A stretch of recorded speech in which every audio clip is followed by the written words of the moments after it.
Recording in progress.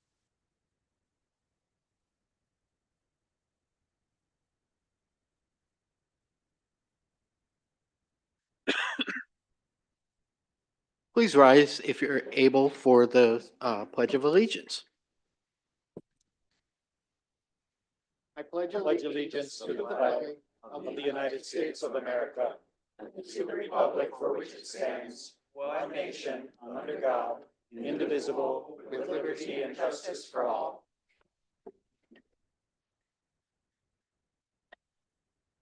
Everybody for being here.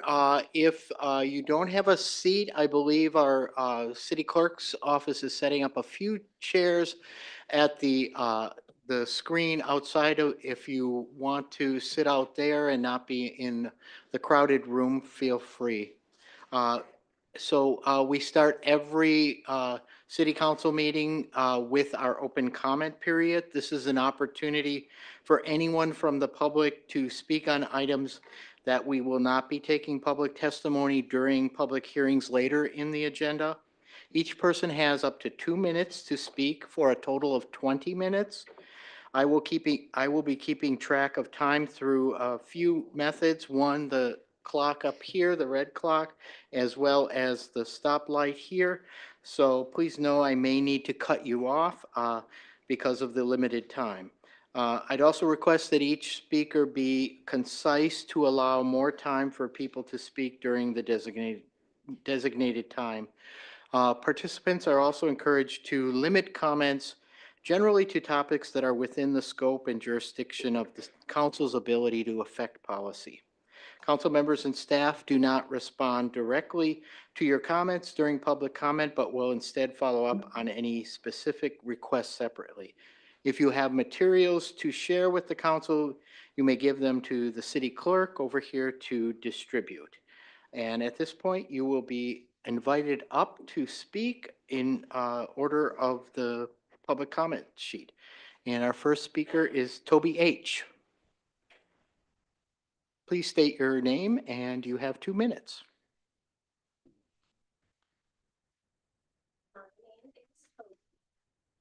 Press a button until it turns green. Got it. Okay. My name is Toby. I am a Rochester resident, a member of Workers Strike Back, and I work with folks struggling with drug addiction. I am here today in solidarity with AFSCME Local 319, who are fighting unjust budget cuts to library services and many other crucial services that working and poor people depend on. I find it utterly despicable that the Democrats and Republicans on the Rochester City Council will decide to cut spending on public services, resulting in the layoffs of part-time library workers and cuts to many services that the hardworking people of Rochester rely on.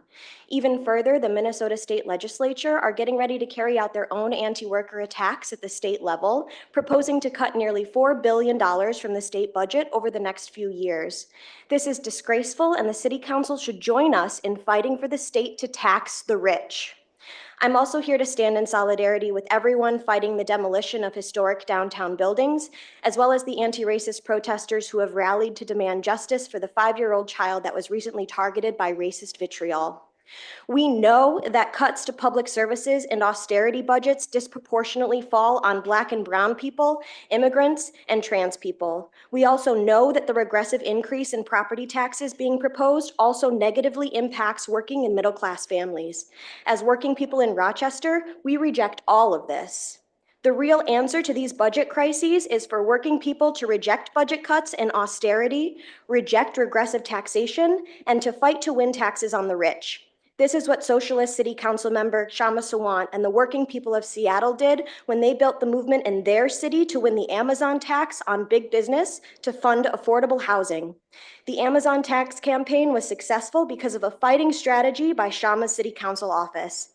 That meant refusing to make backdoor deals with Democrats or big business, but instead fighting them and forcing them to concede through the power of a mass movement of thousands of working people and union members. Any elected official who votes for these unjust cuts should be thrown out of office. No budget cuts, no layoffs, tax the rich. Thank you. Please want to respect all speakers and decorum in the chamber, so please, no applause. That just takes time away from other speakers. Next up is Heather Dillon. Hello, City Council. I'm a member of Local 319 AFSCME as well. The Rochester Public Library, I don't need to remind everyone that it is a cornerstone of our community and provides vital resources and services for all residents. I want to address a pressing issue, a recent budget projection that indicated we are currently over our part-time staffing budget. This unfortunately puts our dedicated part-time staff, some of whom are here with me tonight and who have asked me to speak on their behalf, at immediate risk of reduced hours and potential layoffs. There are over 39 individuals that are just not employees to us. They're a backbone of our daily operations. They ensure access to resources for everyone, especially our most vulnerable populations, your constituents. Losing their contributions would significantly disrupt services, including the quality of lives for thousands. We believe that the long-term costs of losing their expertise, having to eventually rehire and retrain, and the erosion of community trust far outweigh any perceived short-term budget savings. We're committed to finding solutions to avoid these outcomes. I understand budget constraints affect various city departments and all city departments, so I'm not only speaking for the library, but for Parks and Rec and other part-time staff as well. If sustainability is a key consideration, I urge us to prioritize sustaining the skilled workforce that directly supports library operations. This also aligns with the city's core value of customer focus and our mission to enrich our community's future. We are respectfully requesting your immediate attention, advocacy, and alliance in addressing the current part-time budget constraints across all city departments with a specific focus on finding solutions that preserve our vital part-time library staff and services they provide. Thank you. Thank you. Next up is David Monbaum.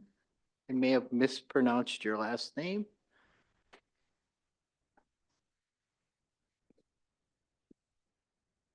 Am I good? Yes. Oh, gotcha. So my name is David Montequin. I am a member of AFSCME Local 319.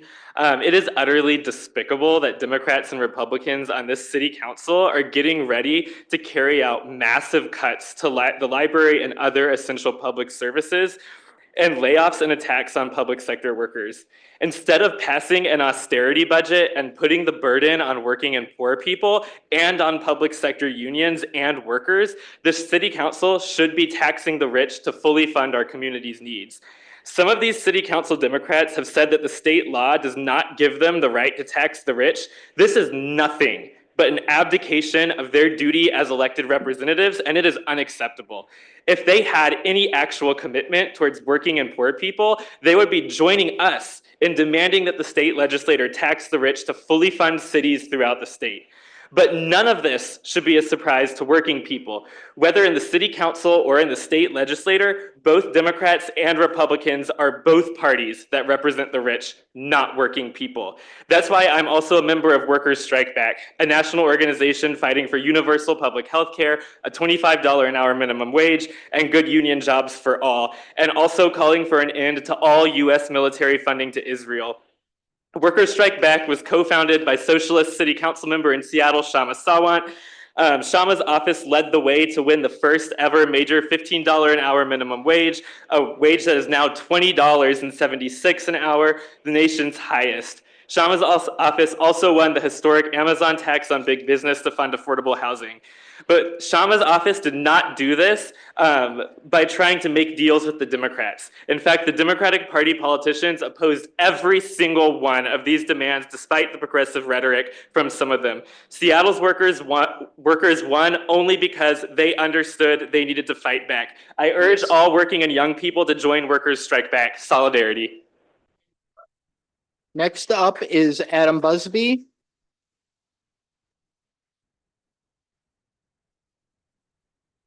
Good evening, City Council, Council President, Mayor, good to see you.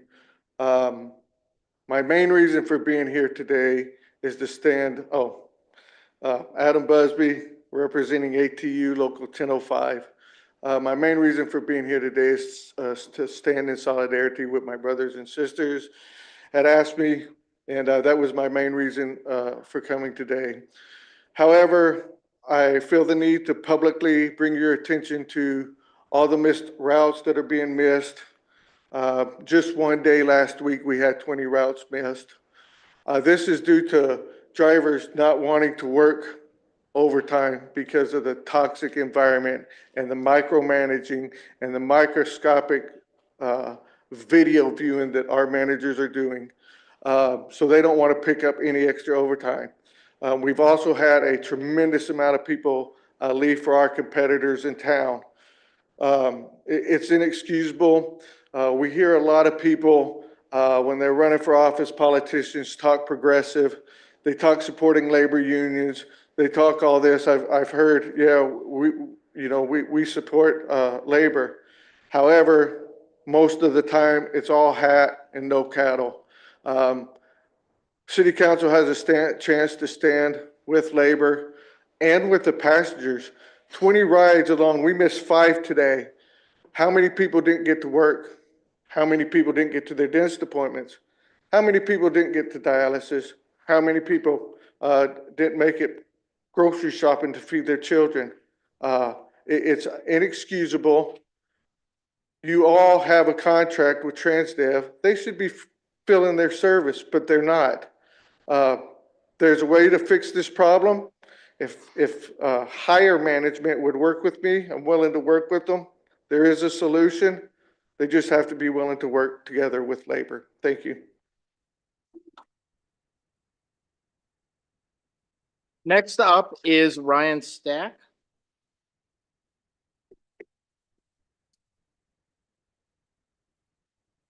So, my name is Ryan, and I am in solidarity with all my brothers and sisters behind me, and also with our Rochester Public Transit drivers. As a user of the service of both ZIPS and Rochester Public Transit, the service sucks. TransDev and Sun Transit have missed rides that I have made and called for.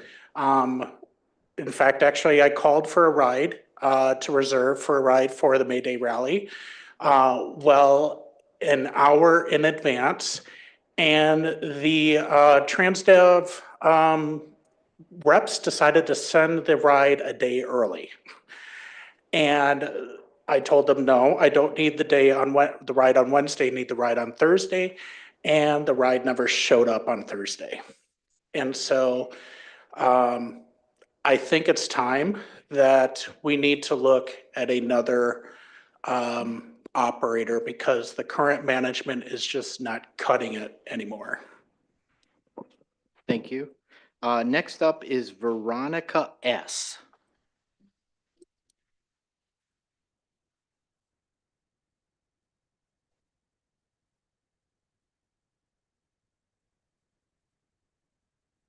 Hello, my name is Veronica, and I just moved here 3 months ago. And I am wondering why these budget cuts are actually happening. Where does this money go? What does it serve? And honestly, why are we putting more funding towards the police when these services could help me, marginalized communities, and all of Rochester instead? And it doesn't make sense to me. It also is lining the pockets of the already rich. They do not need more money. It can go to help all of Rochester instead. That's all I got. Thank you. Next up is Ruth Doyle.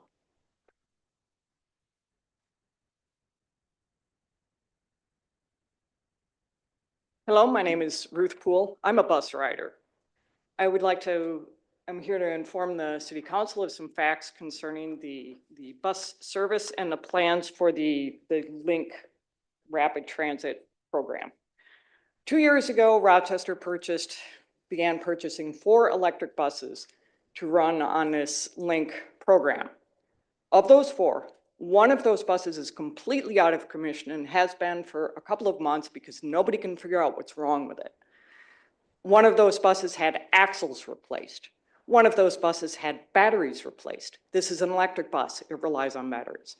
These buses are frequently in the shop being repaired for problems that are not related to normal wear and tear.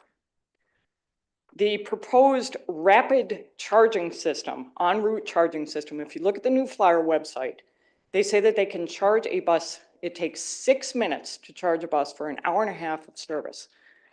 The Link program is supposed to run buses service every 5 minutes. The entire route that this Link program goes, the current bus that runs that route runs in 13 minutes. That leaves only 6 minutes total for all of the stops in between. You're not going to charge a bus on that route. The other thing I would like to draw your attention to is whoever thought that this was a good format for a bus schedule ought to be fired. Nobody uses paper highway maps anymore. They're awkward, they're inconvenient. I am glad I'm not visually impaired because the 411 route, the times table on there is in 3-point font. In order to print this in large print, it would have to be 10 feet wide. I worked it out. And the online version of the schedule is just a giant PDF of that. And you have to scroll through it and zoom in. Pay attention, do your homework, do the math. It's not rocket science. Please make good use of our city's money. Next up is Molly Dennis.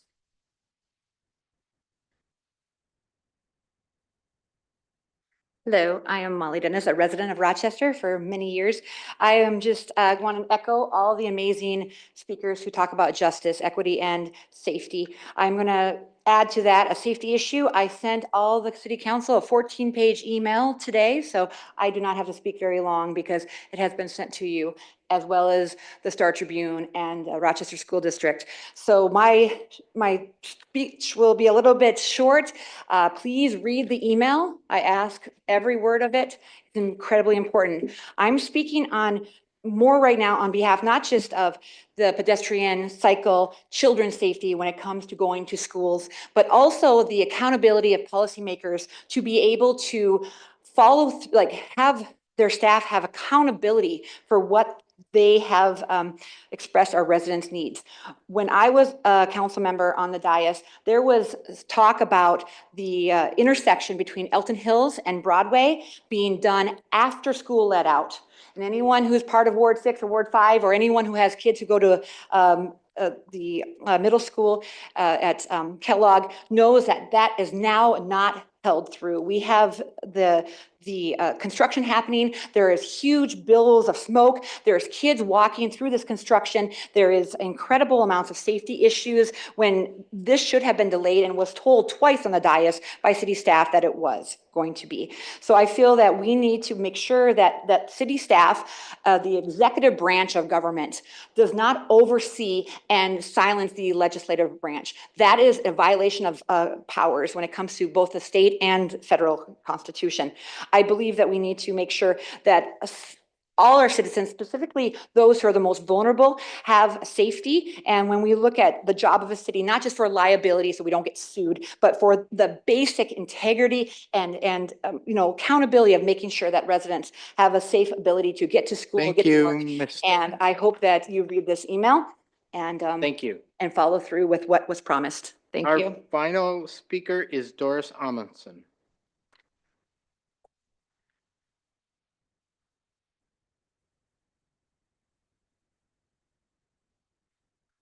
Good evening. I'm Doris Amundsen, and I live at 813 6th Street Southeast, and I've lived there for 56 years by Bear Creek Bridge.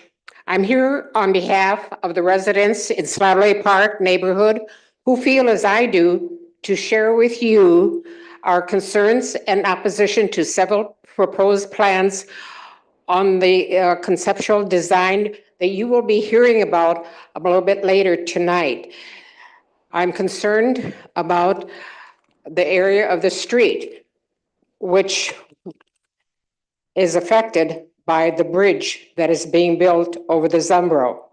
The sidewalk on the north side of 6th Street Southeast from 3rd Avenue to 9th Avenue, passing by Riverside School, could become a multi-purpose 8-foot trail which would dead end or bottleneck at the Bear Creek Bridge and beyond to 15th Avenue. This 8-foot trail would allow fast-moving e-bikes, lime scooters, small motorcycles, rollerblades, in connection with pedestrians, dog walkers, children walking and riding bicycles to Riverside School, wheelchairs. And this combination certainly does not make for a safe experience for all who use this space. And extending this sidewalk to 8 feet brings you to within 1 or 2 inches of 12 beautiful trees and 18 utility poles. Again, safety is involved here where there are elements being this close to a path. The other concern is the mini roundabout at 8th Avenue and You have 6th Street. 10 seconds. I ask you then tonight to look carefully at this presentation that Mr. Brown will be giving you on the updated status on this and ask questions. Not everything is in this plan that you see here. So think quickly and look at it very carefully. Thank you, Ms. Amundson. You're That welcome. concludes our public comment period. Thank you. We will now turn to Clerk K. Oh, I'm sorry. Becca. I'm sorry, Becca Anklin. Hi, my name is Becca. I'm a person who has taken Rochester Public Transit and also ZIPS. Over the years, Rochester Public Transit and just a few years ago, ZIPS have been down. They have not been good. Actually, just a few years ago, I had to switch workplaces because ZIPS was late every single time I worked, going to work, not taking me home. My managers, Joey Smith, he had to come and bring me to work. My hair was falling out because Zips was not helpful. They were late. Like almost every single time, I had to wait an hour. If I was working at Walmart South, I would have been fired like within a week. That is despicable, and we need to hold up because the passengers need to have groceries, just like my colleague Adam. And groceries, going to dentists, going to doctor's appointments. Like, how can we be late to our doctor appointments? And Rochester Public Transit is an amazing company. I have been a passenger of theirs. I have known Adam since our early days.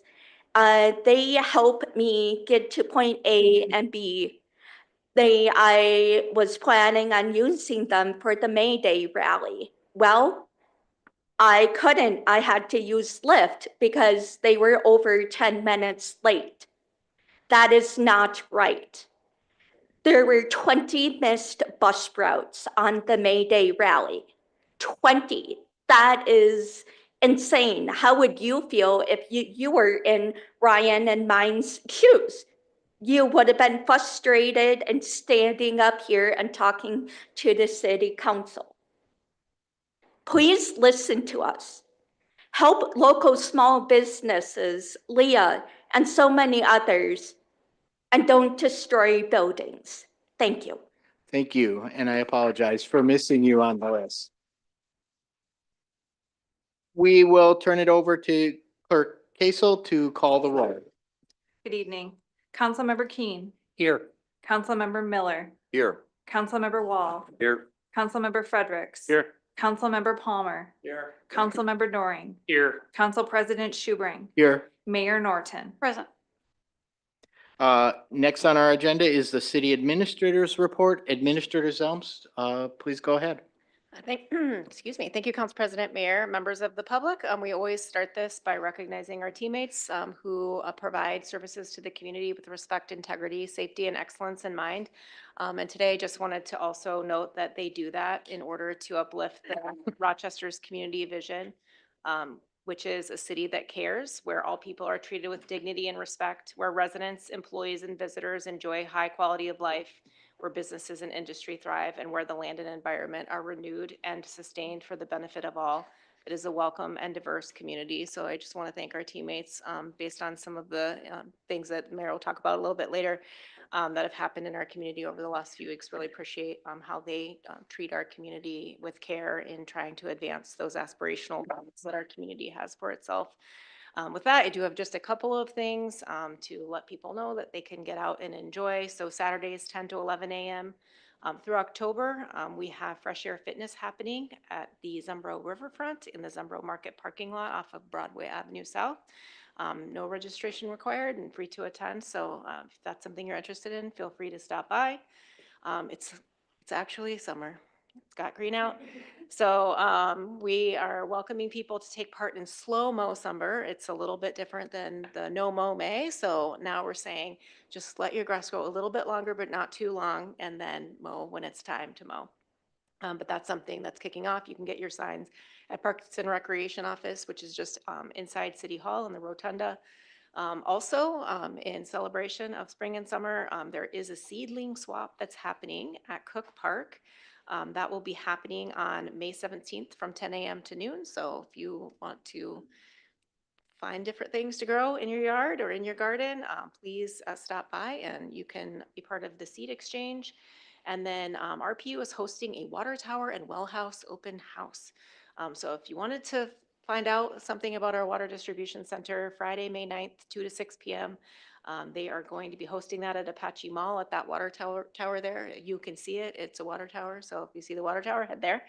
And you can take a look inside and figure out how all of that works. We have a number of those across the system. Again, free, family friendly, and just thanks to our teammates at RPU for providing that opportunity. That's all I have. Thank you. Next is the mayor's report. Mayor Norton, take it away. Will do. First, I'm going to address the unfortunate incident that happened on April 28th in one of our city parks. As has been widely made public, there were some racial slurs and offensive language used in the park targeting a 5-year-old child. There's no place for hate in Rochester. We condemn all forms of racism and discrimination.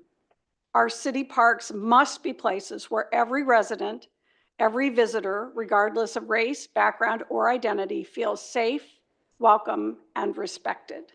We want our public spaces to be inclusive environments where everyone can come together to relax, enjoy, and build connections with other people. The values of kindness and empathy, respect for one another must guide every interaction. Whether you're a lifelong resident or visiting from another place, you deserve to be valued, included, and comfortable in every park and community space across our city. The city remains firmly committed to ensuring that public spaces reflect these values of inclusion, dignity, and community. We recognize that these spaces should be a place where people of all backgrounds come together to connect and form lasting relationships. Discrimination in any form will not be tolerated, and we will continue working tirelessly to ensure that Rochester is a place where all individuals feel a sense of belonging. The Rochester Police Department has completed its investigation and, following standard procedure, has referred the matter on to the Rochester City Attorney's Office for review. If necessary, the city attorney will work with the Olmsted County Attorney's Office to determine the appropriate next steps. This process is being handled with intention, care, and urgency, and we ask for the community's continued patience as the legal review moves forward. We remain committed to deep, sustained work that leads to meaningful and lasting change in our community. We recognize the pain, that this incident has caused, and I'm so sorry for the family that was affected, and for the rest of the community who has felt this deeply since then. So not just to those directly involved, but really for everyone.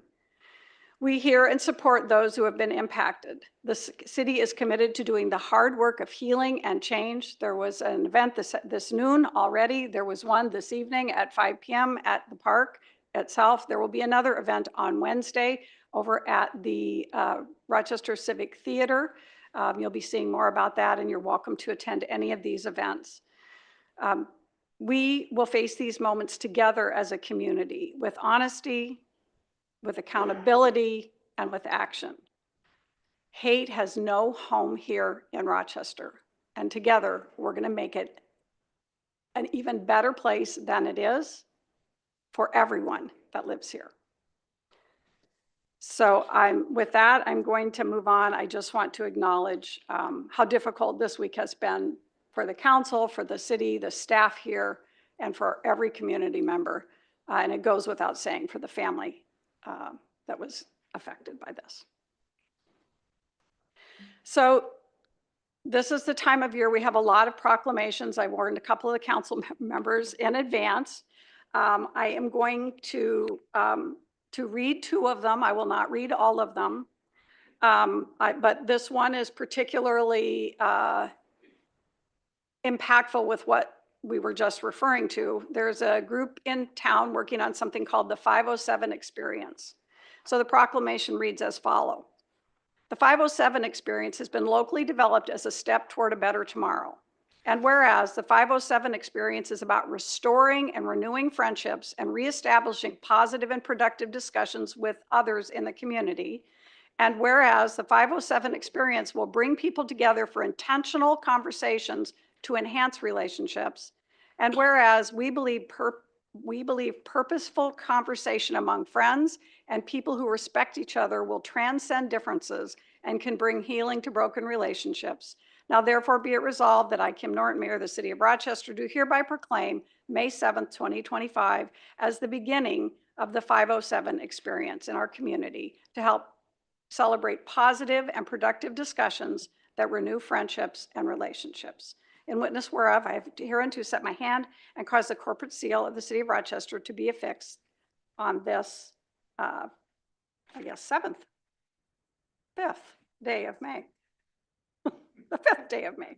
My apologies. I also have a proclamation about Rochester Bike Month. Can we bear with me for one more? Whereas cycling is an important and healthy activity that encourages physical and mental health and fitness, promotes environmental sustainability, affordability, and fosters a sense of community. And whereas biking provides Rochester residents and visitors with an enjoyable and environmentally friendly transportation option that reduces traffic congestion, air pollution, and the city's carbon footprint. And whereas Rochester is a city known for our care and dedication to outdoor access for people of all ages, backgrounds, and ability levels. And whereas Rochester is home to a world-class network of trails and a growing network of protected and unprotected bikeways that provide residents and visitors with tremendous opportunities to explore the natural and inherent beauty of our city. And whereas Rochester's robust cycling community includes passionate cyclists, local organizations, and businesses dedicated to promoting bike safety, education, and advocacy. And whereas a celebration of Bike Month in May encourages Rochester residents and visitors to embrace biking as a regular activity and recognize the benefits of cycling for health, recreation, and transportation. Therefore, be it resolved that I, Kim Norton, Mayor of the City of Rochester, do hereby proclaim the month of May as Rochester Bike Month in our city, and I encourage all citizens to join in the celebration by cycling for fun, for health and sustainability, and to support efforts that make Rochester a more bike-friendly city. In witness whereof, I have hereunto set my hand, and I signed this on the 1st of May, 2025. So, there must be some bikers in the room. I will just say I had another proclamation, which is quite long. I'm not going to read it, but it really does fit with a lot of what we've been talking about, which is understanding and accepting differences in the community, recognizing people, calling out those differences in a positive way. And so I do have a proclamation that I will post later this evening online for Jewish American Heritage Month. And as I was looking at a quote recently, some of you might recognize this one. Give me your tired, your poor, your huddled masses yearning to breathe free. That was Emma Lazarus, who is a Jewish poet, who wrote that. So let us move forward in this community, more accepting and celebrating our differences. Lastly, it was Family Child Care Appreciation Month. I went over and joined some of the providers this weekend. It was a very busy weekend. I will not even begin to tell you what I did. But that was one of the nice events. So if you have your child in childcare, family childcare in particular, please acknowledge the childcare providers. They work hard, they're protecting and caring for our children, and they do it for far too little pay. Also, this weekend was Fallen Firefighters Memorial. A couple of the city council members joined me over at the Fire Station 1 in honor and recognition of those who've given their lives in service to this community. And National Firefighters Day was May 4th. It's also Natural Historic Preservation Month, and we'll be hearing some interesting issues this evening that will resonate with. It's a lot of historic preservation discussion going on. And the dome lights were lit red for the firefighters and will be maroon on May 20th for Historic Preservation Month. And I have a reminder. Well, actually, this is kind of a aha. We've been talking a lot about the Statues for Equality. We held an informational event to honor a woman in the city's history. There's a lovely story behind hers, which I'm not going to get into. But right after we had that presentation last week, I received an email that the statue is actually complete and boxed ready for shipping to Rochester, which was a little bit of a surprise. I thought we had a couple more months to fundraise, but if anyone is interested, we do have an account over at the Rochester Area Foundation where we're taking donations. We're about halfway to where we need to be, so hopefully soon we'll be able to announce that we have planned for that shipping and we will have it put in, it looks like by fall. Hopefully the parks can fit that in their busy fall season schedule. And lastly, and I'm skipping this one over, you guys, I usually bring you one topic from our RV 2050 visioning exercise where we took community input. I spent the afternoon between meetings pulling it together. I did not get to the AI generated pairing it into the topics. I got it all printed on a sheet of paper for you, but I didn't want to give that to you without having gone through and glumped things together so that it made more sense to you as you read the documents.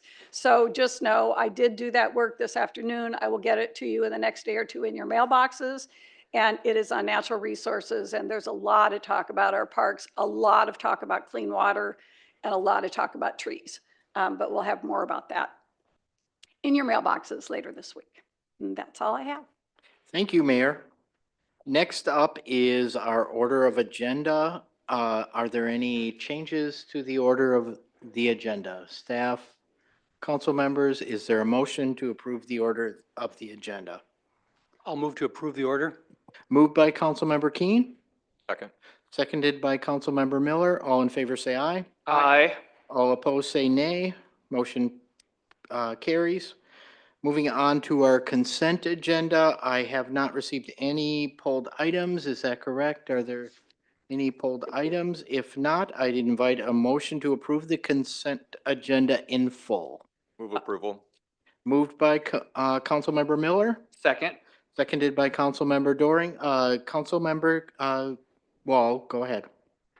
Since I'm one who often calls attention to great deals of money that we spend at a time, would note that about $5 million less than either the consultant or the city engineer estimates are reflected in two of the items for tonight, which is great news for our city. Thanks for pointing that out, Councilmember. Any other discussion? Seeing none, all in favor say aye. Aye. Any opposed say nay. Motion passes. Moving on to our public hearings. We have 5 public hearings on our agenda this evening. And before I begin the public hearings, just a moment to clarify the process. Staff will introduce the item, and then if there is an applicant or applicant representative, they will have 10 minutes to discuss their application. Then I will open the public hearing. Members of the public have up to 5 minutes each, but as I did with the open comment period, we encourage to keep your comments brief and concise, and don't, we discourage you from saying the same thing that other public hearing folks have said. And just as kind of to a preview, two of our public hearing items tonight have nearly 30 speakers. So being concise will be valued by all of us in order to get home at a reasonable hour. So after the public hearings, we will close the public hearing, and then the applicant will have 5 minutes to rebuttal. And then at that point, council members will have the opportunity to ask questions of staff and the applicant, and then we will make a decision. And so with that, I am going to call on Mr. Anthony Cheeky to discuss item G1, which is a zoning map amendment by the city of Rochester. Thank you. Good evening, Council President Schubring, Mayor Norton, council members. My name is Anthony Cheeky from Community Development, and before you is application CD 2025-003ZC by the city of Rochester. The property is located generally within the northeast portion of the city between 41st and 44th Street Northeast, west of Highway 63 North and Broadway Avenue North. The request is to change the zoning of the property of the approximately 55.48 acre parcel from light industrial to special industrial in support of future development of the property. Staff are recommending approval of the zoning map amendment and for council to direct the city attorney to prepare an ordinance for first reading. And I am available for any questions. Thank you, Mr. Cheeky. At this point, I will open the public hearing. Is there anyone who wishes to be heard on this item? Is there anyone who wishes to be heard on this item? Seeing none, I will close the public hearing and invite my colleagues to with any questions that they may have. Seeing none, is there a motion on this item? I'll make a two-part motion. Number one, approving the zoning map amendment CD 2025-003ZC by the city of Rochester to change the zoning district designation of approximately 55.5 acres and directing the city attorney to prepare an ordinance for first reading. Moved by Councilmember Keen. Is there a second? Second. Seconded by Councilmember Doring. Councilmember Keen, anything more to add? No, this looks really straightforward. It's always a little bit of an issue for me when the city is both the approving body and the petitioner, but I think in this case, the zoning makes sense, so I'm going to support it. With that, all in favor say aye. Aye. Any opposed say nay. Motion passes. Moving on to G2, which is a major land subdivision by Build Wealth Minnesota, and this will be presented by Mr. Desmond McGill. Yes, thank you, President Schubring. Mayor Norton, members of the council, good evening. My name is Desmond McGill with the Community Development Department. This is a request for a major land subdivision for property of 6.25 acres in size located in southeast Rochester, having an R3 zoning designation. It's located just south of 8.5 Avenue Southeast and just east of 16th Avenue Southeast. This subdivision includes 42 townhouse lots, 8 attached single-family homes, 1 multifamily parcel for an intended 11-unit structure, a daycare parcel, and then a common area lot that will be accommodating things such as private streets, utilities, and stormwater management facilities. An HOA will be created for the maintenance of the private facilities such as the private streets and water retention facilities. The parcel is currently surrounded on all sides by existing residential development. And therefore, there won't be any through streets. Both access points would be from 16th Avenue Southeast. Both the review team and also the Planning and Zoning Commission are recommending approval of this application. At their April 9th meeting, the Planning and Zoning Commission recommended approval by a vote of 7-1, subject to 2 conditions of approval. That concludes my presentation. I'd be happy to answer any questions the council has after the public hearing. Thank you, Mr. McGill. Is the applicant here? Please step forward, state your name, and you have 10 minutes to discuss your application. Is the green light on there? Now it is. Okay, perfect. Mark Welch with G-Cubed Engineering, representing the developer, Build Wealth, Minnesota. I won't take up your 10 minutes. I'm essentially here to answer any questions. Build Wealth Minnesota specializes in getting people into their first homes and so they can build the wealth of having home ownership. And so we're working through some processes of trying to come down to get the price of the house reduced. It's kind of a separate item from this major land subdivision, but essentially the apartment building and daycare falls into the kind of overall plan of having a community that's got everything in close proximity and essentially kind of creates the neighborhoods and makes affordable housing. Are for sale. These are not rental units except for the 11-unit apartment. The intent of the 11-unit apartment is essentially a lot of times to get people to the point that they can then qualify for purchasing this for sale unit. So here to answer any questions you may have. Thank you. We'll call you back after the public hearing. Thank you. We have one person who is signed up to speak on this item, Joanne Sandstrom. If you'd like to step forward, and you have 5 minutes.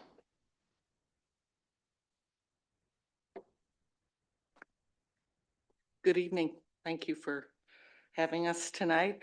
I live in the area where that development is proposed. I did attend the initial development meeting. We appreciate that information. What I did still have was wondering about law enforcement being able to absorb these additional townhomes. We have quite a high density of housing units in that area. We do appreciate law enforcement and the community resource personnel. They've been great covering our area, and we hope that that will continue, realizing everyone wants this coverage. But with this large concentration, we hope that law enforcement is available. The other question was about the traffic access. There's 2 8.5 Street, and there's only one way to get to 8.5 Street from that area, and it goes to 8.5 Street, and that's a high traffic area. And where the stop sign is, we have quite a few accidents. And we did bring this up at the development meeting, and so they are aware of that. We also have an active bus route on 8.5 Street. And the other outlet goes on to Marion Road. I mean, there is another roundabout about Homestead Village, but that's also a high density traffic area. And I hope the traffic flow has been taken into consideration. Will there be stop signs or something else placed for 4-way stops? But we see this coming, and we hope that it does fit in. The other item I thought of is it's supposed to be affordable housing. When we asked about the association fees, because it's going to be association fees, it was mentioned $50. You can't do that if you're going to have a private road. Who's going to be paying for the snow removal? Who will be doing the lawn care? Will there be trees, etc., that needs taken care of? If it's $50, that's great, but I would hate to have homeowners that are new or say it's affordable, and all of a sudden they're going, oh, we didn't take this into account in our savings program to afford a car or a house. Those costs add up. I'm part of an HOA, so I realize people don't realize what is involved with being an HOA member. But we do appreciate everything that's done, and thank you for listening to me. Thank you. This is a public hearing. Anyone else who wishes to be heard on this item, please step forward. Anyone else who wishes to be heard on this item, please step forward. Seeing no one, I will close the public hearing and invite the applicant back up to address any issues. Again, Mark Welch, the traffic, that was something that was actually sent through the TIS waiver. It was below the threshold. Understanding there's a lot of traffic out there already, but it's a site that at some point is going to get developed, whether it's 50 for sale units plus the apartment or some other type of, it'd probably be a higher density apartments if it was developed a different way. But so I don't really have anything to add to the traffic portion or the law enforcement. When we were talking about the homeowners association, the $50, we were talking more of like the actual cost for the maintenance of snow removal and grass, not including insurance and other things that would be required for the buildings. So $50 across 50 units plus the daycare comes out to about $36,000 a year, which would cover the on-site maintenance. That does not include insurance or other the kitty that has to go in for future replacement of the trees. So those will all be calculated as part of the homeowner association documents before they're recorded. So any questions? Thank you. Any questions for the applicant at this time? You can be seated. Any questions for staff? Councilmember Keen, go ahead. Again, just clarification. I think you said 8.5 Avenue. It's actually 8.5 Street and 16th Avenue Southeast. 8.5 Street, correct. I apologize for that error. And just to an assessment, I see the stormwater management is more centralized to the east side of the development. Is that consistent with the topography there, or it's usually on the edges and this one is not? Is there any comment you could make? I believe it is because of the topography of the site. Probably would want to divert that to Public Works or the applicant that could speak better to it, but I believe it does. It slopes in that direction. Okay, I think I'll just leave it because I think there is one of the conditions deals with that, so I'll leave it be. Thank you. Any further questions? Is there a motion on this item? Councilmember Palmer. I'll make a motion to approve the major land subdivision number CD 2025-003 PLAT with the two conditions. Moved by Councilmember Palmer. Is there seconded by Councilmember Fredericks? Any further discussion? Seeing none, all in favor say aye. Aye. Any opposed say nay. Passes.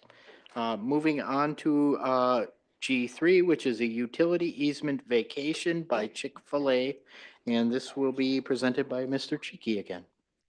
Thank you, Council President Schubring, Mayor Norton, council members. Again, Anthony Cheeky, Community Development.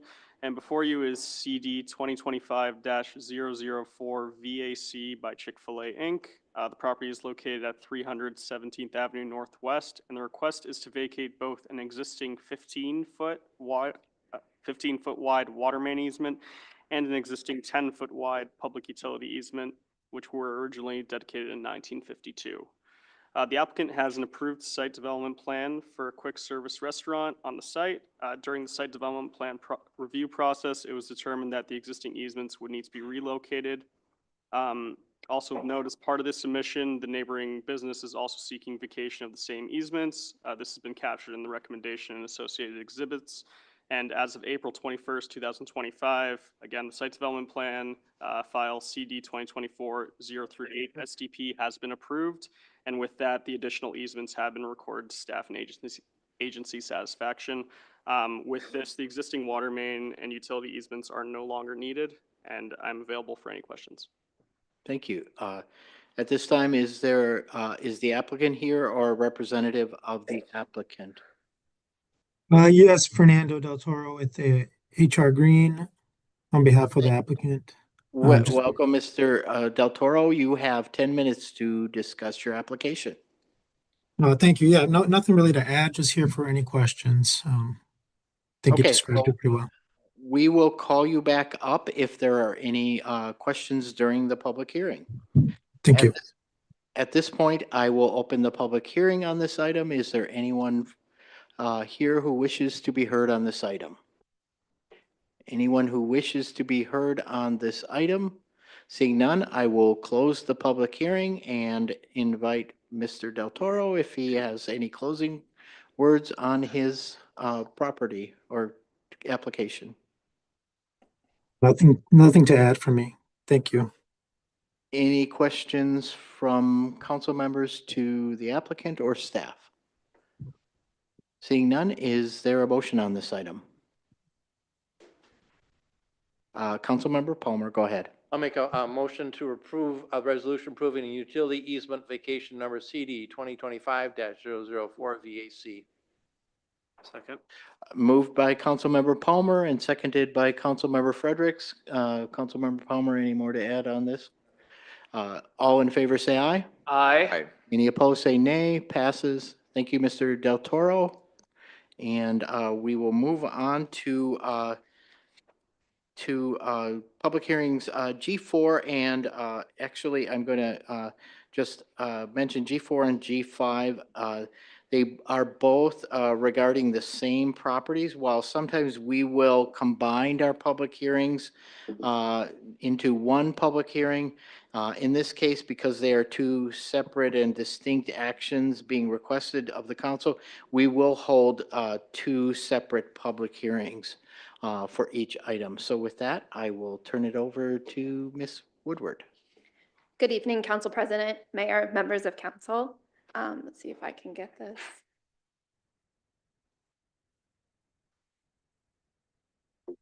Nope, that is.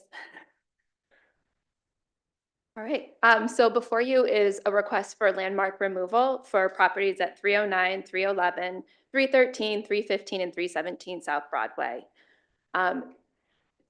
To note, part of the application that came forward was to request a demolition permit, and as part of the UDC, anytime there's a request to a demolition permit for any property located within a landmark historic district, there needs to be the removal from that historic district in order for that to move forward.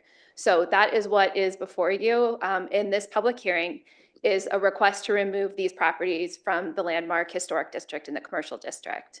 And that is generated from that demo permit and that demolition permit. It is not a building alteration permit. It would be required a demolition permit, in part because all of 309 would also need to be demolished, and the majority of the other buildings would also need to be demolished for the project that is being proposed.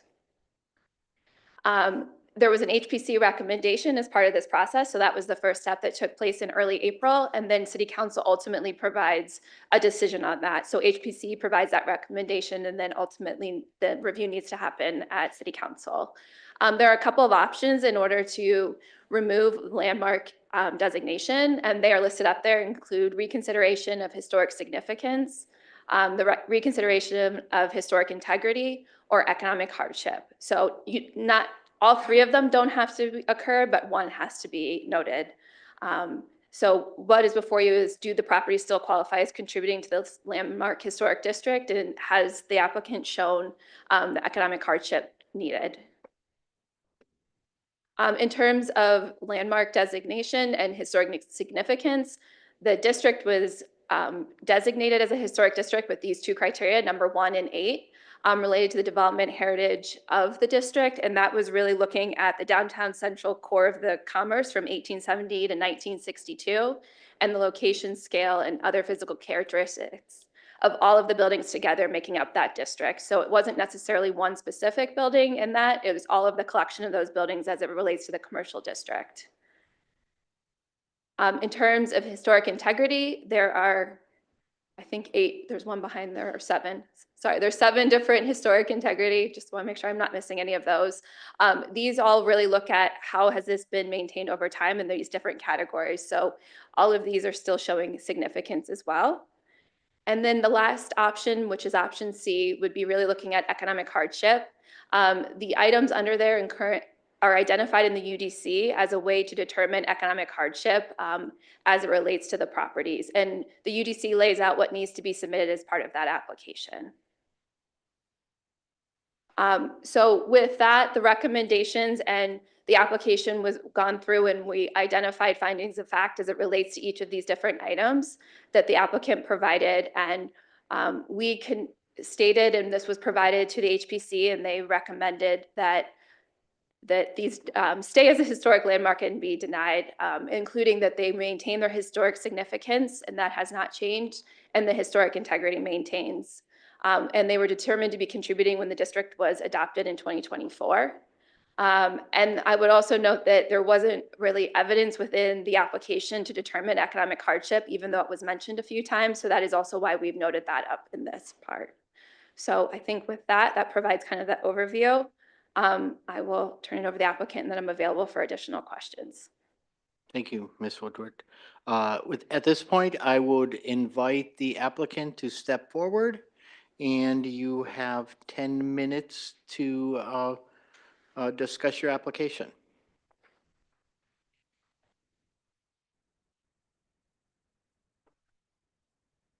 Welcome. Welcome, Mr. Henderson. Thank you very much. Good evening, Council President, members of the council, and Honorable Mayor. I appreciate the opportunity to be in front of you this evening to talk about some of the details of our project.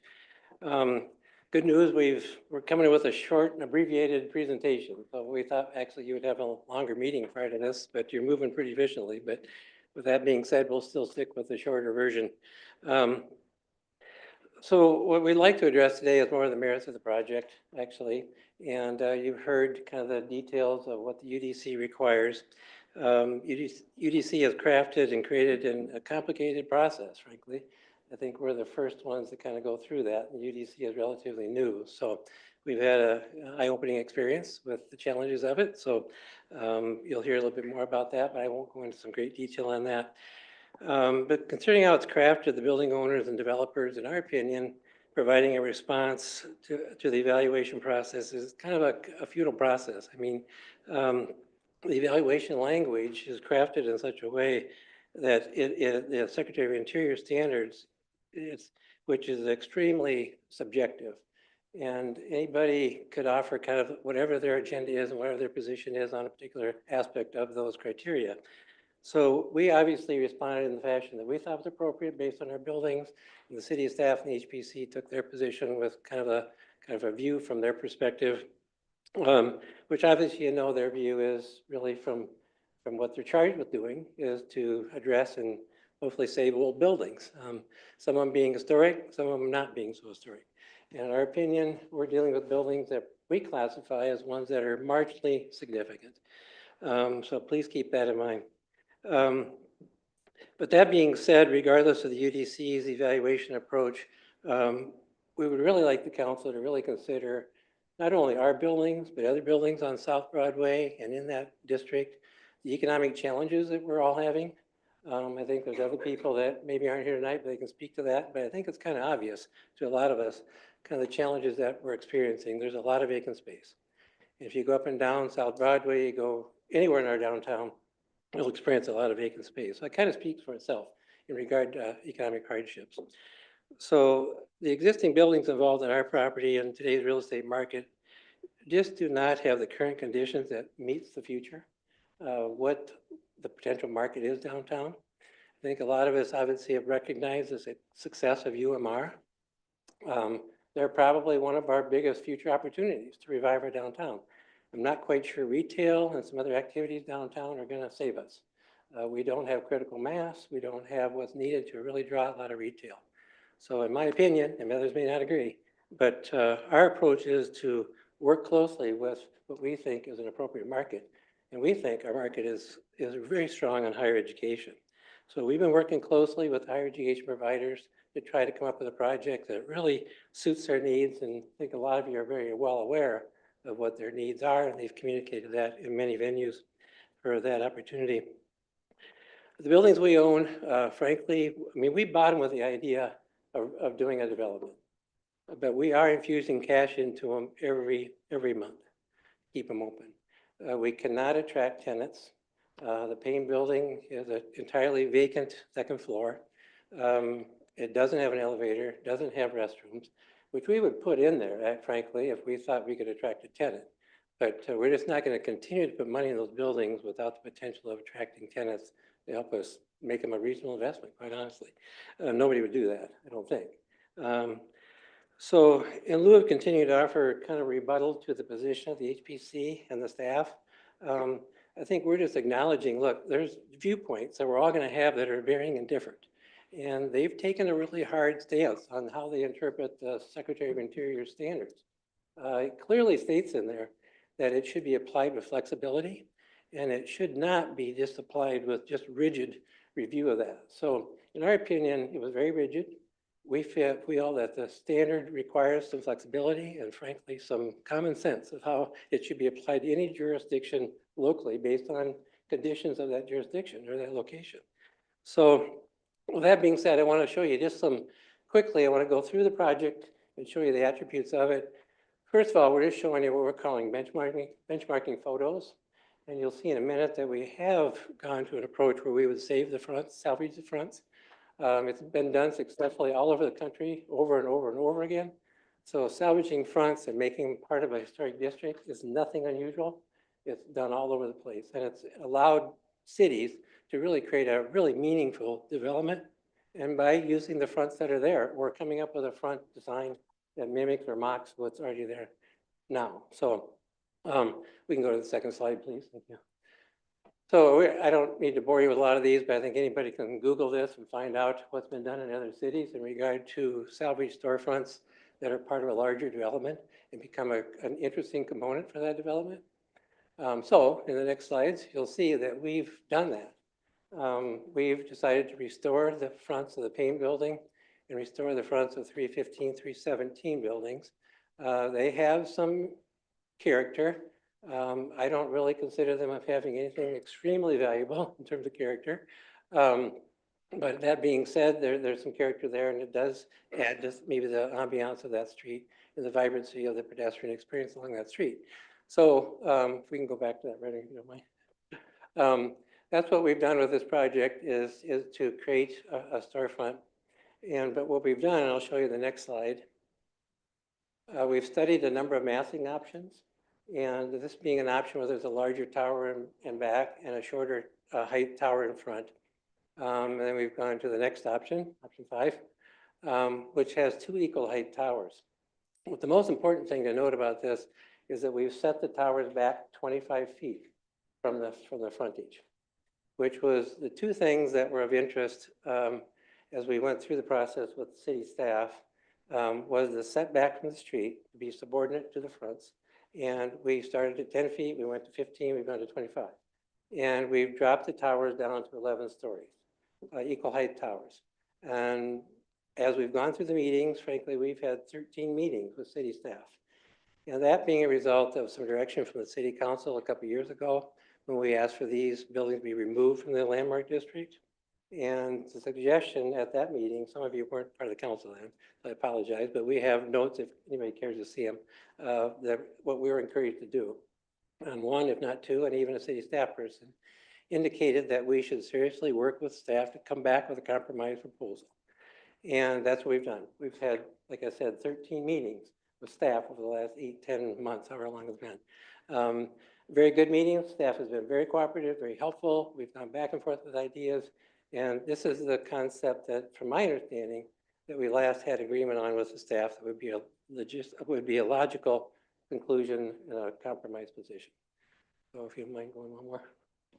So these are the 2 we compared. The one I mentioned, the equal height towers, 2 11-story buildings in a kind of a T-shaped, and then it would have 129 units. Next slide, please. So the floor plans quickly, we've incorporated a gymnasium. As a lot of you know, the University of Minnesota, without a YMCA, does not have any source for a gymnasium. So we've been working with the University of Minnesota, Rochester, to create that for them, and half of the main floor would be a gymnasium, and the other half being lobby and parking. The next slide. Next slide is the second floor, very straightforward. Again, that's the second floor looking down into the gymnasium, and then there's obviously locker rooms and fitness areas on the second floor. Above that, next slide, please, would be the floors for the student housing.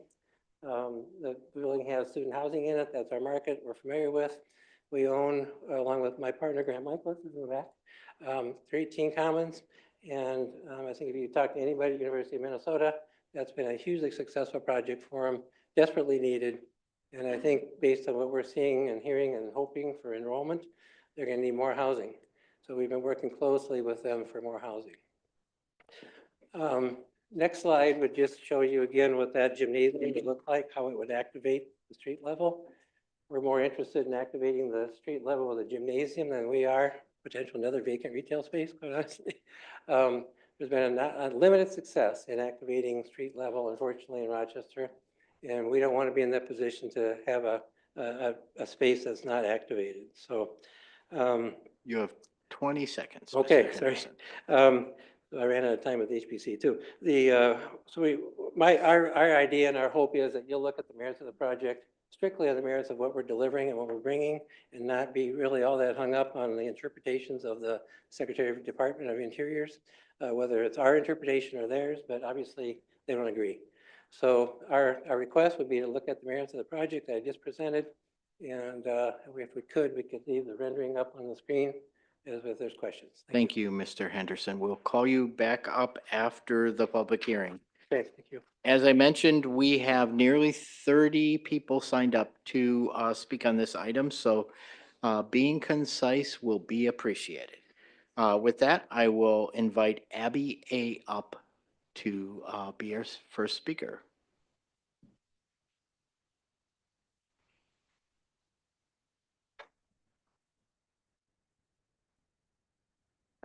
Hi, my name is Abby, and I live and work in Rochester.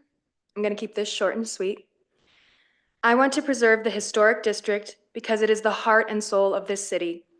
These businesses give downtown Rochester culture, community, creativity, and comfort.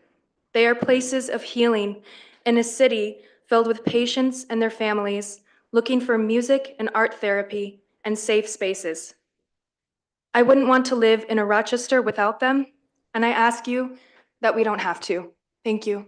Thank you. Please keep your applause down, as that just takes away from speakers. Next up is Leah B. Hello, happy Monday to everybody here tonight, Mayor Norton, President Schubring, all members of council. I'm Leah. I own and operate a small business in downtown Rochester, Art Heads Emporium. We're located at 317 South Broadway. I've had the joy of operating in this location for the last 12 years. Teaching art, inviting live music, hosting parties, and connecting with our neighbors. Being downtown is definitely a conscious choice that I have to make every single day. And honestly, the last 4 years have been quite a challenge, and I'm sure that most business owners in our community could probably say the same. But we love it, and it's my lifeblood. The reason that we are still here today is because of the community that we've created alongside the other small businesses on our block and within the historic district. I think it's interesting that Hal just mentioned that downtown has many vacant spaces, but none of his are. Just yesterday, I met a new tenant that just moved upstairs above our building. Operating an art shop on this sacred block means that we get the opportunity to meet people from all around the world. Rochester residents, people who are new or moving here, people that are here to study with Mayo or here for care at Mayo. We have people who drive here from all over Southeast Minnesota, the cities, even Iowa and Wisconsin, just to take an art class with us. Oftentimes we get people who wander in or they're there for a class and they ask us, what is there to do in downtown Rochester? And we could probably go around the room tonight and ask everybody, what do you think of downtown Rochester? I think there's plenty to do in this area daily.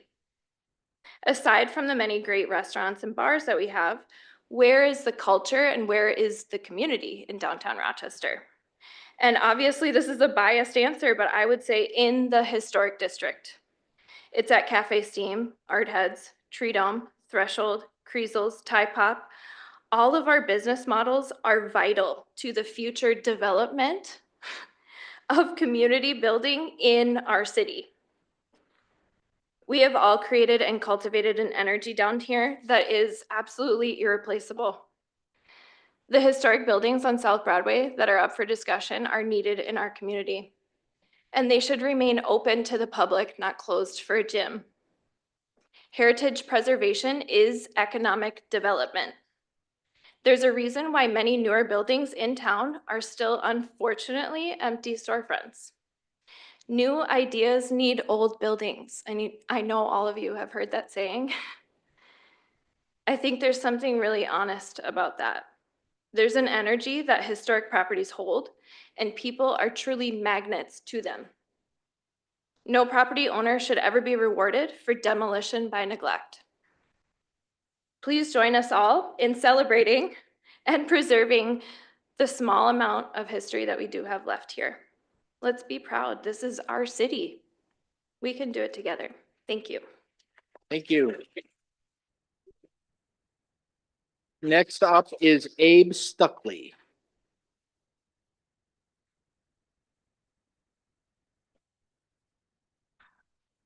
Welcome, Mr. Stuckley. You have 5 minutes. Thank you. Hello, my name is Abe. I am 11 years old and I have grown up my entire life in the historic district. I was here to speak last year. I asked City Council to save this historic block. And now I am back again because I know the hard work it was for the city staff, the council, the community members, and downtown property owners to develop and approve this district. I've watched my mom and other business owners like Lucy and Will and Maggie and Nate work so hard to create community for Rochester residents and citizens from all over the world. Please vote to preserve this district and please find more funding for these property owners to restore their buildings, and our history should be a part of our future. Just say no to this tower. Thank you.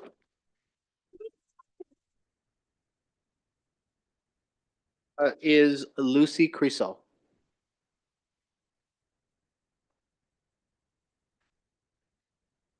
Good evening. Can you hear me? Okay. Yes. Good evening, President Schubring, members of the City Council, Mayor Norton. Good to see all your faces. My name is Lucy Creasel. So I want to start. Did anyone witness prom on Saturday night downtown? Because I was working downtown until late and watched dozens of happy young people getting their photos taken all over the historic district. We all know the Brick, the Cove, the Chateau Theater. You can think of the places in your mind that are charismatic and beautiful. There's a rap about historic preservation that it's run by our elders who don't want things to change and they're the only ones who care. These young people, these prom goers, including the entrepreneurial business owners who were here tonight celebrating the buildings they reside in, they know and we know that there is grit here. It has texture, and I'm here to express that the historic district is a place for many generations.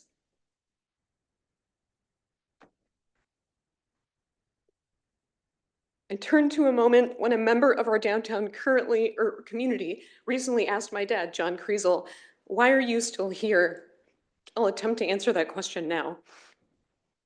We've invested in historic 3rd Street with our resources, our time, our money, and our spirit for the last 50 years. Yes, this year marks our 50th year as a small downtown business in a historic property, John Creasel's General Merchandise. I chose to come back to this community as a 6th-generation member committed, and I'm proud to be a 2nd-generation business and property owner on historic 3rd Street. This is our true north. It's difficult to impress upon anyone who doesn't have the fortune of being a business owner in the historic district what a joy it is. 50 years is a whole lot of customer experience, listening to what customers have to say. We get repeat customers for years sharing how their treatment is going, how grateful they are for a second opinion, how grateful they are that there is this place, the antique shop, to connect during a time of hardship and distress, take their mind off of things, have an experience, meet someone new. Others come in and reminisce about Bilottti's, Tyrell on 3rd, Wong's. The 3 buildings in question survived the cyclone and as sites of memory cannot be metricized monetarily as if they're a plot of land. Right now, I'm sure memories are popping up in everyone's heads, an experience you've had in the historic district at one of these sites. And we certainly feel a loss when they are gone. And not a loss only to us, but to future generations who are trying to make sense of this world and of this place and of this community at this time. I'm fortunate that I could hear stories about the architectural splendor of the 1914 building and the perfectly acoustical Marion Hall because of my dear father. I don't want to digress about focusing on all we've already lost and who was at the helm of those fateful midnight demolitions. I'd rather focus on the opportunity that we have here today. We need small, emboldened, weird, connecting, curious spaces that tell a story of belonging and offer a sense of place. Like I said, customers plan their appointments around visiting us. They call ahead to make sure we're going to be open or that we can connect as a part of their visit to Rochester. Or, for example, when I attended my first art heads class, a collage class, I met a handful of medicine students who said this was where they made their first friends. Here, in the historic district. And you might be thinking, yeah, but art, antiques, a sip of coffee, those could happen anywhere, right? That's not true, and we all know it. We know that these sites are sought after for their charm and their fiscal potential. Location, location, location. We can't rebuild this.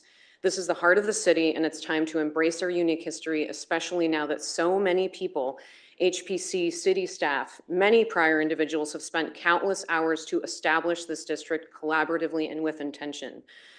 So with this opportunity, I want to let you know that the Historic Preservation torch has been carried by our elders, and we're here to demonstrate that we care, and we will be carrying the torch of the sense of stewardship that they've paid along the way for a long time to come. Just want to let you know, please say no to this removal. Let's celebrate our history together. It's common sense, and this is not a mistake worth making. Remember prom. Thank you. Next up is Taylor.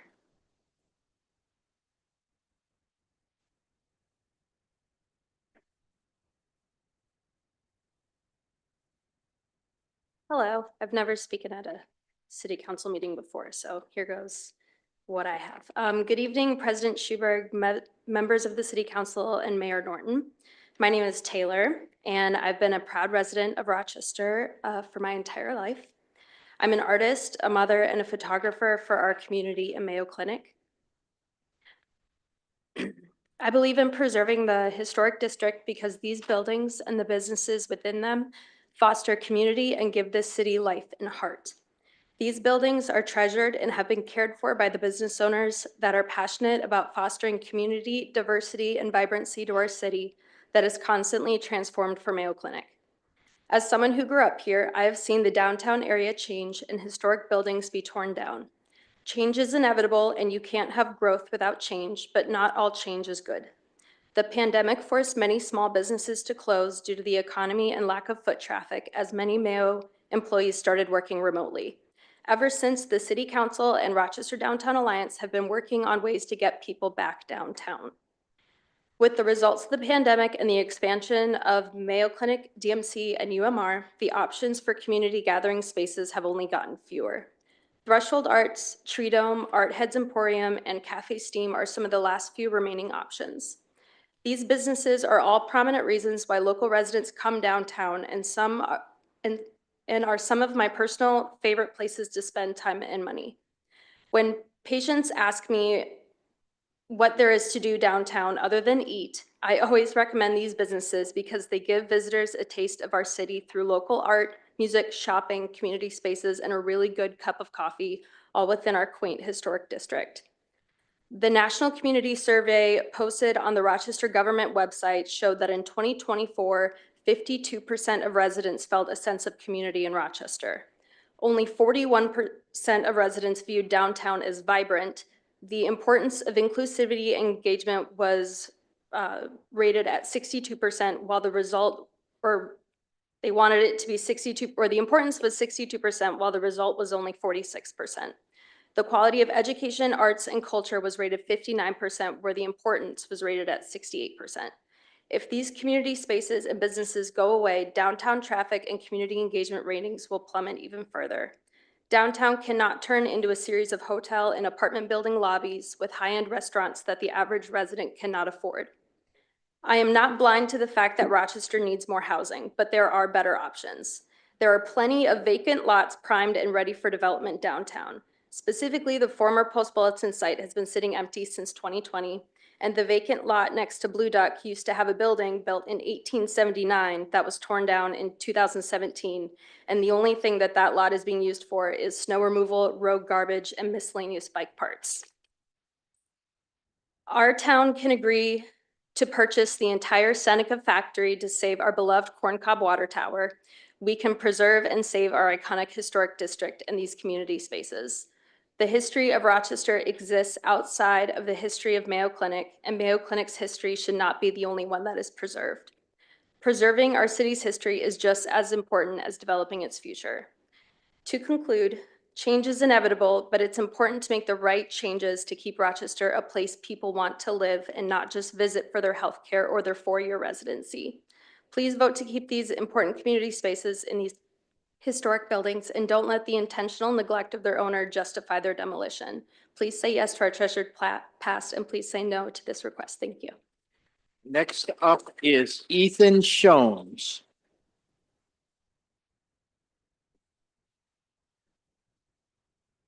Let's see. Perfect. Good evening, President Schubring, members of the City Council, and Mayor Norton. My name is Ethan Shones. I'm a Minnesota native, artist, and photographer.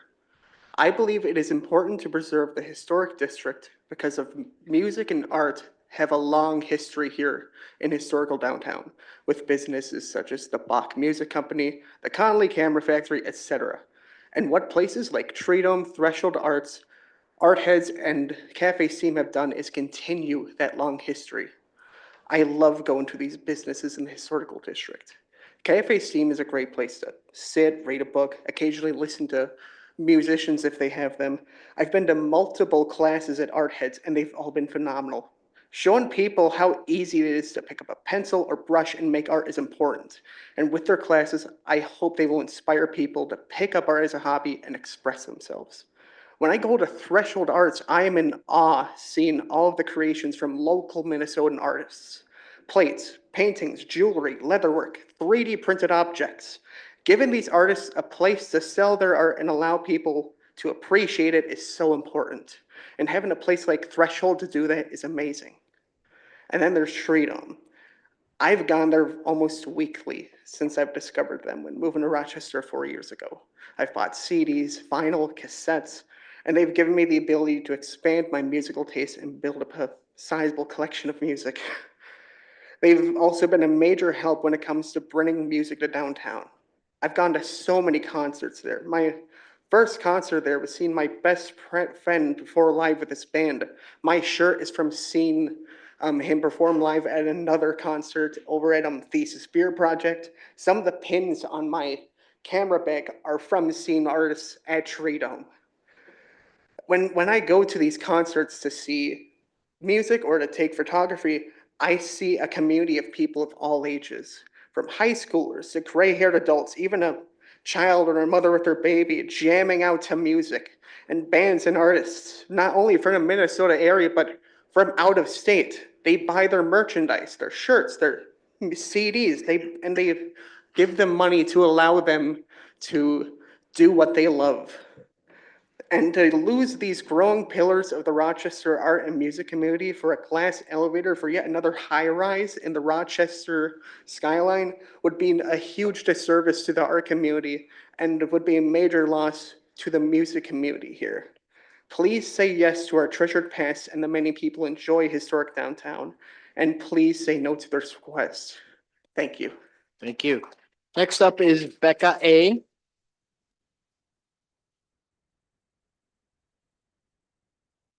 Hello again. I, along with many artists as musicians in this town, let's help small businesses win, like Art Head, Steam Cafe, Treedom, Thresholds Arts, and many more businesses. I love seeing the historic businesses in Rochester. It reminds me of Blado's bakery when I was living in Winona. And it just makes me sad that we're letting these developers just destroy buildings. I don't want a gym. I want a community, just like the last speaker.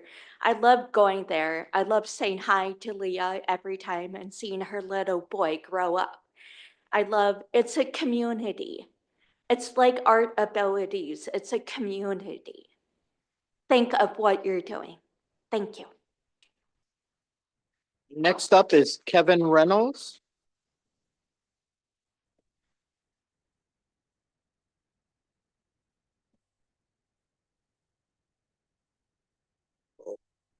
My name is Kevin Reynolds. I'm also the administrator of the Old Rochester, Minnesota Facebook group here. And I want to talk about one of the things that's really glaring to me in this project is a precedence is about to be set by each and every one of you. Kevin Lund came into this when we were fighting for this landmark, and he gave a beautiful, eloquent, well thought out, detailed presentation on the Paynes Furniture Building and the historical significance of it and within the city, not just within the city, but within the state of Minnesota. And I hope especially new members on the council take the time to go back and re-listen to Kevin's eloquent speech that he gave, 5-minute speech. It was amazing. It really blew me away how well prepared he was. This precedence that I see happening before us is, if this is allowed to happen, you basically are writing a roadmap in black and white for any developer to purchase property within the historic district. They will be able to, with their lawyers, follow exactly what happened in this situation tonight. And there isn't going to be anything that we as citizens will be able to do. Our voices will be basically stifled because it'll all be in black and white. So this is not just a small decision. This is a huge decision that you're making to demolish these buildings and to change the skyline too. There's a gentleman that worked downtown Rochester for many, many, many, many, many years. I'm not going to mention who he is, but just having a long discussion with him about what was about to happen, and showing him the picture that was put up earlier of that skyline with that tower. And his comment was, Kevin, it's as simple as, it just doesn't belong. You look at that, it just doesn't belong there. And he says, it is as simple as that. This is a man that worked downtown for literally almost 40 years. And I got to agree with him. At the end of the last HPC meeting, I was here, and the whole process at the HPC meeting was really frustrating for me, and I got, like I usually do when I stand up, believe it or not, I'm a little more comfortable tonight than I have been in past nights talking to you guys, but you know, it was a frustration for me that night. But then at the end of the meeting, the chairman of the HPC gave a pointed question right to the developer of, why are you making comments about your building being in such disarray? But yet you're saying that the city inspectors have approved it as being sound and good. And he never did answer the question. I'd encourage you also to go back and re-listen to that too, because that was disturbing to me that it was just never answered. And then the comment was, it's time to turn the page. And that was a thing that was repeated over and over again. It's time to turn a page. Recent Post Bulletin article, he was quoted as saying, this is just an old building. It's not just an old building. All buildings have history. And these buildings along here have significant history. And it's very well documented. And that's why you as a city council back last fall voted to make it a historic landmark district. There's very, very few 19th century buildings existing left. The Oddfellows building and maybe a half dozen others. These are the last. That's it. There's no more. There's no more in the city of Rochester anywhere. So I just hope that you take the time to listen to Kevin Lund's presentation on the historic significance of that Paynes Furniture Building and vote no, please. Thank you. Next up is Tim Schmidt. Tim didn't make it. I'm sorry, Mr. President. Okay, next up is Barb Hudson.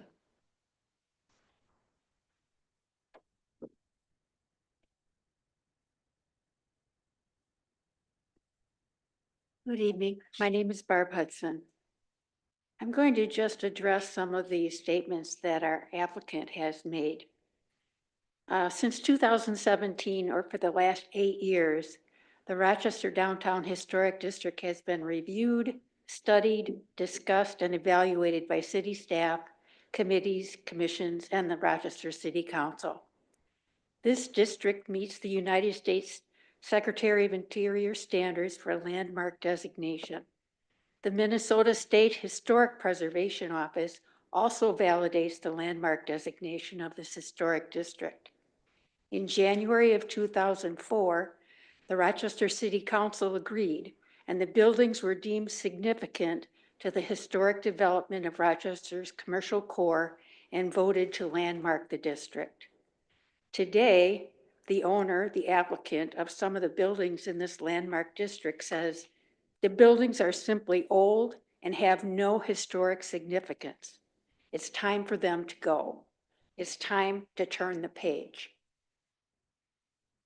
In 2023, this owner presented a similar proposal as today that called for the complete demolition of all the historic buildings.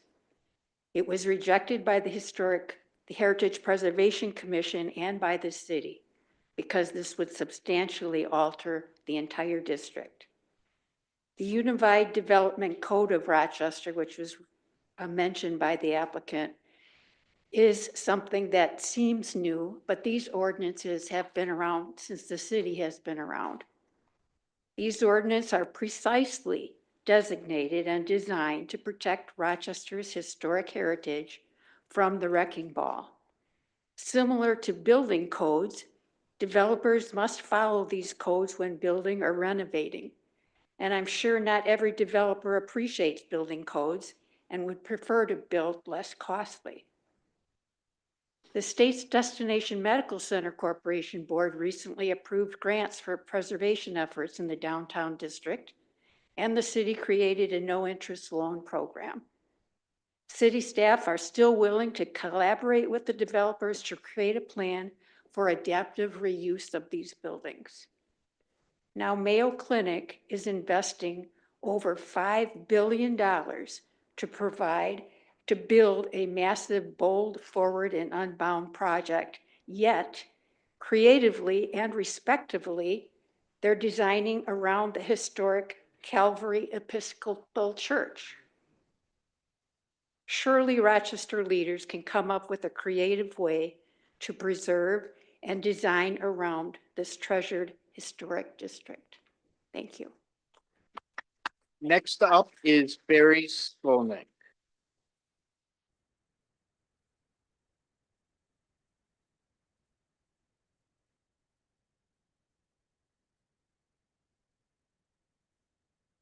Hi, I know you all know me, and I know a lot of people, in the audience and in the city. And I really enjoyed hearing the speakers who came before me because they really are the heart and soul of Rochester. And there are other districts that are important too, and other parts of Rochester, but this is the only old commercial part of Rochester that's left.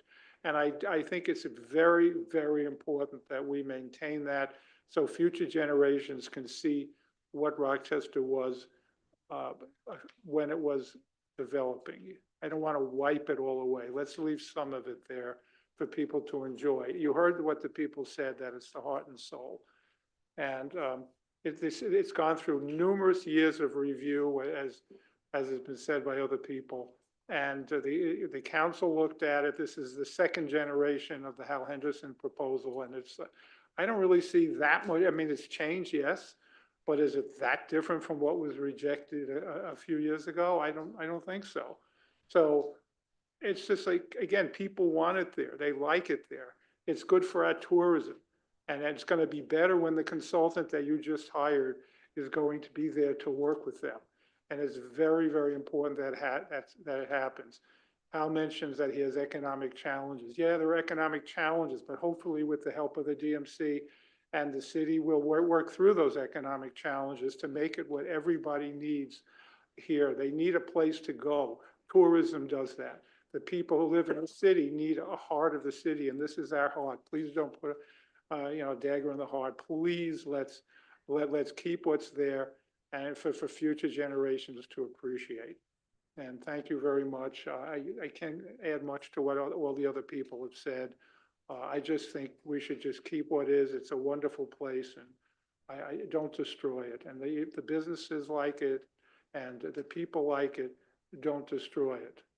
Thank you. We can always put some of these other types of buildings on another block. Thank you very much. Thank you. Next up is John Creasel.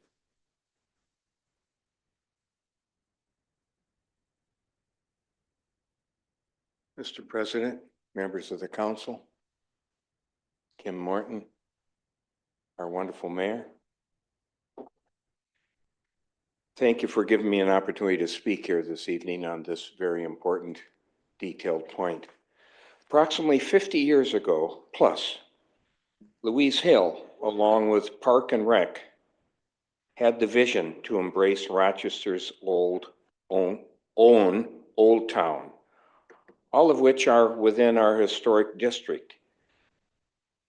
This was a rendition right here of what was done by Louise with the help of Park and Rec as to what the future of historic 3rd Street could be. Some of you remember Wong's, oh my gosh, 1951. We all stood outside in the snow waiting to get into Wong's, okay? And then we've got the Union St. Bank building, our first bank building in Rochester, right here on the far left. The building I'm in to the far right, a couple have been demolished. Kennedy building used to have a 3rd floor, even though the 3rd floor burned off. It's still right there with its two floors. Thank you. All of which are within our historic district that survived our 1883 cyclone. All of these buildings played not only a major role during and afterwards for providing care to the injured, shelter, food for the people that had no shelter or the workers there, and the dignity to those that lost their lives. These 3 buildings now in question on the Palace block, that block is called the Palace block, namely the former Mammoth dry goods store, built in 1879, one of the finest Romanesque styled buildings in the state of Minnesota, was renamed the Payne Furniture Building after 1900. I think it was 1904, if I remember correctly, and then became a furniture store, coffin storage facility, and a funeral facility. So at the time of the cyclone, it was not a funeral parlor at that time. It was a dry goods store that was there. That came later, but it was used as all the other buildings that weren't torn down by the cyclone. They were used in any fashion necessary to move Rochester forward to what it is today. Because of these buildings and that cyclone, needless to say, that's why we have St. Mary's here today. I ask the council this evening to vote no to this problem. Note also, you should be aware of the purchase agreement that Hale engaged to with Cedric Payne. That purchase agreement requires that the facade stays. That's an absolute. I worked with the Payne family to make sure that that took place. So there's no denying that that building was historic when it was purchased by Hale. In passing, this proposed project will jeopardize the remaining buildings within our historic district. I will point out that Kevin Lunn and myself met numerous times with Gus Schifolius, who came to realize how important the Conley Moss building was to this community and to this community's historic district that directly led to the Downs family's ability to purchase this key anchor on 4th Street. That's an absolute. One additional key comment, approximately 2 weeks before the death of Gus Trifolius, he summoned me to his home. And I don't think he would have a problem with me sharing what I'm going to share with you this evening that took place at that meeting with him. So he summoned me to his home, and we conversed for approximately 2 hours, during which he said to me that he regretted his role that he played in this community that he loved so much, causing too many landmarks to be demolished. Please listen to the recommendation of your HPC commission. That's why it's called a commission. It's not a committee. Thank you very much for your time. Thank you. Next up is Samantha Johnson.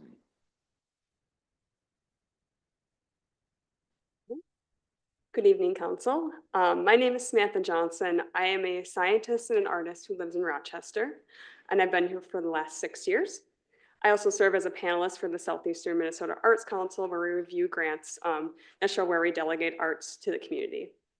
While it was the scientific hub of Rochester with the Mayo Clinic that initially brought me here, it has been the vibrant arts community centered in this historic district that has allowed me and made me want to stay.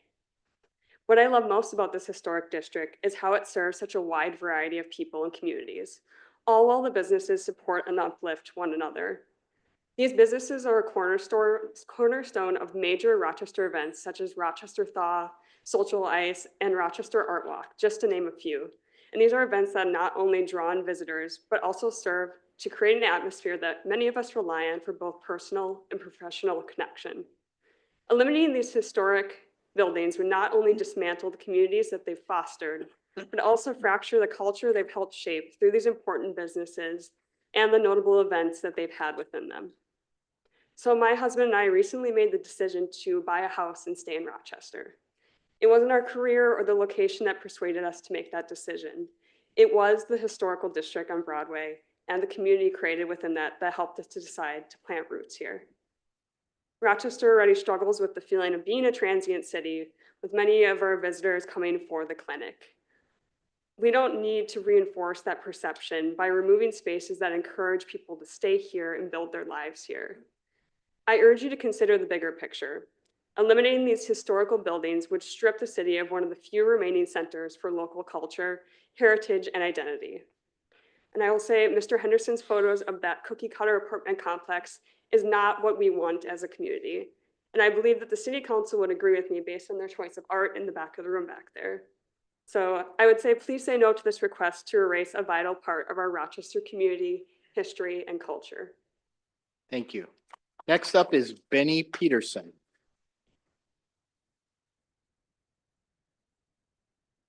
Hello, I haven't spoken to you since high school, so I'm very nervous and I apologize in advance for that. I'm going to keep this as quick as I can because my partner will also be speaking on our feelings. I have a few points I would like to directly make. We moved into an apartment together 2 years ago to be within proximity of historic downtown. Our idea of a good afternoon is to walk just down the street, poke our heads into each individual building and see what we can find that we didn't see last time.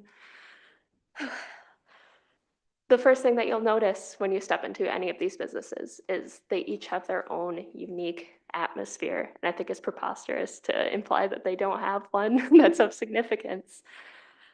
They each have their own soul, whether that be students studying in STEAM, trying to cram as many words into their paper as they can, or going to a live show at Tree Dome and experiencing the local music scene, or going to an art class at Art Heads, as many as mentioned, or even just making a purchase at Threshold. We have an incredibly vibrant community of local artists, and these shops are their home. Without these small businesses allowing us into their doors, our own small art economy would not exist. They host their own events that give us a place to sell our art, and I think that that is an incredibly important thing for a community to have.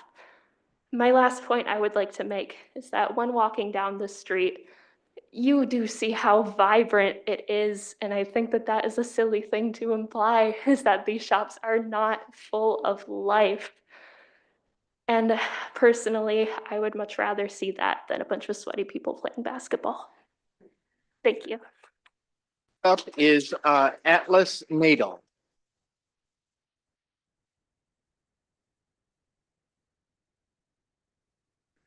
Hello and good evening, President Schubring, Mayor Norton, and City Council members. I'm dyslexic, so I'm trying my best to make sure I'm reading this properly. My name is Atnas Tata, and I live in the downtown Rochester area with my partner. I'm going to apologize ahead of time if anything I say is redundant. It's clear that we're all very passionate about what we have to say about this. I speak as a concerned resident of the community who relies on the kinds of spaces threatened by this proposal. Let's be clear. These are not just any buildings downtown. These are properties that were formally designated by this council based on substantial evidence as contributing structures to our downtown commercial historic district just last year. The argument that they suddenly lack any historical significance or integrity flies in the face of the city's own findings and the principle of historic preservation. More importantly, these buildings house vital parts of Rochester's current cultural heart. Places like Art Head's Emporium, Cafe Steam, Threshold Hearts, and Tree Dome are not just businesses.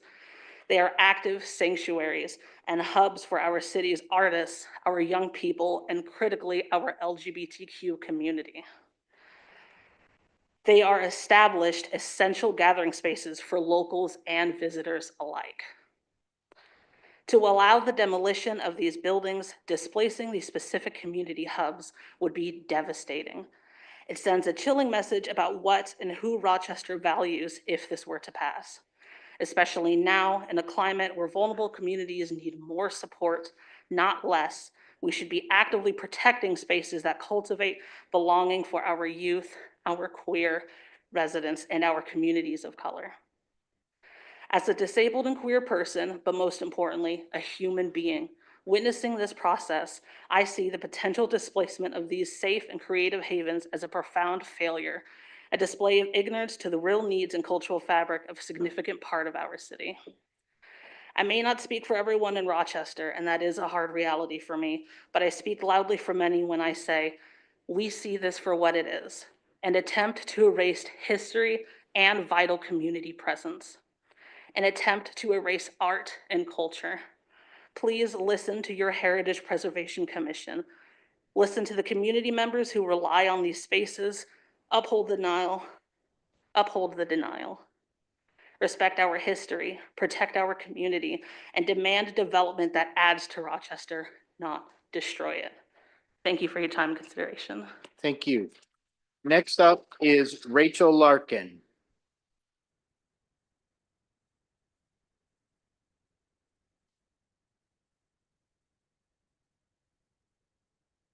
Good evening, and thank you for taking time to listen to all of our thoughts and feelings. My name is Rachel Larkin. I am a resident here in Rochester and a small business owner, as well as a mom and an artist. Mayo Clinic brought my family here, but it is not why we stayed. The art, the passion, the emotion, the honest human connection that me and my family were able to make here through places with history, with feeling, with color, with rough edges is why we stayed.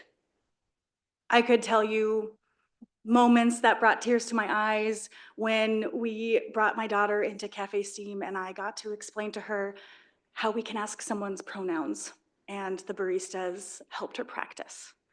I could tell you about how I was able to walk into Threshold Arts and purchase protecting trans kids stickers and shirts to support my students that I taught.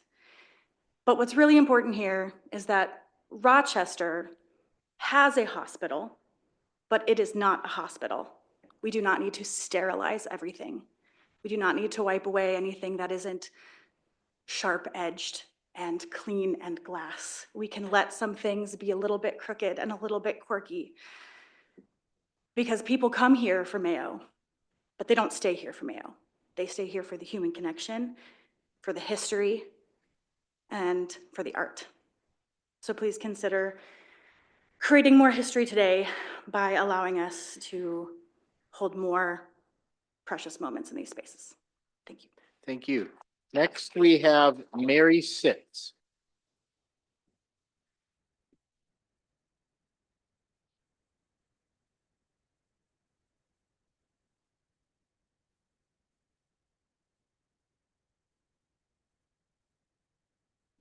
Hi, my name is Mary Seidel, and I'm a resident here in Rochester, Minnesota. I want to speak in favor of preserving the historic downtown district. As we expand and build our city, I believe it is important to preserve this historic district and the enrichment it provides our city. I appreciate the community that has been built within these businesses in this district, and I feel these businesses showcase the legacy that is the history of Rochester, and I am asking today that you preserve that history. Thank you. Thank you. Next, we have Vanna.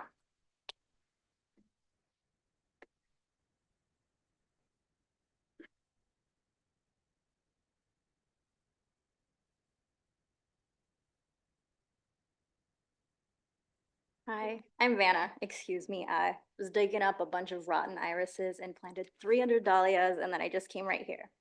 I'm also a Rochester native, the mother of two of the kids that will be speaking to you. They've spoke here before. One of them is very spicy, just a warning. I'm also a teacher at Art Heads that is currently at 317.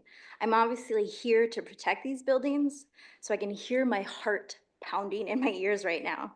I don't think I've seen any of you in the space. I know I've seen you. You bought a corn tower. Thank you. So it's a lot to trust in you because I haven't seen you in the space to know that you know the people that come into these space and the interactions that happen in this space. Even if you come in for a quick visit or be a part of a class, you might understand why this space is important to our community. One question we always get asked almost every single time, where do those spiral staircases go? That question alone allows us to open up Rochester's history because Mayo isn't just our history, right? Or is it? Is Mayo Rochester? Rochester is Mayo, is that it? What I see in the space that I work in is community. I see friendships form. I see relationships maintained through art. I see children build confidence in their self. I see people just not wanting to be alone. And I hear people who are 20, 30, 40 years older than me say that this is the first time they've picked up a paintbrush since elementary school. I see all ages. I see people from all over the world find relief in this space. In the spring, summer, fall, Rochester is great. There's parks, there's outdoor activities that give Rochester life. But winter, help me. I can't be the only person that experiences seasonal depression. The historic block is that warmth and light we need in the dark season. Places like Art Heads, Cafe Steam, and Tree Dome are spaces that are worth the time it takes to shovel out your car. It feels like Rochester has had so much plastic surgery. The way we rip out historic buildings, it's hollow and artificial. Is there a limit? And those benchmark photos, they look lifeless. What an honor it is to own such a beautiful historic space, whether you intended it for it to be what it is right now. I'm a fan of old things, old pastimes, old people. I want to show you, my peers, the younger generation, that old is worth protecting. If you just take care of it, it's worth it. Where do you want to see these businesses go? Where do we go? I know you will make the right decision for the community that lives here right now. Thank you for considering. Next up is Luna.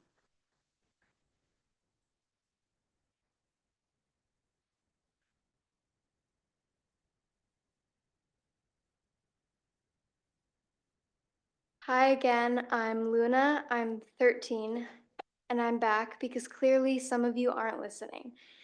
Keep tearing down places that hold real history and meaning. And for what?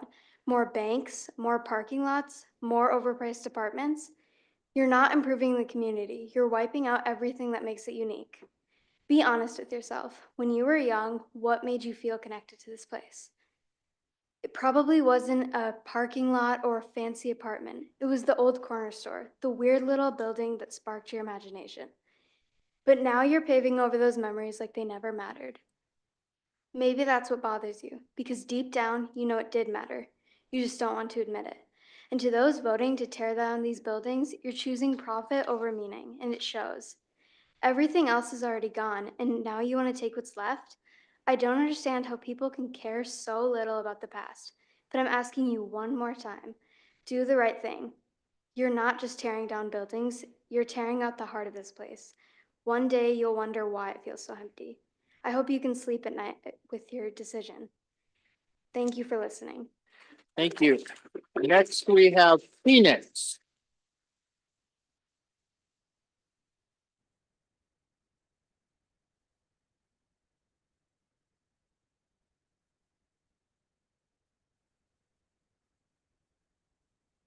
Hi again. My name is Phoenix, if you remember me. Now I am 11 years old. I think the building should still be protected. Most of my life was spent at 317 with my friends and family. And I remember when I was in preschool and I had a day out, and me and my mom went to Cafe Steam and shared a blackberry Italian soda. I get it. The buildings are a lot of money and responsibilities. But you're not just paying for the life of the building. You're paying for someone's childhood and memories. This might just be another building of no worth to you, but this is my life, and I have to fight for it. Why do you get to decide someone else's life after you? You're not going to make nearly as much memories or moments that just make you happy in a gymnasium. Don't just do it for the people speaking today. Do it for the people that are going to grow up after us.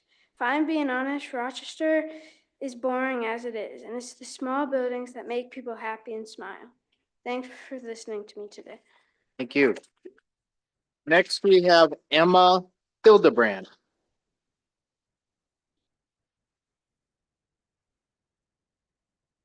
Hello, my name is Emma, and I'm a constituent from Ward 3. I wanted to talk about my experience with this block. So since moving from a city of over 200,000 of population 2 years ago, I had missed the sense of community and locality of third spaces, including coffee shops and other community centers. Since finding Cafe Steam, Art Heads, Tree Dome, and Threshold Arts, I have found the camaraderie that I was desperately craving and have gone to one of those businesses every day since. Appreciating these places and this block so much that I moved across town to be within walking distance of each of them. Many of my peers whom I met through these spaces that have moved to Rochester for work, like myself, have shared similar feelings about this block. Having community spaces like these are the backbone of this town and are they will be the backbone of attracting and keeping young people here. Furthermore, all advertised pictures of the Rochester skyline highlight the historic Plummer Building, an iconic established landmark built in 1920. Why? Because we understand the importance of showcasing our history and long-preserved culture, something that this block on Broadway holds a lot of. The addition proposed will destroy this history and block this historic staple from our skyline. Architecture is the most accessible way to teach about history. It's free and it's open to people of all backgrounds and abilities. Demolishing this block will rob our future residents of the opportunity to learn about Rochester's rich history. I, for one, want to be able to walk my children and my grandchildren down this block and share the buildings that I hold dear to my heart. All of this to say, heritage preservation starts with these shops, and destroying our past will rob us of our future. Thank you. Thank you. Next, we have Bunny Kettlecamp.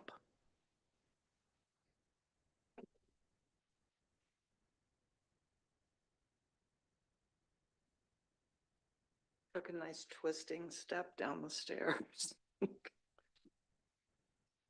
Hi, everybody.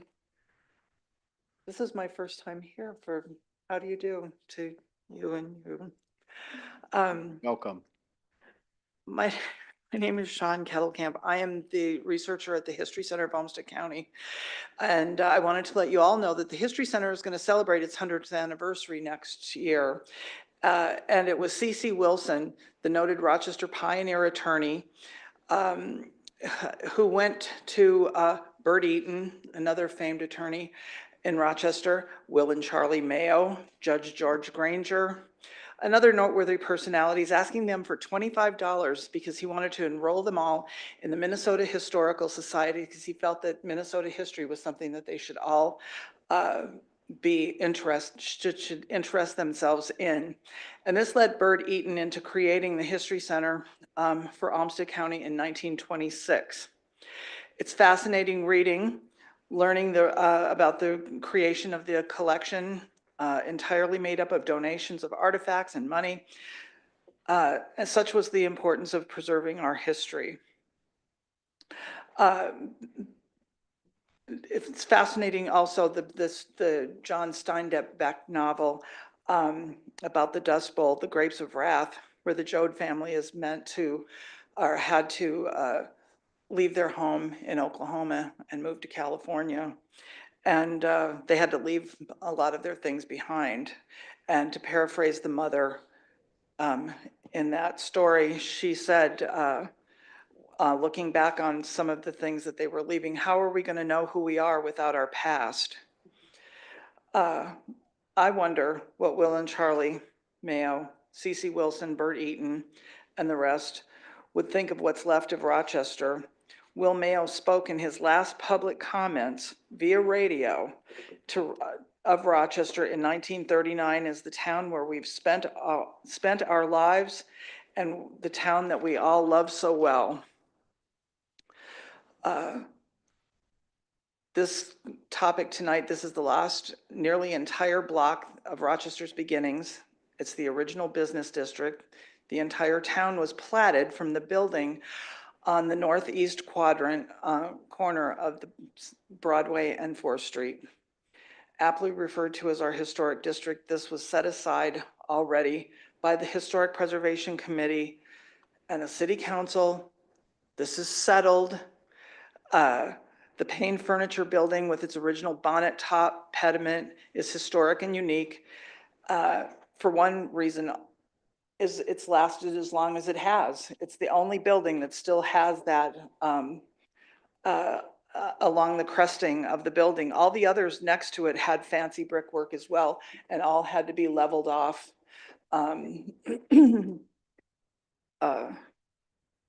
Because of weather over the years, and had to be made level. And I'm just saying, to preserve is to create. You know, preserving is a noble thing. It's not, we don't need to tear everything down. But we're told that we need to be building housing, student housing for UMR, you know, the University of Minnesota Rochester. To me, it truly should be called the University of Minnesota Mayo, because all the classes that are taught there are only there to benefit the Mayo Clinic. They're not, you can't get a history degree there. You can't get an English degree there. They're all Mayo Clinic specific. So the Mayo Clinic, I believe, should provide land and housing for the students that they are teaching and the ones that are going to eventually have their employment at the Mayo Clinic. And as I used to always say, the historic district is 1/1,000,000th of the building space in Rochester, Minnesota. There's plenty of other places to build apartment buildings. And, you know, we love Hal Henderson, and he knows he has the most beautiful building on Broadway and historic building on Broadway. He knows it's historic, and he knows we want to keep it. All this proposed demolition would have the effect of changing the tax base for everyone, and it would destroy our historic district. So I encourage you to vote no on this measure. Thank you. Thank you. Next, we have Casey Gonzalez. Does this go here? Yeah. Hello, President Schubring, Mayor Norton, council members. My name is Casey and I am a student at UMR. Instead of studying for finals, I am here to let you know how important the historic district is to myself and my fellow students. I am not a Rochester native. I was drawn here by small class sizes, quality education, and skyways to protect from the cold. But what really sealed the deal was the historic district. When I'm walking to class, I go out of my way to walk past these buildings and experience the beauty and the community that is there. When my friends and I talk about where we're going to hang out and where we're going to study, Cafe Steam is first on that list. When I need study break, I walk through these buildings. Crusoe's general merchandise is a particular comfort for me. These buildings are important to us as students. When I looked at that gym picture, I did genuinely cringe. When you put a bunch of nerdy pre-healthcare students in one place, you don't really get a lot of people that are eager to work out in front of a fully windowed wall on the first floor. I'm not sure that many of my fellow students would appreciate having all eyes on us working out.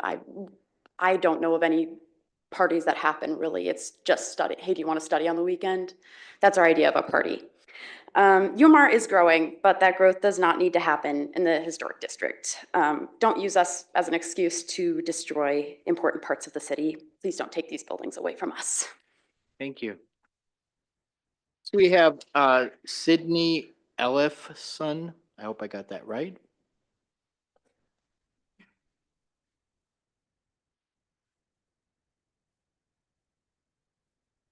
Hello, my name is Sydney Ellefson Williams, and I grew up here in Rochester, and I work as a local realtor.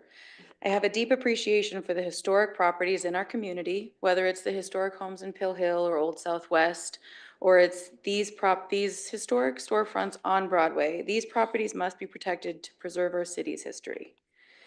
I read a KTTC article that quoted Mr. Henderson saying, "The buildings are simply old and have no historic significance." I couldn't disagree more. We have a very rich history with the Mayo Brothers and the Mayo Clinic and all of the buildings associated with that story. But I think it's also important to remember that there are other local businesses that also contributed to making Rochester what it is today. The fact that these buildings in the historic district were there over 100 years ago housing local businesses run by local families, and they're still being used in the same way today, is a huge source of local pride and identity. That is significant.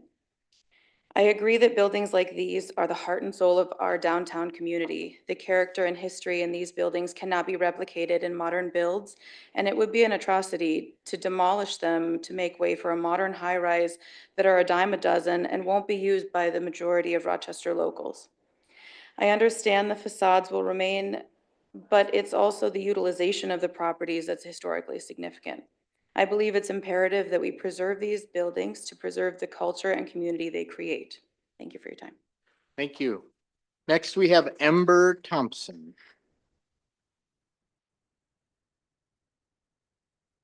Is Ember here? Up there. Good evening, Mayor Norton, President Schubring, and members of the council. I am Ember Thompson. I'm a resident of Rochester since 2021. I believe in preserving the historic district because it is a unique and iconic part of downtown Rochester. Preserving our history is vital for keeping our sense of community alive. Communities are enriched by embracing our history, not tearing it down. There's been discussion tonight of vacant spaces downtown, and I'm not sure if this is news for the owner and developer, but these spaces aren't vacant. The businesses located in these buildings are also a vital source of community. I make sure to bring any friends or family that visit Rochester to Cafe Steam for caffeinating and community. I built my friend group and personal community after moving to Rochester from an event at Cafe Steam. Art Heads Emporium hosts community events, including Queer Art Nights without Rochester, which is one of the few sober queer gatherings in Rochester. The other is at Cafe Steam, Queer Coffee Nights, which President Schubring, you've been to. So, you know, it's nice to have that community. Tree Dome brings music and other events to downtown Rochester. So these are infinitely more valuable than a gymnasium or yet another cookie cutter apartment situation. Having these historic spaces as a nexus of community helps connect Rochester's past, present, and future. Change is not inherently bad, but demolishing these spaces is not the way to grow Rochester. The founder of Out Rochester put it best, saying, "I believe we should preserve the places that make Rochester special and that bring communities together, and this block is one of those places." I am joining my voice to the chorus tonight to say, please say yes to our history and our treasured past, and please say no to this request to remove the historic designation. Thank you. Thank you. Next, we have Melissa Thompson.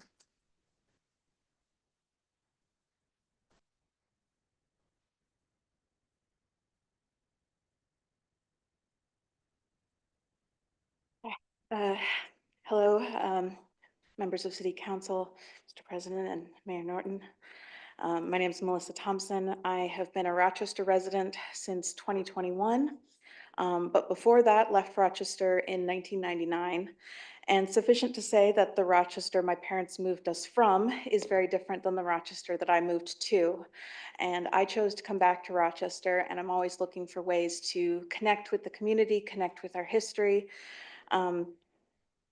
I believe in preserving the historic district because it is a piece of Rochester that is valuable, connecting us to the past.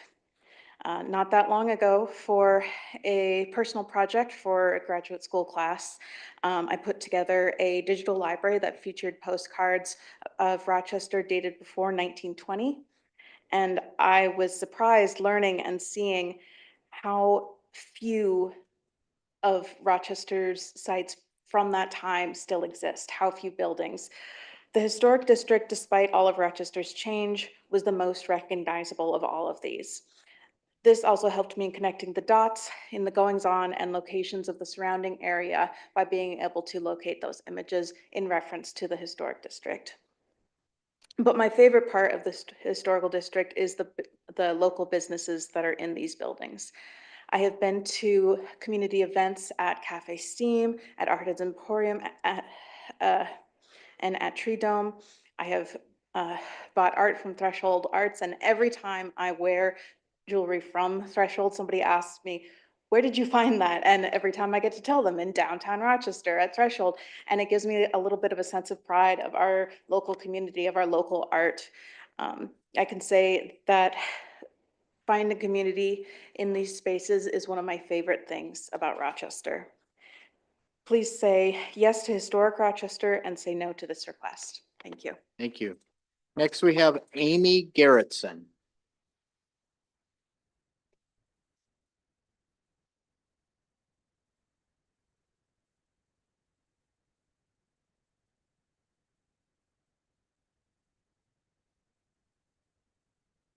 Good evening. My name is Amy Garrettson, and I also have spoke previously to the previous city council in support of the historic district downtown.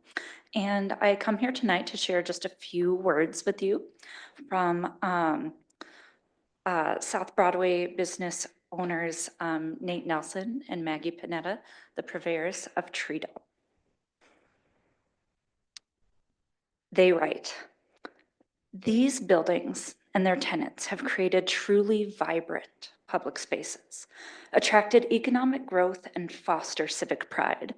If these properties were not on the historic property inventory, these buildings are vulnerable to demolition and new construction, which we feel will also set a dangerous precedent for potential future historic property developments downtown. The 300 block of South Broadway is a significantly trafficked area of downtown that has developed into a true hub of arts, culture, and community gathering in Rochester. When relocating our shop from Winona, Minnesota, we sought out the 300 block of South Broadway due to its history and developing cultural spaces like Cafe Steam, Threshold Arts, and Art Heads Emporium. We valued the history of these buildings, which housed music spaces such as the Bach Music Building, 1948 to 1971, and Broadway Records, 1980s through about 2002. We received countless compliments about the look and the feel of our building. Visitors often note that they feel transported to another time and place, or that spaces like ours are often reserved for larger metro areas due to aesthetic appeal and quality of the small businesses on the block. Our location has been paramount to our substantial success as a retailer and live music listening room. Since 2021, we have hosted and participated in hundreds of events and live music shows for all ages and seen revenue increase nearly twofold in each year of business, all of which we credit to the vibrancy of this block. Unlike other segments of downtown, we are a collaborative, communicative, and friends with our neighbors. This collective of young, small business owners is something the city should take pride in and protect, not disrupt and demolish. Following our relocation from Winona to Rochester in 2021, this area gained new businesses, including Tie Pop, Threshold Arts, Mezzanine, Elsie's Venue, and Morrow, to name a few. It is clear that business owners value the historic nature of the area. The Downtown Commercial Historic District anchors foot traffic outside of Peace Plaza, and any disruption would deeply affect businesses from the 300 block of South Broadway, Historic 3rd, and First Ave. The construction in Peace Plaza from 2020 to 2022 caused significant closures and disruptions to local businesses. Can downtown endure losses like this again? If construction were to occur in the center of this block, it is likely that businesses will not return to the area and that neighboring businesses, Kathy's Pub, Tie Pop, perhaps others, would be highly affected.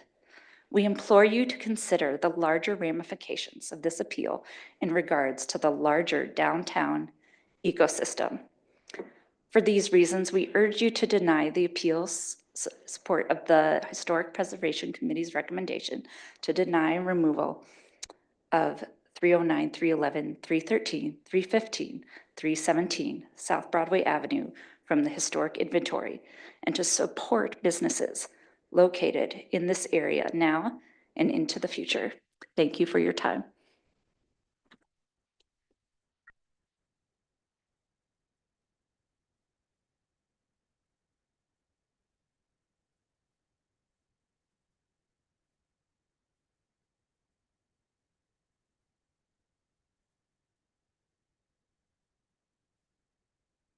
Good evening, President Schubring, members of the council, and Mayor Norton. Thank you for your time this evening. I am Becky Monpetit, Rochester resident and small business owner. I'm a third generation, lifelong resident of Rochester area and a lover of history. My great-grandfather operated a service station and boarding house on the corner of current-day Civic Center Drive and Center Street.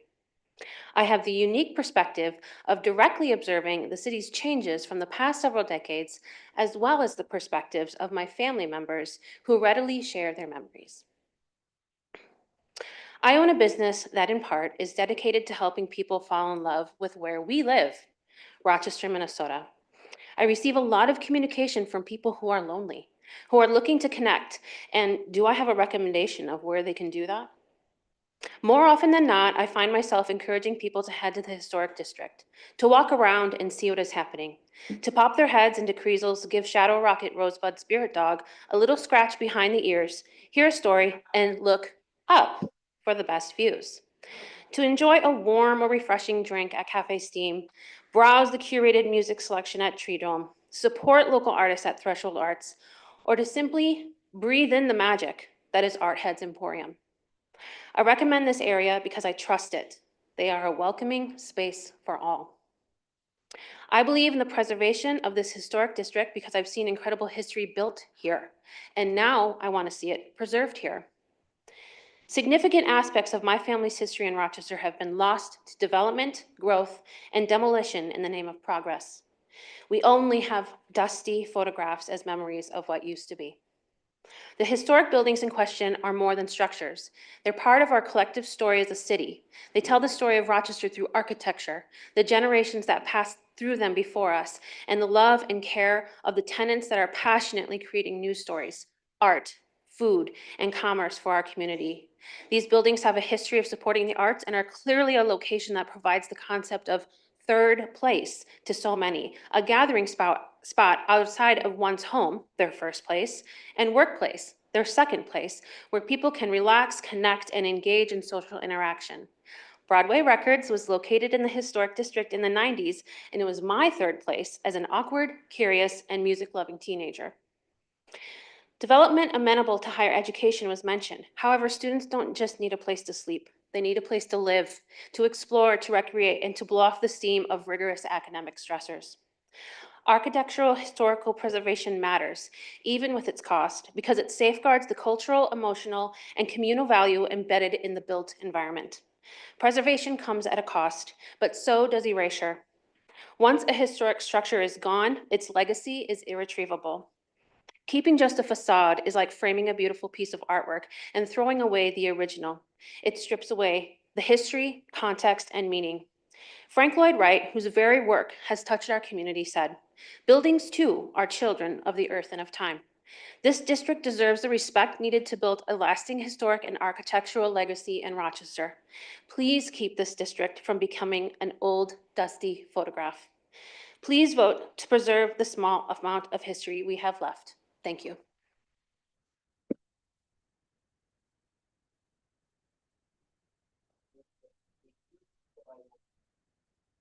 All right.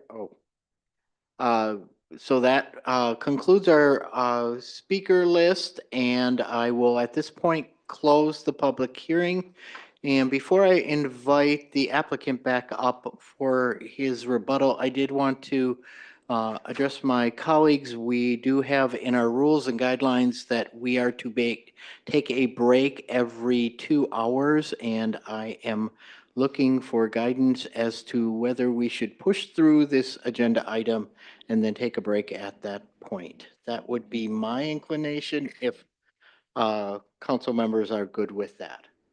With that, we will invite Mr. Henderson back up to for his 5-minute rebuttal.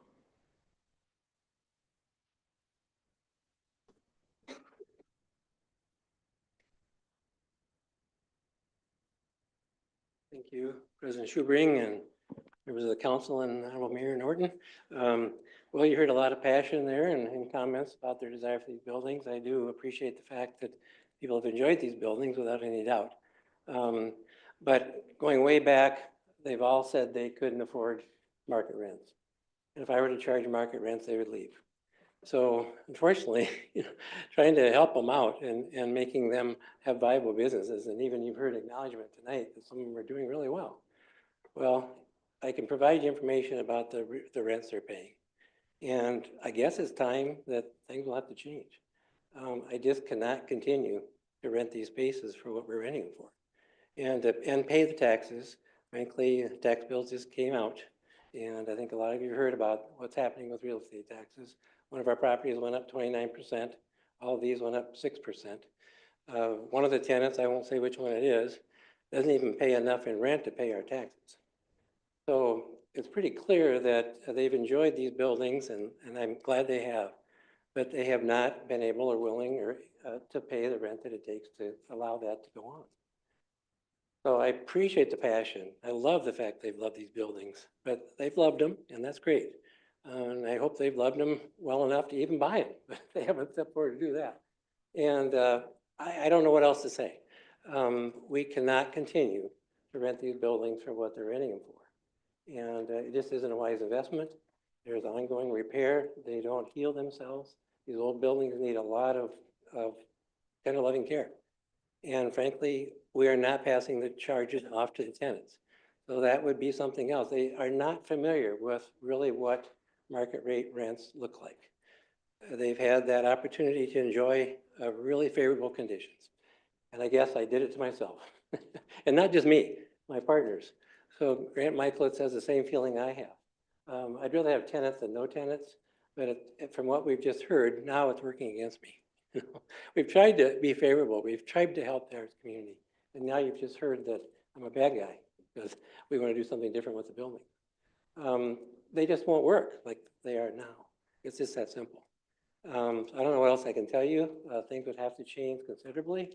My guess would be if they were to have a conversation with us about what it really takes to support these buildings, frankly, I don't think they would be there. So I don't know what their alternatives are. I think there is plenty of other space available. But I think they probably couldn't afford the rent there either. Otherwise, I would think someone would be looking at it for the fear that theirs would be torn down. But, we've worked hard to save the fronts.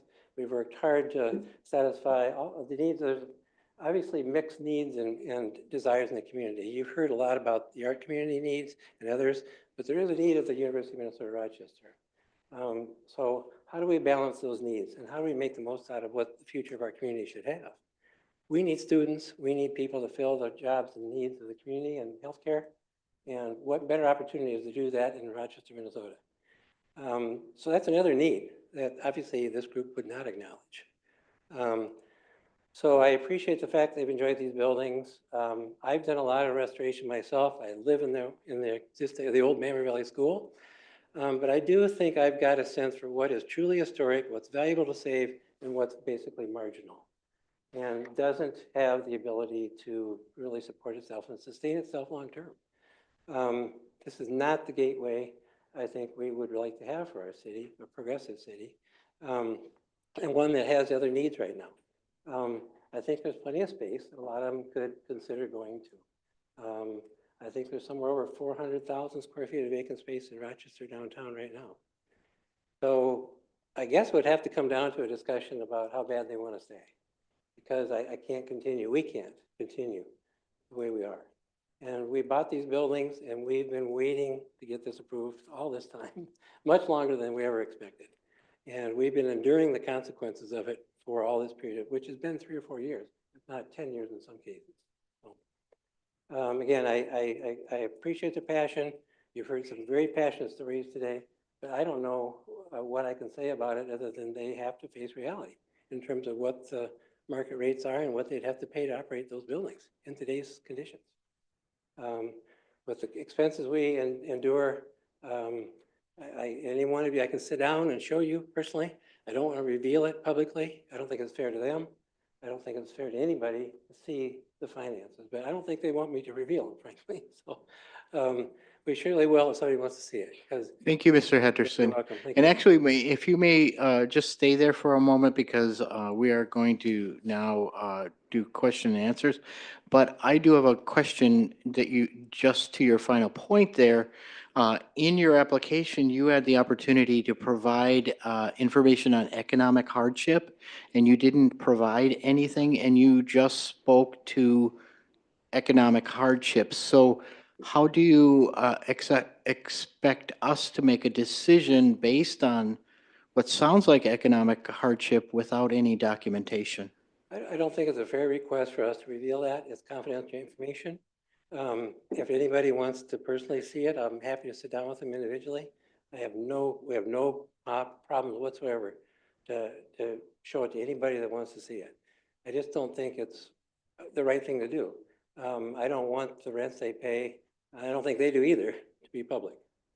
So that's our reason. Okay. With that, Councilmember Wall. I would like the city attorney to weigh in on the quasi-judicial decision that awaits the council. Thank you, Councilmember Wall, Council President, Council members, Mayor Norton. Just briefly, and I'm sure that Director Woodward can also speak to this point, a reminder to all of you that this is a quasi-judicial decision where you are making essentially findings of fact through this hearing process today and applying it to the applicable law that is in the ordinances in the UDC that's been set out before you in the RCA. It's just important, I think, as you know, through a quasi-judicial process that that's how you are making your decision. You're not making your decision based on other things that aren't part of the law. For example, the proposed findings that are before you through the RCA, consistent with staff's recommendation, is the findings that would support that particular conclusion. If the council were choosing a different direction, we would need to sort through the appropriate findings, again, that apply to the law as set out through the UDC. Thank you. Councilmember Palmer. I have a couple questions. So back to the city attorney, if we decided to economic hardship, that would be one of the reasons that we would deny or we would approve, I guess we would deny the recommendation. Is that correct? That is one of the factors, yes. Okay. So if Mr. Henderson could come out, we got a few questions. So when did you start owning this building? Oh, 315, 317, I purchased and had my own business in there for a long time. I think it goes back 35 years. Okay. You bought it from Alexander Ferris, is that correct? I did. Okay. And you've worked on a lot of historic buildings in Rochester. If I remember right, the one on First Avenue, what is Grant that? Street building on First Avenue, yep. Okay. And then on Third Street, you've done some remodels there or some buildings? Yeah, the Kennedy building, way back, we did the new Merchant Exchange building, which is new, but it's made to look historic. I don't think many people realize that it's a brand new building. The Tap House building, I did. So, and I could list several more if you'd like me to, but we've been involved in a lot of them. Okay. And then did you do the building across the street from you? On Broadway? On Broadway, I did not. You did not. But you're One gonna, of my partners did that building. your partners did. Yeah. And you're gonna put a skyway between your building and that building? We thought that's what the city wanted. Years ago, we created an easement through the Payne building to allow for that, to fulfill the master plan. So in our agreements with the city, we allowed an easement, and our understanding was they would want an easement through a new building to accomplish the same thing. But recently, the staff has said there's no interest in that skyway.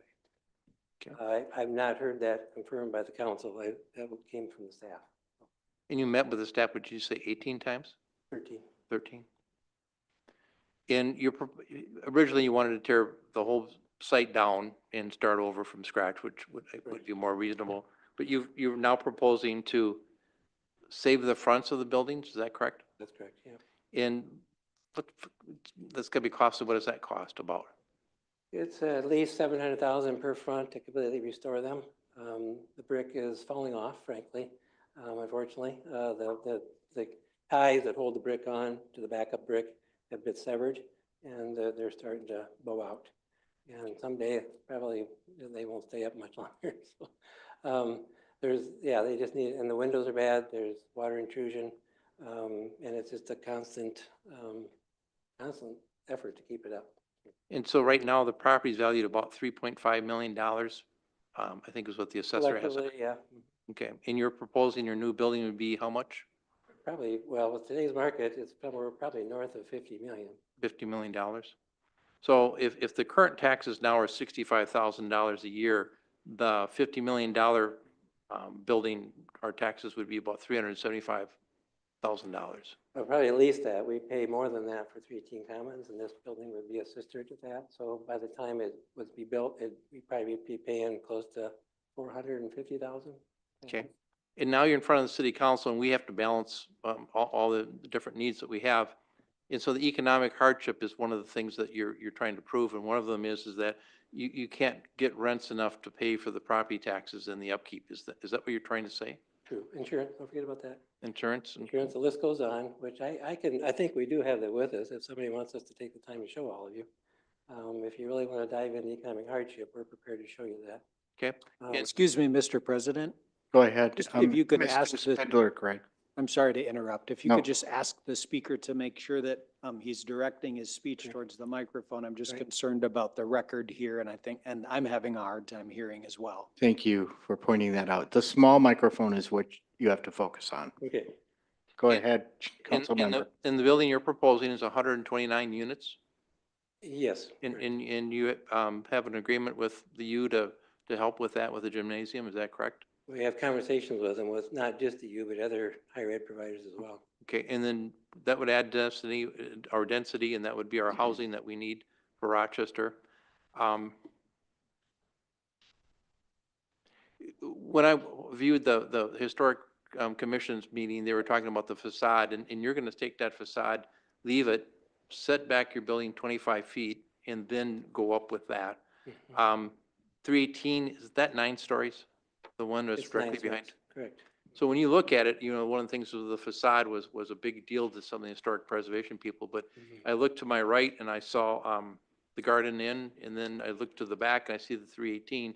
So you're only going to be 2 more stories higher than that, isn't that correct? Correct, and actually further in that presentation, I didn't have enough time to get there, but we have a rendering showing the view coming up South Broadway. If they can bring it up again, I can show you that view. But you're definitely getting into the territory of taller buildings. So it would not at all be out of line, and it would visibly work in that neighborhood. Can I interrupt for a minute? Councilmember Palmer, you do know that we have 2 items, and some of your questions are more related to G5.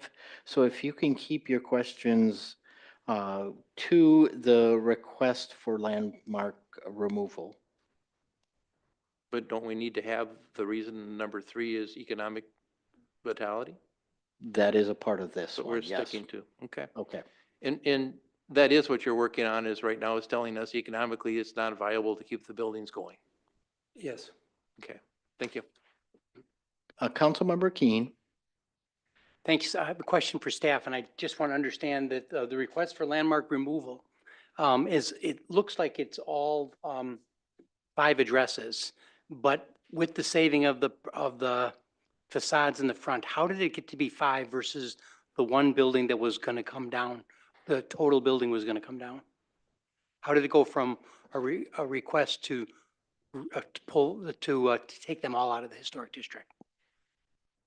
So, thank you for the question. So part of where the demolition occurred, and there is a bit of a memo that is attached from the building official. So this would require a demolition permit for also removing the back part of the building. So it does maintain the facades, but the back portions would also be removed. And so the significant amount of what would need to be removed would trigger a demolition permit, which is why all of the buildings are included in this request.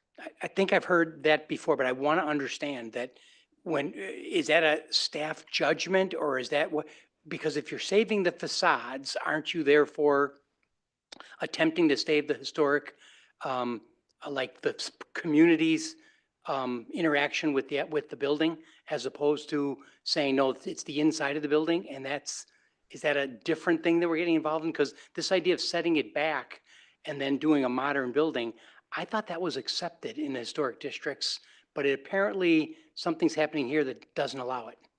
So I would note that, like, looking at design guidelines in terms of what can be built is probably part of the second public hearing as it relates to the certificate of appropriateness. But in general, the amount of demolition that would need to occur is what is triggering the removal of these properties from the historic district, because in essence, they would become non-contributing to the historic district. And the demolition piece that we included in the UDC also reflects when you would need a permit through our building. So when a demolition permit would be required versus an alteration permit. So an alteration permit would be that they're renovating an existing building, and that wouldn't necessarily trigger a full demolition permit. Because of the extent of the work that needs to be done, this would trigger a full demolition permit, which is why this is coming before you to be reviewed. All right, that's helpful. Can I assume that was some of the give and take in these 13 meetings that we've heard about? Or is that just this is the plan to come in and the city interprets it to be demolition? So part of the review is what does that project look like? But then ultimately we have to align what is being proposed and submitted as an application and what aligns with the UDC and the historic overlay within that and the historic HPC requirements. So as part of the requirements and overall looking at what is that proposed project and then how is the best path forward to make that application process. And so as part of that, we identified that we would need to go through this step because of what is being demolished within the structures. Let me see if I can ask it slightly different. Could the city have recommended a plan that would have allowed not all 5, but at least 4 of the structures to remain in the historic district and still be developed? I think there's always a way within our design guidelines and the Secretary of Interior standards, which really provide the overall review of a proposed project, which is kind of related to how a certificate of appropriateness is completed. And what does that project look like versus to what extent that is being done. And so in the second public hearing under the certificate of appropriateness. So we're kind of mixing the two different Right. actions. That's really looking at, does that proposed project meet our design guidelines in terms of a rehabilitation or a new construction, and how does that fit in terms of scale and massing, and and so that is part of why that certificate of appropriateness, which is a separate action that needs to be looked at. Right, right. And I appreciate the idea that we have two different things in front of us and we're trying to keep them separate, difficult to do. But I still want to make sure that I understand that the owners are coming in saying they're maintaining the facade. I believe it's the staff saying, even with that, it's still a demolition. It's not, is that a judgment, or that's a percentage of change, or how does that come to be? So we're noting that there is a required for demolition, and that's also something where we consulted the building official, like, to what extent of what we're seeing, do you consider this either an alteration permit or a demolition permit that's required? So that is part of the reason that we included that analysis from the building official as well. So we evaluated both of those things to determine what is that path forward, and due to the extent of that demolition is where we landed with this project. Okay, and as just so anyone's listening to the discussion here, there was one building where the facade is coming down, and in order to do that, that would have to be taken out. I just wanted to make sure I understood the logic to get us to say all 5 of the addresses were coming out. That is correct, and it's 309, which is being proposed to be full demolition. Okay, thank you. Mayor Norton. Thank you. I have I think a technical question, and maybe it's for the city attorney. I'm struggling a little bit with this discussion of the quasi-judicial role when when it appears that we're starting to veer toward discussing the economic viability as a determining factor, when in fact throughout this whole process that has not been brought forward as a factor, and we're making a decision on the fly without any facts and without having professionals having looked through all those documents and making a recommendation. So am I guess, correct to be concerned that new information is being brought forward that was not part of a recommendation, or at least trying to be brought forward as part of a recommendation that was not brought forward at the other steps in the process? And then how do we fairly make a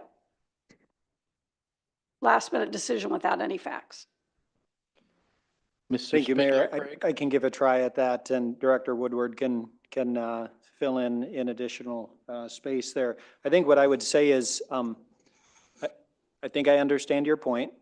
And to the extent that we're kind of equating this with sort of a courtroom process scene, I would say that it goes to the weight of the evidence, okay? You've heard some commentary tonight about economic hardship. You get to evaluate the weight or credibility of that testimony, for lack of a better term. And to the president's point, I guess, whether there was an opportunity that was missed to otherwise provide more substantial evidence or background supporting that point. So you can still attempt to evaluate that point based on what you've heard tonight. Yes, and I would just note that there are 3 different options, which is why we presented those 3 options to be reconsidered, and one of them being economic hardship. But we also noted in our findings that no documentation was provided to support that, so we weren't able to evaluate that. And so our findings also note that there was no evidence submitted for that, and that in our recommended denial is based on the findings, and I'm happy to just reread them, or we can put them on the screen just so that council is aware. But it's that the properties maintain their historic significance and historic integrity from when they were determined contributing to the historic district in 2024. The historic district maintains its historic significance and historic integrity from when it was designated as a landmark in 2024, and that no evidence was submitted to support a finding of economic hardship. And so, Mr. Chair, thank you both for those explanations. We've kind of gone down this path before when we try to do something on the fly, and I guess I would like to just recommend to the council that we're very careful about trying to do something on the fly when no evidence and no financial documentation has been brought before us, nor has it been run by folks that are professionals, which we are not. And so from my position, I would say I have significant concerns if that's the direction the council is going to try to go this evening. Councilmember Doring. I thank Mayor Norton for bringing up that point. As I was looking at the proposal brought forward, the economic hardship portion of it was the only portion that I could read into thinking about going against the HPC recommendation, but there were no facts or data provided there. I am just wondering through this entire process why the applicant had so much hesitancy to provide that data, which would have helped to make the case. Is that a question to the applicant? Or Director Woodward, or yeah, anyone. Mr. Henderson? Yeah, well, thank you. Appreciate the question. Like I said before, I really think this is our first experience with the UDC and how it's been applied. And I really do not think that asking us for that confidential information is a fair way, or a fair criteria within UDC. I think it's confidential information, like I said. And by the way, I would hope that somebody would give me a little respect here for owning buildings and running businesses in this town. I'm not lying to you. I'm telling you there is economic hardship, and we're happy to show it to you. Please show a little bit of credibility to a local that's tried to run a business and own buildings, and allow these people to have enjoyment of them as long as they have. But So the time has run its course. Can I add a follow-up question then Go to ahead. that? I understand the desire to keep private information private in terms of rent, charging, all that kind of stuff. But there are other economic hardships that you experience having historical buildings, maintenance, all that kind of stuff. None of that data was provided. So again, as the applicant, do you consider that confidential information? And if not, why not provide that information? It wouldn't be the whole picture. It wouldn't be the whole picture. I mean, it's public information. You can go and look at the real estate taxes. I think anybody can look at that and make their own assessment of what we're paying in taxes alone. All I would have to add to that is the rents we're getting. And it would become abundantly clear, like I said, and I'll say it again, one of the tenants, I won't reveal which one it is, isn't even paying rent high enough to support the real estate taxes, let alone maintenance, insurance, and everything else we pay. And I would say I've done it to myself probably. Like I said, we wanted tenants in there because we didn't anticipate this process taking this long. We didn't expect to be in this position as long as we've been in it. And it's just time that it's got to stop. Yeah. And if they're willing to pay a lot more rent, and we can tell you what that's got to be, pretty easy calculation. We don't need some high-paid, expensive consultant. I mean, I can tell you exactly, any real estate person in this community can do the same. And I can tell you, I've owned enough property, experienced it for a long enough time that we can give you that information, and I think it'll be abundantly clear. And I'm happy to do that if you want to, I guess, if you want to table it and want us to provide that. We actually felt out of the 3 criteria that we didn't agree with the first 2. The way they assessed it based on the way we assess it, like I said, is so subjective. You can twist and spin this any way you want to, and just read those criteria. I mean, you can make a case any way you would like to. And frankly, all due respect to the staff, they have a position, the way they took their position, we did not agree with their position. Yep. And Mr. Henderson, I'm going to stop you because you're kind of moving away from Councilmember Doring's question. So do you have any follow-up? I don't. I did not mean any, that you were doing any malfeasance or anything and not providing that information. I am just looking for that information to help inform a decision. Councilmember Miller. Thank you for the information. I guess my question is also related to economic hardship. I'm new to the council this year, and so I have not been part of the last legislative actions, but when I look at the process of establishing the UDC, establishing the historic district, hearing from building owners in those hearings that the cost of maintenance was a primary barrier, and then working with the DMC Corporation Board to establish incentives for repairs, for adaptive reuse, for other ways to increase the value of those properties to offset property taxes. My question is, have you applied or considered applying for any of those incentives for some of these ways that might increase the value or the productivity of your buildings? Yeah, all due respect, there's a good answer for that one, an easy answer. That it's a matching fund. So whatever we get, we match it. So why would we continue to pour more money into a building that doesn't support itself now with the revenue it can generate or the potential of revenue it can generate? Why would anybody do that? Other than maybe for the crazy reasons I've been doing it so far. But it wouldn't make sense to continue putting money into those buildings right now under the conditions. If market rates were different, if there were a lot of people looking to rent space downtown and it was in high demand, and there's other properties we can show you in Rochester that are getting 4 to 5 times more in rent than what we're charging. And I have all that. I can show anybody that wants to see it. But we're not charging $45 a square foot. In one case, it's $6 a square foot. And again, I appreciate your investment, and I appreciate the experience you bring. I'll reiterate that I share concerns of my colleagues that this is based on you telling us this without tangible information for us, not as experts, right, but as a policy board to be able to evaluate. And when I look to our staff as professionals and experts in these areas, what I see is a recommendation, and I don't have any evidence tangibly here tonight to be able to evaluate and come to a different conclusion. And again, looking at the legislative actions that we've taken as a body to establish and support this district, I see a gap, and I guess my question is just trying to understand that gap and not choosing some of those. Appreciate that. Options. Yeah. My answer would be similar to what I just said, though. There were 3 criteria. And we didn't even think we needed to hit on the hardship one because it would reveal confidential information. We felt the 2 criteria, we only need to meet 1. We felt that we met at least 1, if not 2, of the previous criteria, not just hardship.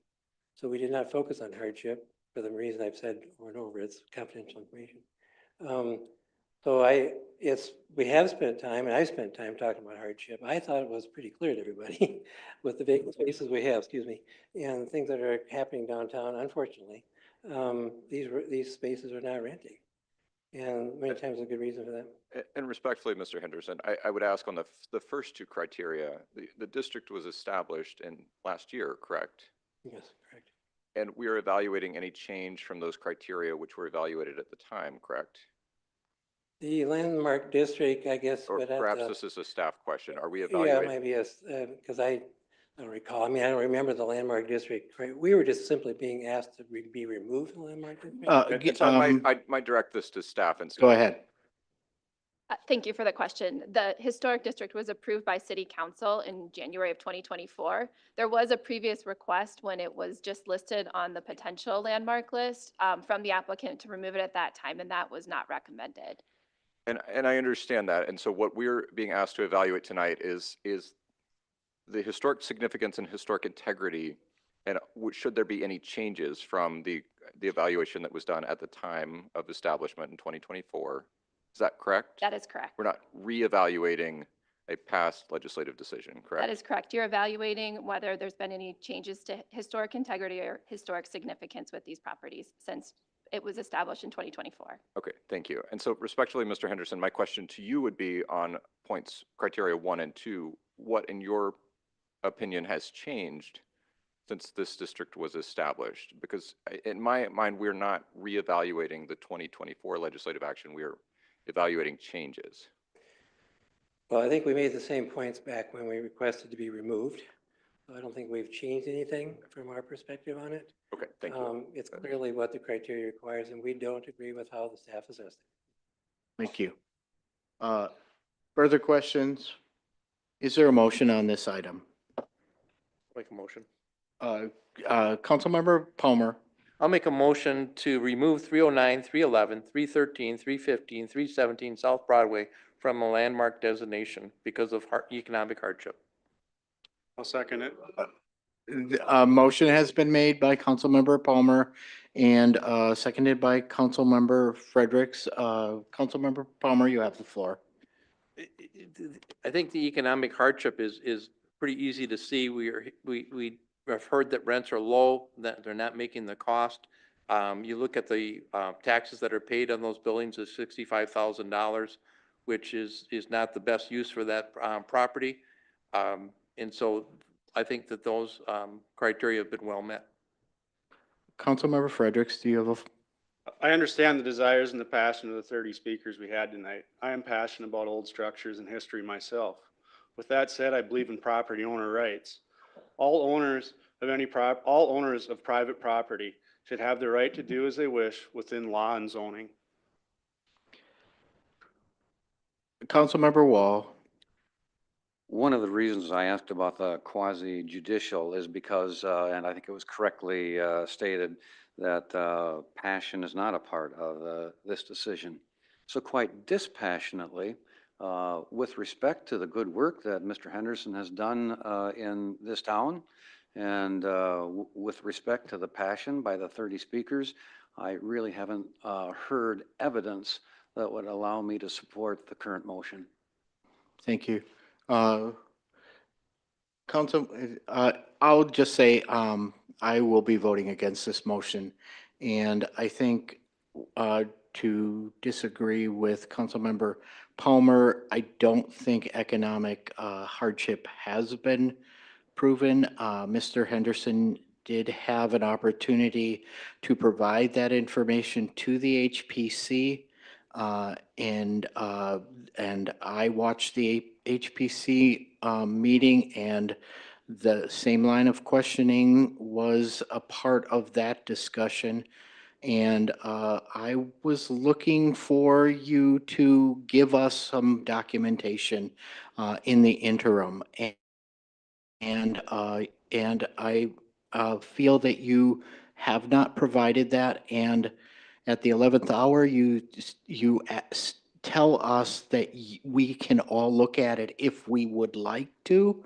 But you knew this meeting was happening today, and you didn't reach out to me as a council member to offer that opportunity to me until now. So I can't say that that I have the evidence to show that you have economic hardship. And to Councilmember Miller's line of questioning, there hasn't been any changes to the historic significance that was decided by this council a year ago. And we set a precedent there.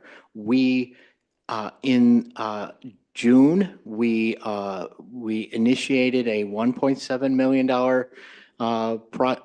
project to offer grants and loans, and $5 million from the DMC to provide grants and loans to the businesses along the historic district. Just 2 weeks ago, here in this chamber, we voted to provide $127,000 to provide visioning for streetscape and the area around all those businesses. So we've made a decision, and we've continued to work on building what we need to see to have a historic district. I believe if we allow this change, it's really going to set a precedent for the future degradation of the historic district. So I will be voting against this motion. Councilmember Keen. Yeah, again, I do appreciate the fact that we're in a quasi judicial mode of operation right now, but I think it's fairly easy to step away from this and see that there is an economic problem when you have properties that are being taxed based on what somebody could come in and build something else on them. And then we expect the people who are there right now to be able to do this. I really respect these owners for saying, we're not going to get those sort of market rate rents, but we're going to keep our buildings occupied. We're going to keep things going on in here. And I would think the normal, if markets work the way they should, the value of the buildings will come down over time to be commensurate with what the rents are, or the other buildings sitting empty will not be able to make money. The fact is, though, that right now, that this goes back to, 16 months ago, the council did vote in, and we're working under the laws that we do have a landmark district in downtown. I look across this council and it's a little scary. The 3 people that were here voted against it at the time, but it is the law of the city right now that we have a historic district. And what we have is a challenge to it, and we have to figure a way through it. Again, I'll say it again, I really do appreciate that we're trying to make use of these buildings. I call it in the interim, call it whatever you want, but these are places being activated, but not at market rates. And yet, when the assessors look, they compare this building to the other properties nearby that have been upgraded and can get the higher rent. So we have a structural problem in our city, but we're not going to, I don't think we should solve it by knocking down the thing that we just voted for 18 months ago and saying we have an historic district. Councilmember Fredericks. I would just say that one difference going forward is anybody coming into this district buying property is going to be aware of what the district is. He had this building for 35 years. He owned these other buildings, I'm thinking 8, 4, 3 years, all longer than it's been. This got put in his lap, okay? As a property owner, that's difficult, okay? We had the Pale Hill thing come ahead of us a few weeks ago. Obviously, everybody there was for it. It was a good thing for that district. It made a lot of sense. He got put in this position.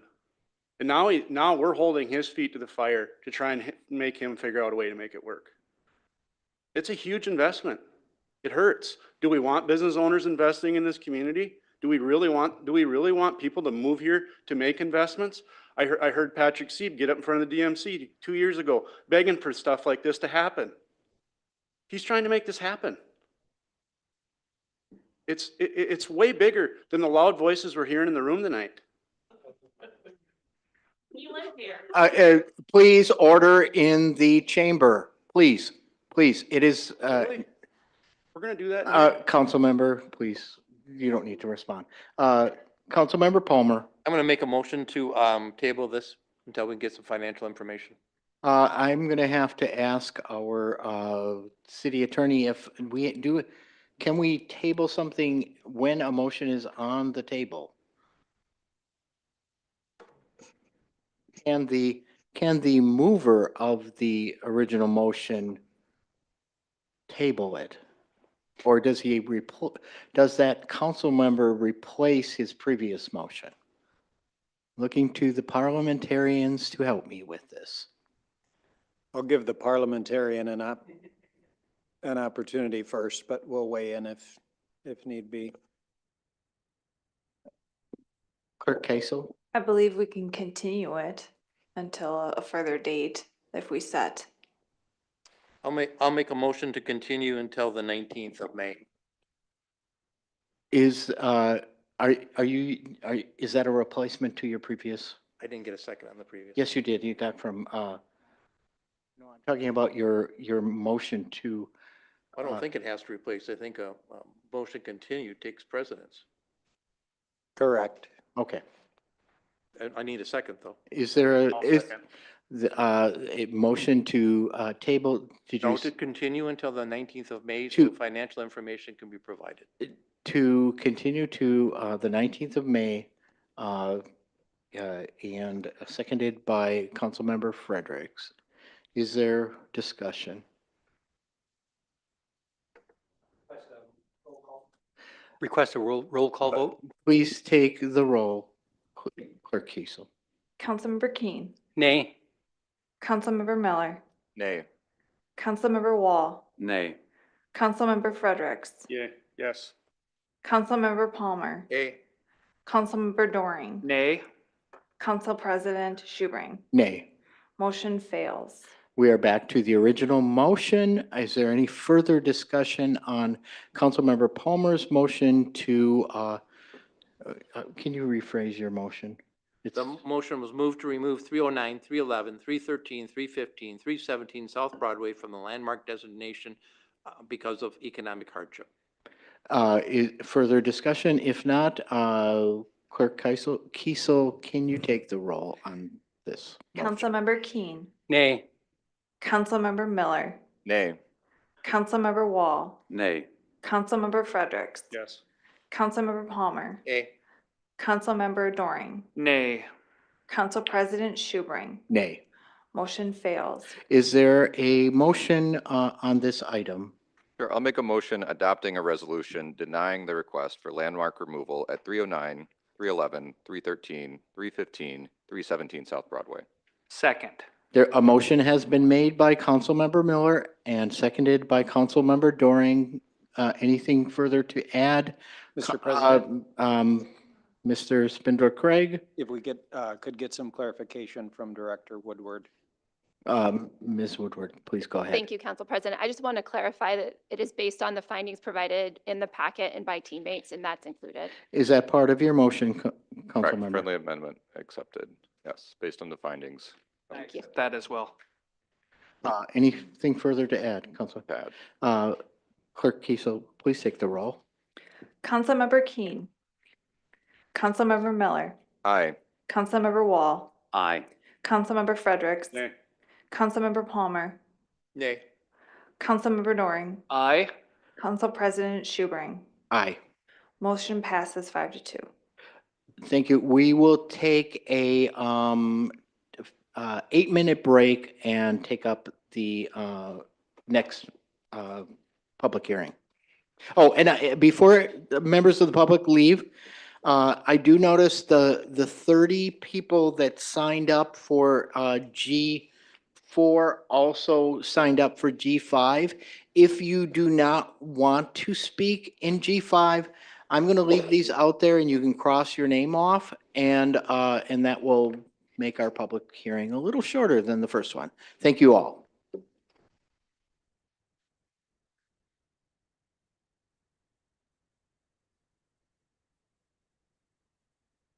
Recording stopped.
Yeah. Yep.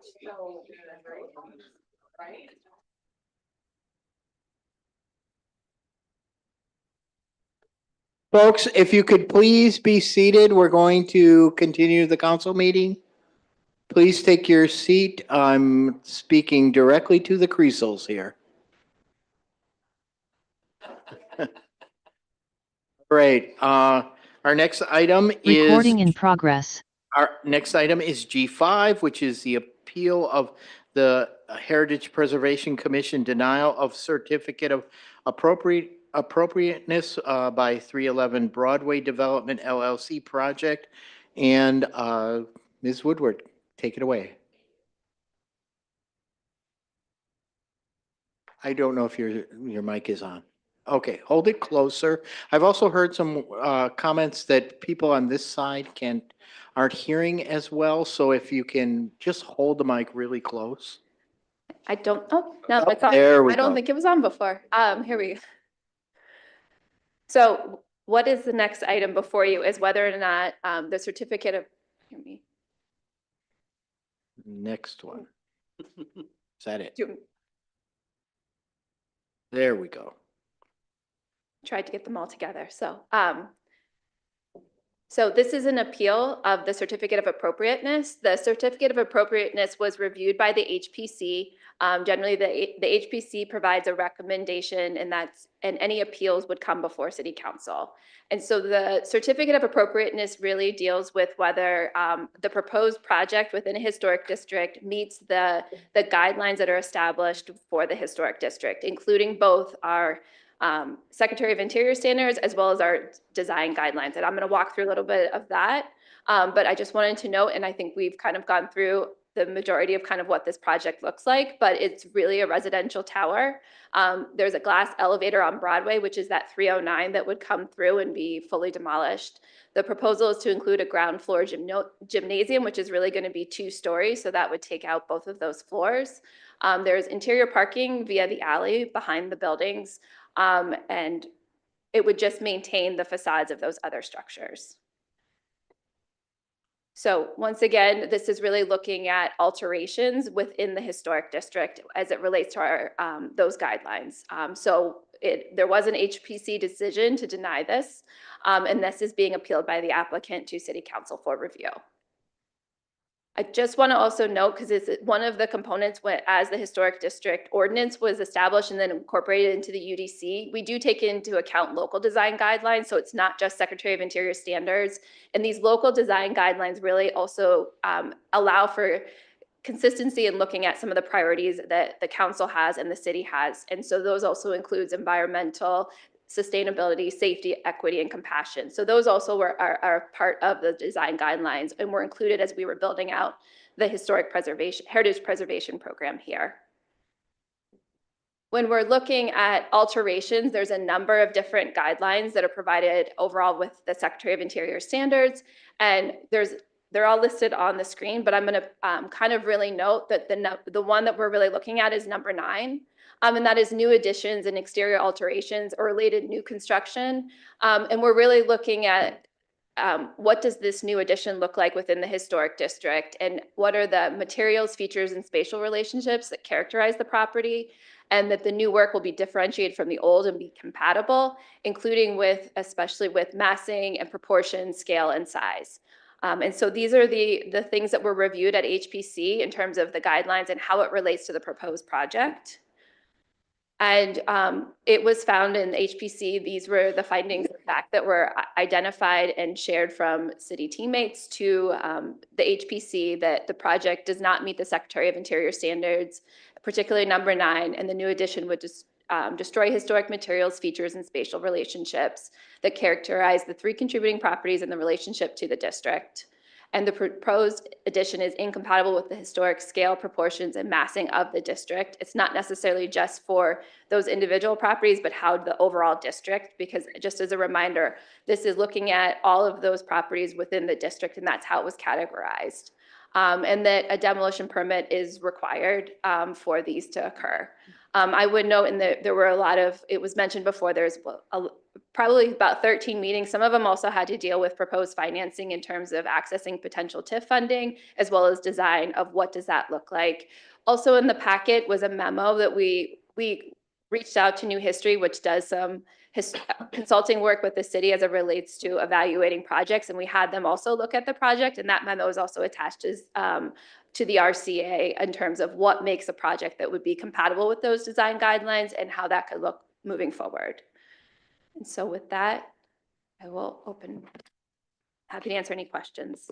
Great. Thank you, Ms. Woodward. And we will invite Mr. Henderson to return to the mic, and you have 10 minutes to address the council and state your case. Welcome back. I'm back. Council President Schubring, members of the council, Honorable Mayor. I won't be repetitive. I'm guessing you're going to hear some passionate arguments that are going to repeat what they said before. But I think one thing I would like to add to the previous conversation is there are 2 council members here that did encourage us to spend time trying to come up with a compromise position to make this project viable and workable for the city. You've heard me talk about the 13 meetings we had. If not at every meeting, but maybe every other meeting, we asked the staff, is this a project the city's interested in? Is this a project the city wants, excuse me? It's the smaller one. Yeah, the mobile one. Is this the project the city's interested in us continuing to pursue talking? Every meeting, and they said yes. This is a project the city is interested in. This is a project we think the staff can support under certain conditions. We worked at least 6 face-to-face meetings and 13 total meetings. Some of them were done by Zoom or virtually. And never once did we hear, let's just stop talking. We never once heard that. We're at the point we don't want it. And that is nothing that was ever communicated to us. So when we left the meeting before, kindly, a lot of the council members, and I think one staff person commented at that same meeting, would you please consider working with our staff to find a compromise position? We did that. We worked diligently. We changed the design, more expense after expense after expense, every meeting, to change the design to try to arrive at a compromise position.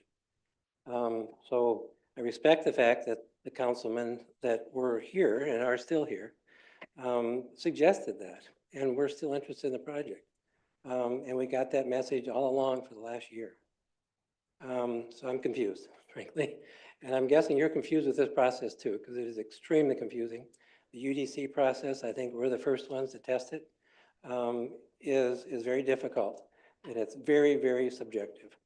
And you can take a position no matter what your agenda is, quite honestly. And we took a position different than theirs. And I don't think there's anything wrong with our position. And I'm not saying anything's wrong with theirs, but they don't agree. That's our society today. I mean, a lot of things are like that. They don't agree with our assessment, we don't agree with theirs. So that's how the thing is written, frankly. I don't know how many of you had time to actually read it in detail, but I think any of you, if you're in our same position, you might argue the same way we are. So that's where our confusion comes from. We spent a lot of time and money at the kind suggestions of the council. We want this project, we're interested in it. Would you please work with our staff? We did that. I don't know what more we could have done. And we're trying to bring a project that brings a lot to the community. There's places people could enjoy buildings much like ours. There's places to go. If they don't want to pay the rent that they are probably going to have to face up to, because like I said, we have taxes that we have to pay. And we're just not going to subsidize it any longer. I don't know what else I can say. So those are the facts. We're done subsidizing the favorable rents they've enjoyed. And they've gotten a lot of pleasure out of it, which is great. But we can only tolerate so much of that. I'm being totally frank and honest with you. I don't know what else I can say. We're trying to come forward with something that we've been encouraged to bring forward, and now we're saying you're not interested. So we spent a lot of time, money, and effort, and a lot of staff time, quite honestly, of your city staff time working with us. And they work very diligently with us. They're great, and they did a nice job working with us. I'm not criticizing that at all. But we were earnestly talking to them about a compromise position, and they were too. But now, nothing's been said about that tonight. So I won't repeat anything what I said previously. but I hope there'd be some comments about that by the staff we met with, because we thought, last we heard, we had a position that they could support. Thank you. Thank you, Mr. Henderson. At this point, I will open the public hearing and start with Leah. Hello again. I didn't think I was going to get up to speak the second time, but because we don't have economic hardship proof, I just wanted to share how much I pay for my parcel at 317. I currently pay $2,800 a month. 317 is $12,000 a year for property tax. And I have an email. I haven't wanted to come and talk on this. This is why I didn't last year, because I was afraid of retaliatory measures. And frankly, the building has not been taken care of. Here is an email from the day after the last meeting. So January 23rd is when we all voted on preserving this district. The next day, January 24th, Leah, as you know, I have held off years increasing your rent at 317 South Broadway. I've even allowed you to pay $24.60 in lieu of the $26.10 this agreement established. We pay the water bill for upstairs, which is why that agreement was made. The apartments upstairs. At this time, the lease rate for 317 will increase to $2,800 starting March 1st, 2024. This lease rate is considerably lower than almost all the rents in downtown area and considerably lower than Steam Coffee. Please let me know if you have any questions. Best, how? Okay, Cafe Steam pays more than we do. That's what we pay. It's $12,000 for each parcel. I believe 311 is $24,000 a year, and 309 might be too. I'm not sure what their rents are. But I love this block so much, I signed a lease for the building next door, so I know what the rent is going for, and I felt like I could afford that. So economic hardship, we've had a building that's falling apart. And here is a letter from Christian Cartwright, City Clerk's office on February 15th, 2024. We used to have a liquor license at our space, which was a huge part of our business model. Dear Rochester Art Heads Emporium, the City of Rochester did not issue a consumption and display liquor license for Rochester Art Heads during the 2023-2024 license year. Consumption and display licenses are jointly issued by the City of Rochester and the State of Minnesota. The state requires verification from the city that all local requirements have been met prior to their issuance of this license. While your business provided required documentation, we could not provide a liquor license to your premises because of the nature of your building was deemed to be in state of disrepair, and our building safety team would not sign off on your lease, on your license. In 2022, our building inspectors had expressed concern about the state of your building located at 317 South Broadway, but they signed off, allowing licensure, but informed your landlord that improvements would be required within the next year before any further permit and license approvals would be granted to relevant tenants in subsequent years. Upon inspection in 2023, no such improvements have been made, and so our building safety team did not approve your licensure. We lost our liquor license. Without approval from city departments deeming a licensed premises acceptable for the use, the office of the city clerk cannot issue a liquor license. Multiple attempts have been made to ensure compliance by the landlord of your space, but without fundamental improvement of the state of your building, the issue preventing licensure remains. Sincerely yours, Christian Cartwright. Thank you. Thank you. Next, we have Lucy Creasel.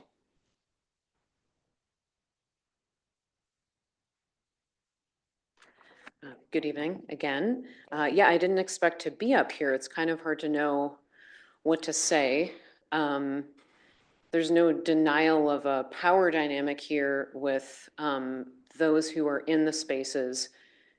And the landlord and I just keep, the word accountability just keeps like bounding around in my brain. Like what happens when a property owner denies elemental care for years of a space? I can think of other properties that's happened to in our community. But like, what does that mean? I'm asking a rhetorical question. How do we hold people accountable? This has been a plan. I'm just gonna say something like that.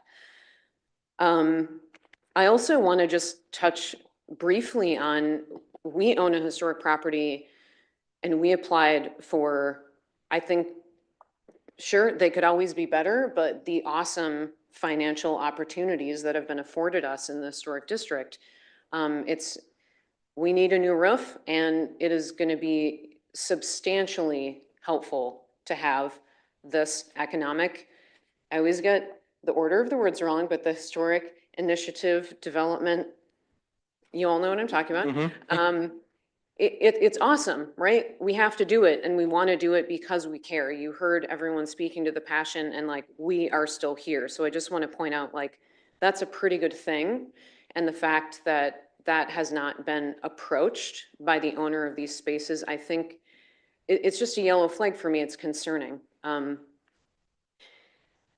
Just thinking of Rochester's future, what I want to share is actually something that I just want to close, something I loved hearing from the HPC, from Dob Meyer at the last meeting where this was proposed. They said the following, and it really gave me a beautiful picture of what is possible, and I just ask for us to not lose our imaginations here.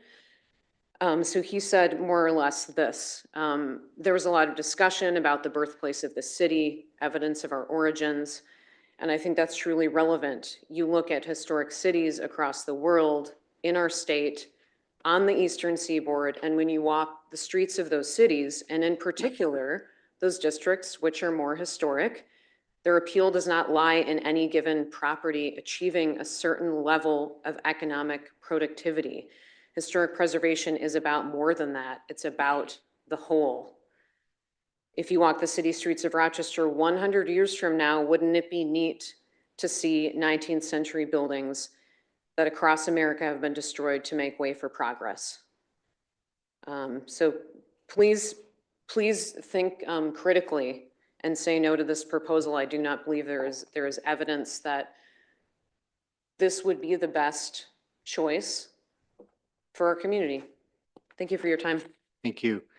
Next, we have Kevin Reynolds.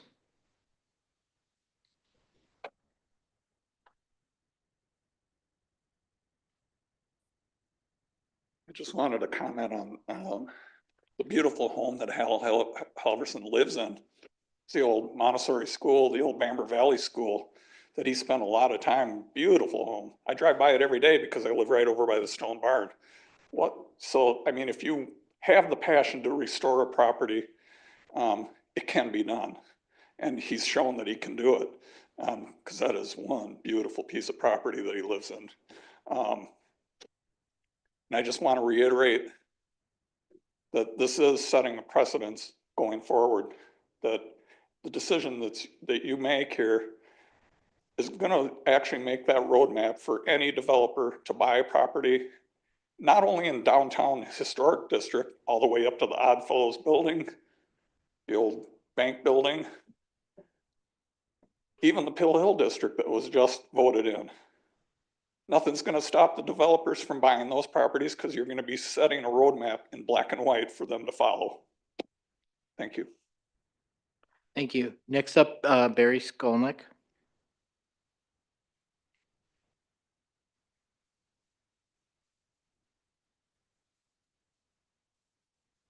Hi, just want to mention that when I was at the HPC meeting, they taught two things. They talked about economic hardship and stuff. They tried to get Hal to get more information, and he felt it was confidential and didn't want to. And I just think that the staff has tried to work with Hal on adaptive reuse, and apparently they were never able to do something that was worthy of Hal or whatever. And it just seemed that it's not like he can't do adaptive reuse on his buildings, but they have to meet certain standards so they don't destroy the ambiance of the area and the general look of the buildings. I mean, they're whole buildings. They're not just a facade. They're more than a facade. They have sides to them and all around. And so if you want to maintain the district, you have to do it in a certain way to meet the standards that have been set up by the city council and are by law what we allow. And so if he doesn't meet that, the staff rightfully say no, because those are the standards that you and the city have adopted for approval for this kind of thing. And apparently he didn't meet them. And Molly had letters in the packet that talks about that. And I just feel that you should be consistent and follow the standards that have been approved by the council and the city. And again, Molly and staff faithfully did that. And they just approved what he said. They didn't approve what he submitted because he didn't meet the standards. It's kind of simple. And then he still could try for adaptive reuse and try different plans, and he could try again and to do that. But what he proposes is just too much of a destruction to the look of the district. If he did it a little bit differently, maybe it would be better. I mean, he may not get as much out of it as he would like, but it would at least be more than what he has now. And I do think he can do adaptive reuse if he tried. But again, it might not be what he wants, but at least it would meet the city standards and it'd be more what he has now. But we do have certain standards, and if we change it for him, we have to change it for everybody. And that opens up a whole Pandora's box. So I don't agree with that. And hopefully you'll you'll approve the city's request to deny his request. Thank you very much. Thank you. Mr. Creasel.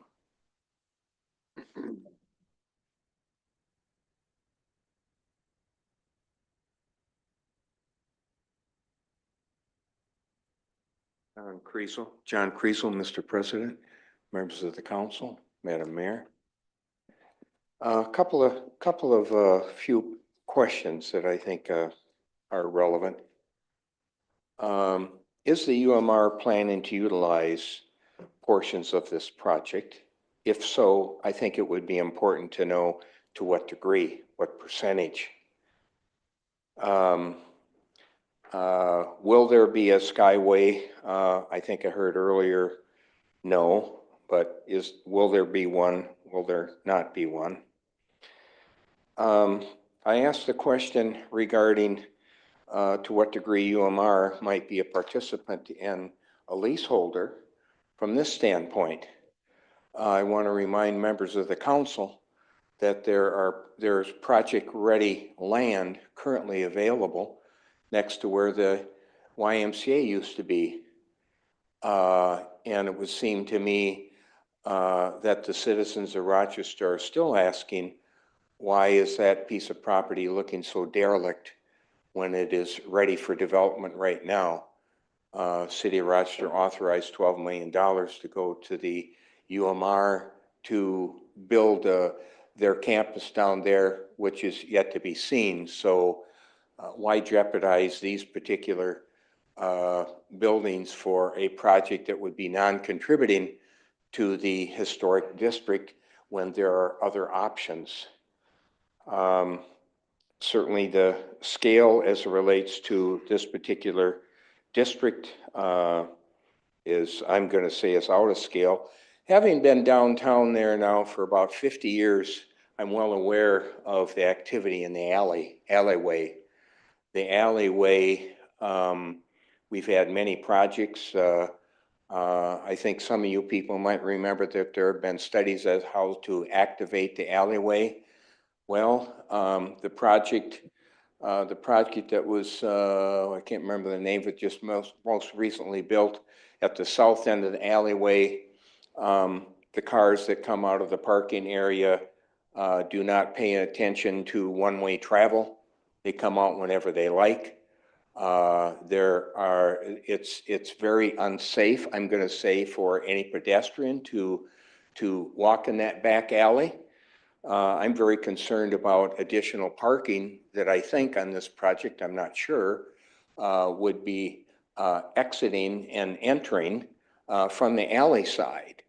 If that's the case, because I think there are still people in this downtown business district that utilize vehicles and vehicle traffic, I'm going to suggest that the alleyway will be less safe with a project of this size, utilizing the alley to bring the cars in and off of the alley.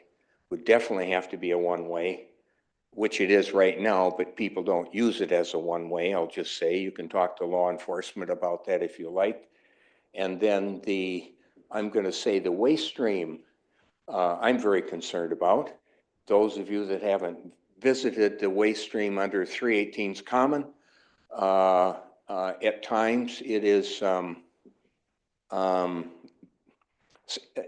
many times it looks kept, most of the time it looks unkept, and I cannot imagine what's going to happen, but I think I would like to know from Hal and Grant as to what the utilization of, or how they're planning to utilize traffic, underground parking, as well as utilize the necessities of waste in this particular location. We need to know that and stay ahead of the game. Thank you very much. Thank you. Next we have Emma Hildebrandt. Is Emma still here? I don't see her. How about Sean Kettlecamp?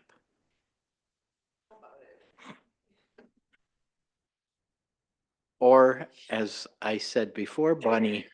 She did list her name as Bunny. And I asked you, did I write that? I can't remember. You did. So I just want to say Rochester in the beginning was a mill town, a flour milling town, and the flour mill was next to the river, on the other side of the river from the, this way, from the government center, and directly behind all the buildings on the east side of Broadway. And what I'm trying to drive home is this kind of this historic district kind of spreads out from just being on Broadway proper, because when you go right around the corner, you have the original Chicago Great Western Train Depot on 4th Street, and the other buildings going the other direction on 4th Street, the Blue Duck Kitchen, all of that is Can I stop you for a minute? Who's controlling the light here? It's flat. Ah, thank you. Continue. Go ahead. There's a light flashing? Yeah, it was flashing. It was a little distracting. So I'm just wanting to just drive home that the historic district isn't just on Broadway. It's spread out from there, and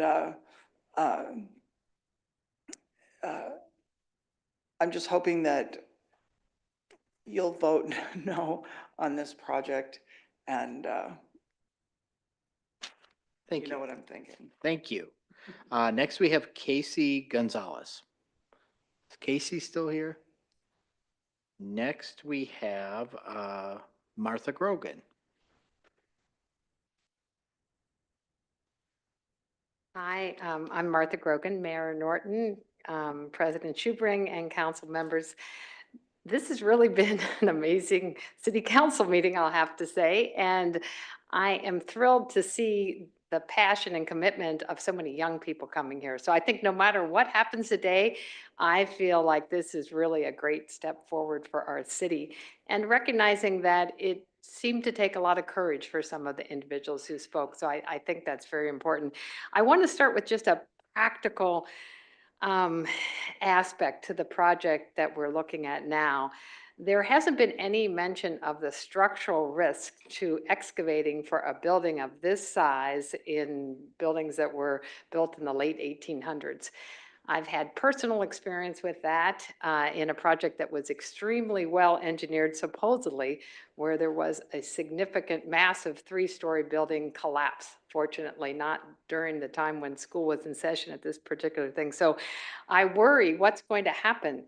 These buildings are already not so great. Are we literally going to have some structural problems when this excavation occurs? And also, if I look at the plans, one of the plans is 13 stories. The Berkman is 14 stories. So we've seen the visual, but just recognize that we're basically putting the Berkman right in the middle of the historic district. And so when you look at the streetscape and the whole feeling of the historic district, yes, there are some other taller buildings, but this is really dramatic. So that kind of brings me to the design compliance, because having done the Pill Hill district, I had to spend a lot of time reading those Secretary of Interior standards and our local design guidelines to understand them as much as I could, so that I could explain them to neighbors who were some more willing than others to take them on, right? I spend a lot of time talking to Molly Lundgren Patterson about it, using case examples. And so I'm not an expert, I'm not a professional, but Molly is, and we have our city staff and New History weighed in. And they said, reviewing all this information, this project does not meet our national or our local standards. Now, if you look at the picture, I would argue it's like the CAPTCHA you get on your phone. What does not fit in? I mean, honestly, I think probably a kindergarten kid could tell us that this doesn't fit in. So I really think Mr. Henderson is arguing that this is just too rigid or draconian, but he did not present an alternate professional. Usually you can find somebody, it's like malpractice, you'll find somebody that says, whatever, but he did not present another professional opinion that this does meet the standards. So it's really going back to our ordinance. It took a long time, as most of you know, to get a heritage preservation ordinance in Rochester and to have our program and our HPC committee. And now, again, most of you probably weren't here for that, but then it does allow for historic districts, residential district, the business district. So now, whether or not a person was actually in favor of that, we have the ordinance and it has guidelines and we have experts that weigh in on it. Councilman Friedrichs mentioned that you should be able to do whatever you want if you're a property owner within building codes and zoning.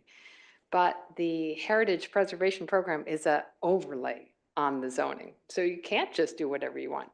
And many people in Rochester have had their zoning changed, but they already own the property. So the fact that he's owned the property for a while, bottom line is it comes down to an owner that isn't in favor of the historic district, hasn't been in the beginning, and that's his right. But I think what this really places at risk is the whole Heritage Preservation Program. Because if you look at that picture and say that is allowed because that's heritage preservation, then you can do anything you want to in Pill Hill, any other landmark. And if I'm a business owner, maybe in Lower Town, I'm going to wonder, why are those people in that district getting grants to improve their buildings when this is the kind of building that's allowed? So we've made great progress in Rochester. It's a really positive night. I think we want to build on this. Developers are not evil and preservationists are not crazy, but we need to work together for the good of our city. So I hope that you will uphold our ordinance, because I really view this as a referendum on the Heritage Preservation Ordinance. That's really what I would say you're voting on. Thank you. Thank you. Next up, we have Mark Hubley.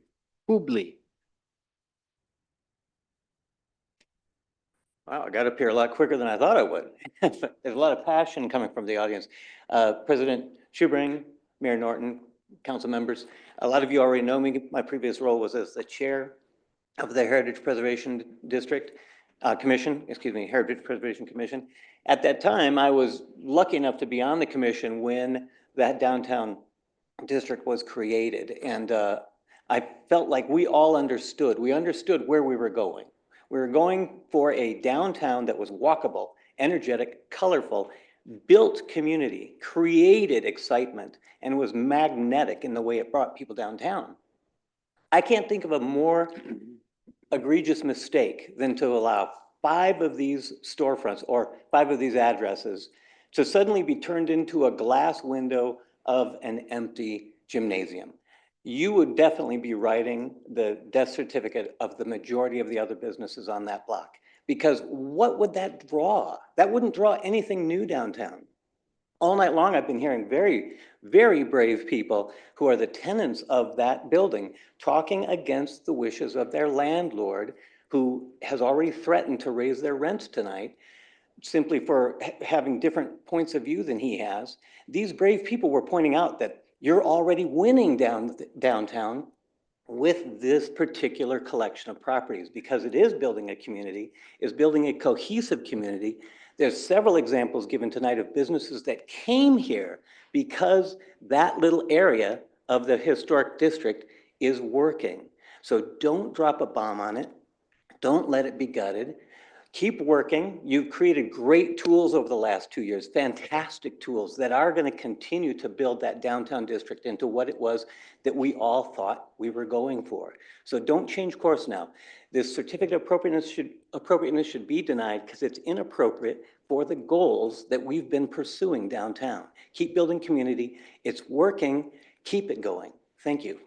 Thank you. Next up, we have Nancy Slocum.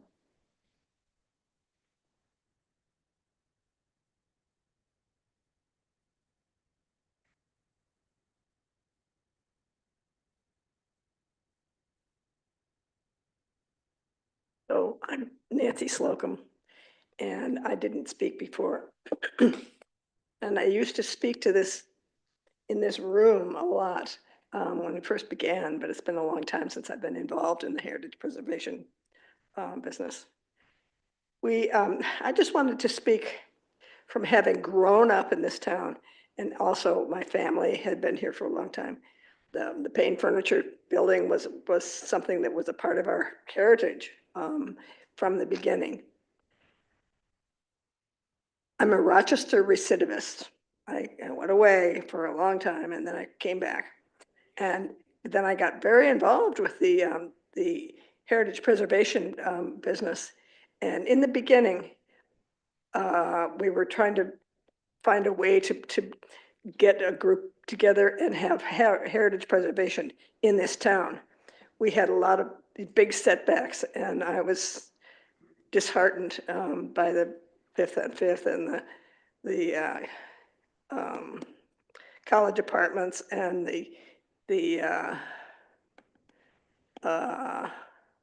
several others that I worked really hard on. And I was so disillusioned when they were just wiped off the map and we were gone. So I basically stepped out, and also for physical reasons as well. But I do want to come back in at this point and say that there's a lot to be said for the heritage preservation for this town. I was really impassioned and really, really glad to see that it carried on from the beginnings that we had. I can't imagine it being that much of a surprise to Mr. Henderson that his buildings were going to be considered historic. This was not dropped on him. This was not a big surprise. It's been a long time that a lot of people have been thinking about downtown Rochester and the things that we used to have and the things that are gone. And I would just urge you all to not allow this to happen once again. Thank you.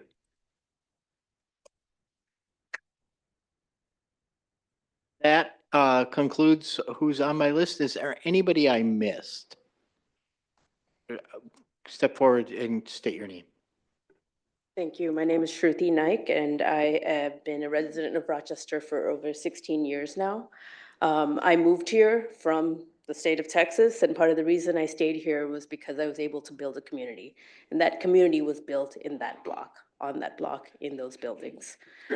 Since then, the first discussions around starting a new business that's now Variad and employs over 100 people in Northwest Rochester, those things are intangible. Those things, the conversations that happen in these buildings are intangible, and they're important to the growth of this city and the vibrancy of this community. The growing art district now, we still come there, and the reason I come downtown every weekend and pass 3 different coffee shops is to come to Cafe Steam and meet my group over there. So it's an important ecosystem, and the meaning of this district is basically an urban ecosystem. And tearing one piece down will really ruin the rest of it, and it's important to remember that. The last piece of this, I'd like to direct both to City Council, but also to Mr. Henderson. I really respect the work you've done in this community for the past 35 years. You have obviously built so many key fundamental structures in our downtown. These buildings that you own, plan to develop, or hope to develop, but currently steward, are what I think are the beating heart of Rochester. Please make it your legacy to nourish them and not to tear them down. And I hope the city council remembers that while property rights are important, I am a property owner, I'm a business owner, it is also important the impact that these buildings and these spaces have for the entire community. Thank you. Is there anyone else who wishes to be heard on this? Seeing no one, I will close the public step forward, state your name. Hi, Abigail LeQuay. I spoke to the council in 2012 when I was in middle school at about the 5th on 5th project, and I wasn't anticipating speaking today, and I felt like it was time to come back. These issues aren't going to go away. They're not going to go away. I just feel so strongly that it is important to preserve the character. We're really setting a precedent here. And I know other people have said that, but I just have to say it again. You know, what we're doing here is going to shape the downtown forever. You don't get it back. I know that sounds really obvious, but I think that we all need a reminder. It does not come back. You know, I want to live the rest of my life in this area. This is really important to me. This is my hometown. So many of my peers went away for college and never came back. That is a very old story here. I really want this to be a place for my children and for my grandchildren. And I want to retain that culture, not just the buildings. And I will also add to the concept of keeping the facade. I think that a body is more than just its skin. I don't know what that will meaningfully do for historic preservation. I see that as kind of an empty gesture, frankly. I'm sure it would be better than nothing, but that really doesn't do much for me. And that is what I wanted to say. Thank you. Thank you. This is a public hearing. Anyone wishing to be heard on this item, please step forward. Seeing no one, I am going to close the public hearing and invite Mr. Henderson back up for his rebuttal.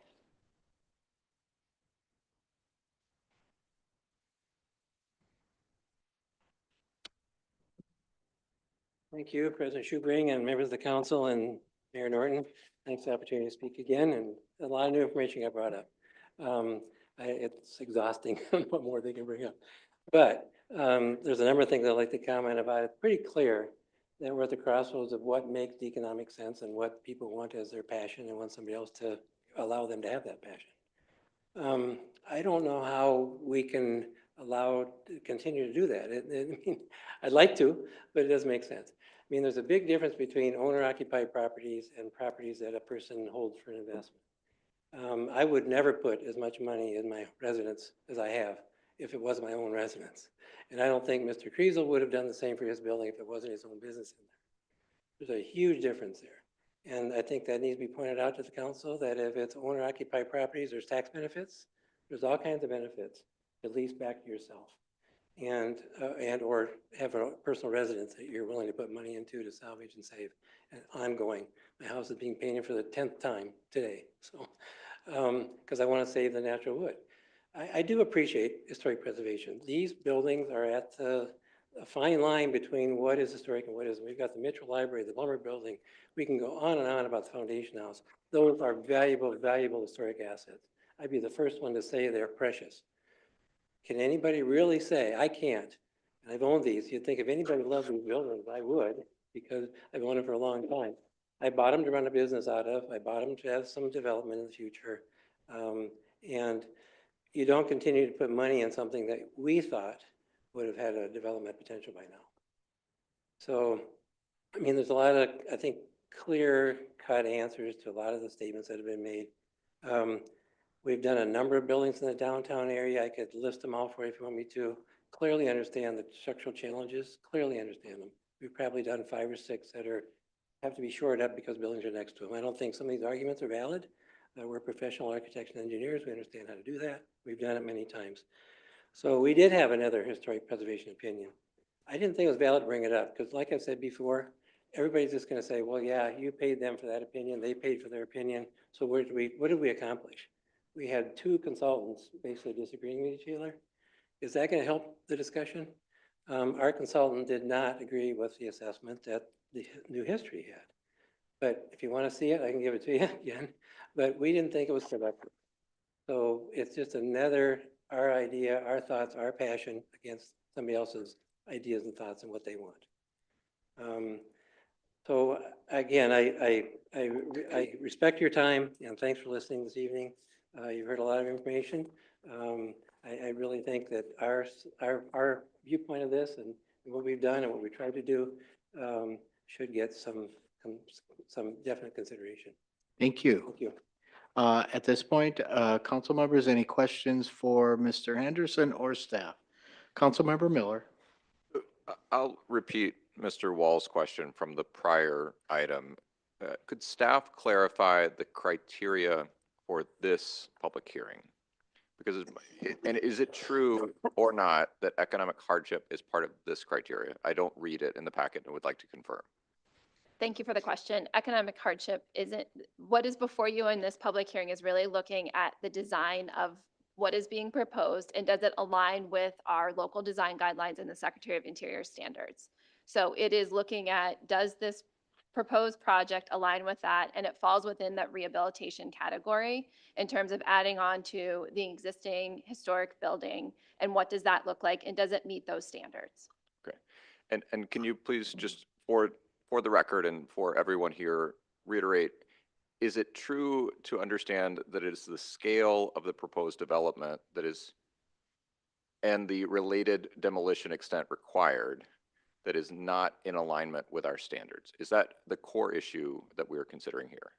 Yes, those were identified throughout this process. And I will just note, like, the new history memo that we pulled together and had reviewed was also shared with the applicant as we were trying to find solutions of what could become a project. So there was a number of discussions in terms of what does a project look like within the historic district? How do we arrive at one that can meet those guidelines and what does that look like? So that memo was also shared when we received it in terms of what does an addition look like? What is that going to look like in terms of scale, massing, and how could it potentially fit within a historic district? And I would say overall, there's been minor changes to the design, but there hasn't been significant ones that would be in alignment with our established design guidelines. Thank you. Councilmember Fredericks. Thank you, President. Ms. Woodward, what changes would you want in order to approve this project? What changes would you like to see to approve of this project? So what we had, thank you for the question. What we had shared was really looking at what is the size of the addition and what does that look like in terms of the overall district and the impact. And so some of that is what we've kind of outlined, and we shared the memo from New History that also identified what does a scaled down version look like in terms of an addition and where does that set back from the street so that it doesn't have an overall, it doesn't kind of overwhelm the existing structures that are part of the established historic district. And recognizing that we're looking at all of the structures in the district together when we're looking at some of these things. And so some of that is kind of a give and take of what is a project that the applicant wanted to submit versus what do our guidelines really look like in terms of that scale and massing. And so those are the things that we shared throughout to try to find something that potentially could be approved. So what I'm hearing you state is it was clearly defined to him before it came to you what you would like to see, and it didn't come to you wrapped up like that? I would say that what is before you is somewhat similar to what was seen previously. There's been small tweaks in terms of what does the massing look like, but we also shared our feedback along with what does that massing look like, and that it should be set back from the street. It should be kind of subordinate, so less and a better scale with what the existing buildings are.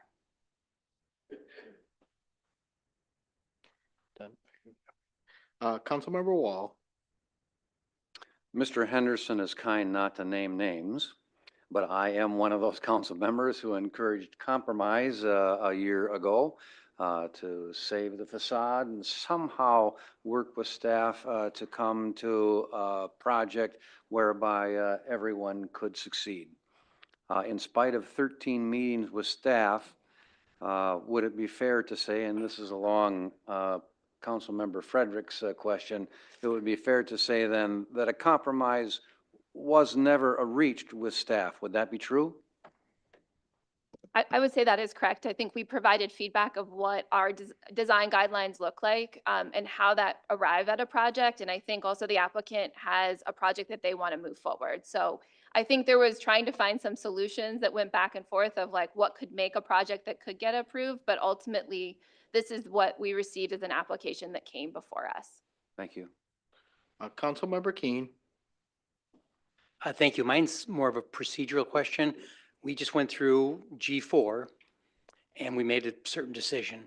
Did G5 assume a certain decision, or would we have the same discussion no matter how G4 came out? I think the way we aligned these two public hearings was, first and foremost, was that the removal of anything within the district was only a recommendation from the Heritage Preservation Commission, and so their action needed to be taken by council. This item came as appeal from the applicant in response to the action that was taken at the HPC. So there was a little bit of back and forth of which came first, but ultimately it was recognizing that the action needed to be taken in terms of should there be a demolition permit and how does that process work in terms of should they be removed from the district first, and then really looking at does this project comply with our design guidelines and that appeal process. Okay, let me try it slightly different, that if we had gone a different direction on G4, would G5 be moot? I would say not necessarily, because right now it's still, there's still an appeal that was before that needed to come before council. Okay, I guess what I'm struggling with is that if we had said we're going to take this out of the district, I don't think we'd be doing G5 right now saying, does it fit in the district? Yes, I understand. So yes, if you had chosen to remove these from the historic district, then a demolition permit could be applied for and submitted without having to have that review. But the other part of looking at some of those is if they're removed from the historic district, either the district boundaries would need to be changed, or these would be considered non-contributing properties, and there would still be a review process that would need to take place for that. All right, good. That's what I was, so there it still would be in the district, just non-contributing versus not in the district. Correct. Okay, thank you. That's helpful. Any further questions? Is there a motion on this item? I'll make a motion denying the request to overturn the decision of Heritage Preservation Commission to deny the certificate of appropriateness for 309, 311, 313, 315, and 317 South Broadway, based on the findings that it does not meet adopted Secretary of Interior standards and a demolition permit is required. Moved by Councilmember Miller. Is there a second? Second. Seconded by Councilmember Doring. Councilmember Miller, you have the floor. Sure. Thank you. I appreciate all the comments. I appreciate the work that has gone into this. And I know it's very awkward to talk about quasi-judicial hearings. That probably doesn't make a lot of sense to the average member of our community. And so when I look at this decision, what I see is that we are required to evaluate the recommendations related to design guidelines and these standards. And I appreciate, Mr. Henderson, that you've come to us, and I wish you had brought your consultant's report. We don't have any other criteria to evaluate this against. And so I struggle to see anything other than a recommendation and support for that denial related to the historic standards. And so I plan to support the Heritage Preservation Commission's decision. Further discussion? Seeing none, all in favor say aye. Aye. Opposed say nay. Nay. We have, did you vote? No, Nay. you did. Oh, okay. Motion passes 5-2. Thank you, everybody, for coming and your passion. Thank you, Mr. Henderson, for staying with us. And I think Councilmember Fredericks opened the door for continued discussion with the city staff. So Moving on to reports and recommendations. We have H1, which is Sixth Street Bridge and Riverfront Projects Update, and this is presented by Mr. Steve Sampson Brown and Cindy Steinhauser. Thank you, Council President Schubring, Mayor Norton, members of City Council, Cindy Steinhauser, WC Administrator. I'm going to kick off this presentation and then turn it over to Steve Sampson Brown, Director of Construction. So what we are providing for you tonight is just seeking an update and getting some discussion. There's no specific action required this evening. This is to provide you an update on where we're at with the design of the Sixth Street Bridge, Riverfront and Neighborhood Safety Improvements, specifically design, provide you an update on where we're at with engagement, understanding timeline and milestones, and budget. It's important to note that we are at 30% design for the bridge, and we recognize we've got more work to do, more outreach to do with the neighbors. That's planned, but want to keep moving this along in terms of staying on track with our timeline. We need to advance this to MnDOT to keep our target for being under contract by September or fall of next year. Want to help you put this in context of where this project sits in terms of the overall area and the significant momentum and investment that's been happening in this area. And it's really happened since the council approved its first ever small area plan with the Downtown Waterfront Southeast Small Area Plan. And Clerk, can I ask that we could move maybe the text up to the upper right so we can show map? Thank you. As you can see where the green-blue line shows the project area. But if you look at what's happening around it, there's really a nice kind of triangulation of investment and what I refer to as kind of a cultural triangle. In that area, you have within a 5 to 7 minute walk of this area, you have the library, you have this convention center, you have Rochester Arts Center, Rochester Theater, you have Government Center, you have UMR Campus Growth Area, you have the Work and Soldiers Field. So this project is a major contributing project to what's the investment that's happening there.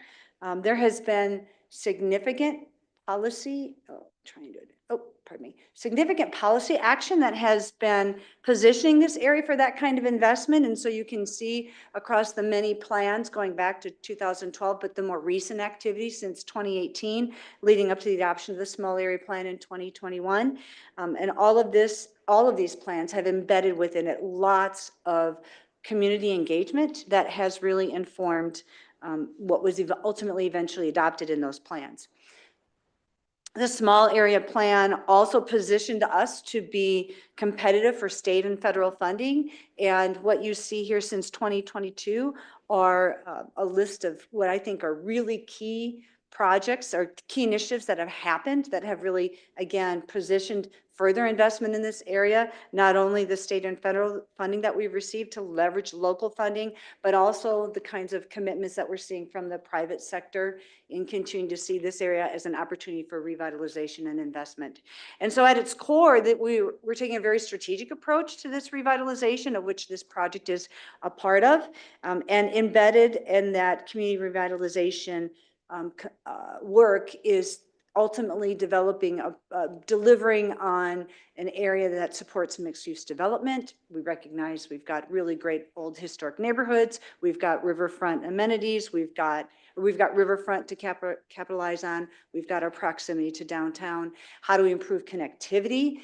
Not only by this project, but what's happening in the area around it. And most importantly, also how we are improving safety. So want to talk a little bit about, before I turn over to Steve, existing conditions. Here's some images of existing conditions of this area where the project's located. I think a picture's worth 1,000 words. There's a lot of asphalt there. There's a lot of lack of connectivity. And so again, thinking about that approach around supporting mixed-use development, improving connectivity, improving neighborhood safety. That's what we want to deliver on, not only for Rochester's, some of Rochester's most original neighborhoods, but also for the large vacant parcels that exist there that are not delivering on highest and best use at this point. And that's obviously embracing the riverfront as amenity. With that, I'll turn it over to Steve to walk you through the project.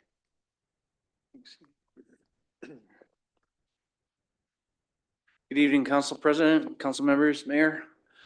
So existing conditions. So generally familiar with the South Broadway area, 6th Street, going east to west, left to right across your screen. So right away, relatively fast-moving traffic, so we have some dangerous intersections for pedestrians and bicycles, lack of walkability connecting the kind of the east side neighborhoods to the Soldiers Field area, Discovery Square area. Talked about connectivity. Our goal with this project is to deal with the insufficient sidewalks, and then also just getting families and students out and along the corridor. So the project components that we're trying to solve for under this project, and the blue line through the middle of your screen is the project area.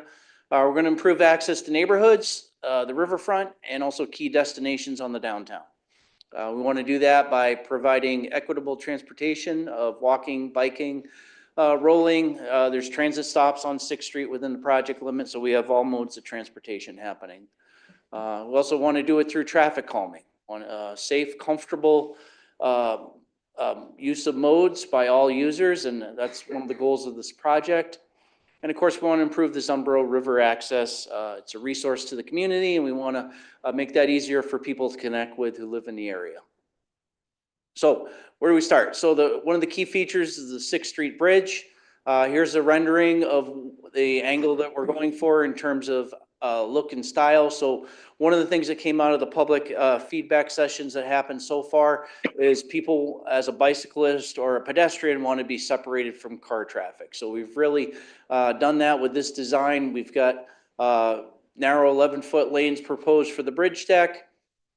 We've got physically separated pedestrian and bike bridges, minimum 12-foot pedestrian walkway along the bridge, and we really spent a lot of time getting the views from the bridge right. So it will be a place of, there's shade, there's places to sit, there's places to enjoy the views. We talked a lot about what those views might be. So really trying to improve the neighborhood and get this to be a good quality connection for people to enjoy.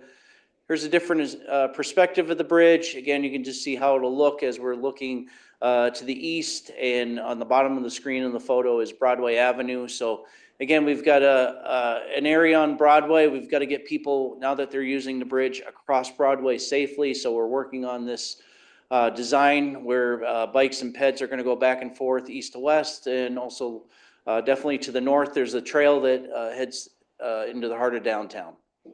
Got different features I talked about here. You can see the planters. So we're trying to green up the space with some plantings. We've got shade. We've looked at the orientation of the sun to see if people can actually sit on a bench and be in the shade. So we've worked through all those details. We think we've got a design that people really enjoy. Different perspective from the ground level, looking north. So again, you can just see different perspective, different architectural treatment. That's on the bottom photo. That's not the exact railing design, but we worked very hard to have the railing be open. So as you're sitting there looking at the river, you can actually see through the railing. Some bridge designs do it better than others, and we've got a very pervious railing design. So whether you're walking along the railing or looking perpendicular to it, you can enjoy the views while you're on the bridge. And again, just different street level views. So see different perspectives. We've got each side of the bridge deck will have a single 5-foot bicycle lane. Look at different options, and in this case, we decided we'll have a bike lane in eastbound direction on the south side of the bridge, and a westbound bike lane on the north side. And then we have good physical separation. So we talked about who might show up on the bridge to use it. Is it families with strollers? Is it bicyclists going to work? And how are those people mixing in different spaces? We want people to be comfortable. As someone's driving a bicycle faster down the road, they might be commuting to work. So this is the design we came up with. And with that, I'll pause because this kind of wraps up the bridge design piece before I jump into the roadway. If anybody wants to ask any questions, otherwise I'll keep going. I'll ask a question, Mr. Sampson Brown. So I lived in this neighborhood for 15 years. So what I want you to talk about is once the bridge and the traffic moves into Slatterly Park, I know there's a traffic circle within the small area plan. And then what is the plans for 3rd and 6th Street? And then as Ms. Amundson mentioned earlier, No, he had that up before. But, so if you can talk about, unless you're going to talk about the trails, later in your slide presentation. Yes, heading I into want the to make sure. neighborhoods. Yeah, Yeah, we'll probably have some better displays. And then, you said 3rd and 6th streets. yeah. What's Okay, the plans for that intersection? Is 3rd there? Avenue. Yes, correct? 3rd Okay, Avenue. Sorry. Yes, we'll have that coming up. So again, here's, switching to the street. So we took a complete street approach. Again, we want amenities for whether you're walking, biking, driving. There's transit stops. You can see some of the blue dots on the top image shows the transit stops. We've got narrower drive lanes to again, our attempt is to slow cars down. Specifically in the Slatterly Park neighborhood, it's currently posted 30 miles an hour on 6th Street. We've worked a lot with our consultant Bolton and Mink and the folks in the engineering department, Dylan and Sam and others. We think we can get the traffic calming measures set in a way that we can actually lower the posted speed limit to 25 miles an hour. Again, our goal is to have comfortable, calm, slow-moving traffic through the neighborhood area. On the I'm gonna stop you, council member. We have council member Fredericks, and then we have council member Miller, so I don't want you to get further along. Sure. Go Actually, ahead. I'll let him finish this piece because it's going to pertain to this piece. I'll let Okay. you finish and then I'll Okay. go into it. Okay, sure. So again, just on the west side of the river, west side of Broadway, a little bit more urban cross-section. We'll have places for people. One of the things we heard during feedback is people wanted places to sit down. If you're not able to walk a long distance, that was one of the things we heard. So we'll have within the Parkway area different benches. And I might have, oh, there we go. So how do we connect the two? So the 6th Street Bridge project will build the bridge and will come east, heading inland, I'll call it, to the roundabout, which the roundabout will be constructed by Link BRT. The sidewalks and the bike lanes around the roundabout, at least in the view on the left-hand side, will likely be constructed by the 6th Street Bridge project. We're still working on that coordination between the two projects, but that's generally the plan. As you leave the roundabout and head east to 3rd Avenue, that will be actually a Link BRT segment that's constructed.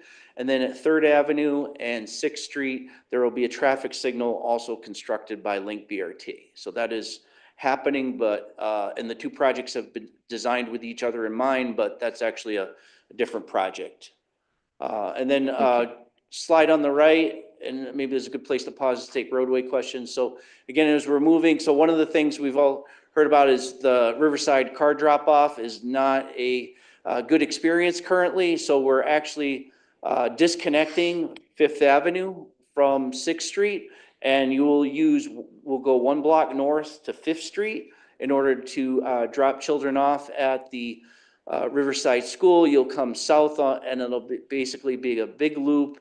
And then also recently there was a Safe Routes to School joint city regional meeting, and we talked about each school. And one of the things we heard with Riverside is there's a parking lot to the north of the school, so we'll actually be working with our design team to do things like elevated sidewalks, which are made to slow cars down, and then hopefully work with the school to make sure everybody's using the new drop-off pattern where some people pull into the school parking lot and they're pulling in and out through the drive islands that are painted and not raised. So we'll also work with the school folks to try and deal with that to get cars moving in the correct direction.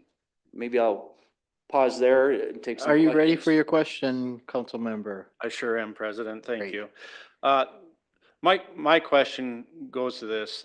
The 6th Street Bridge, I really like how it's going to open up the opportunity for that whole area to be developed properly and increase the tax base in that area. Obviously, Mr. Reagan and Mayo are doing a nice job of working together with you to get that area established. Okay, but when I go past 3rd Avenue into the neighborhood, I haven't heard the neighborhood excited about it. They're not excited about having the traffic entering that neighborhood.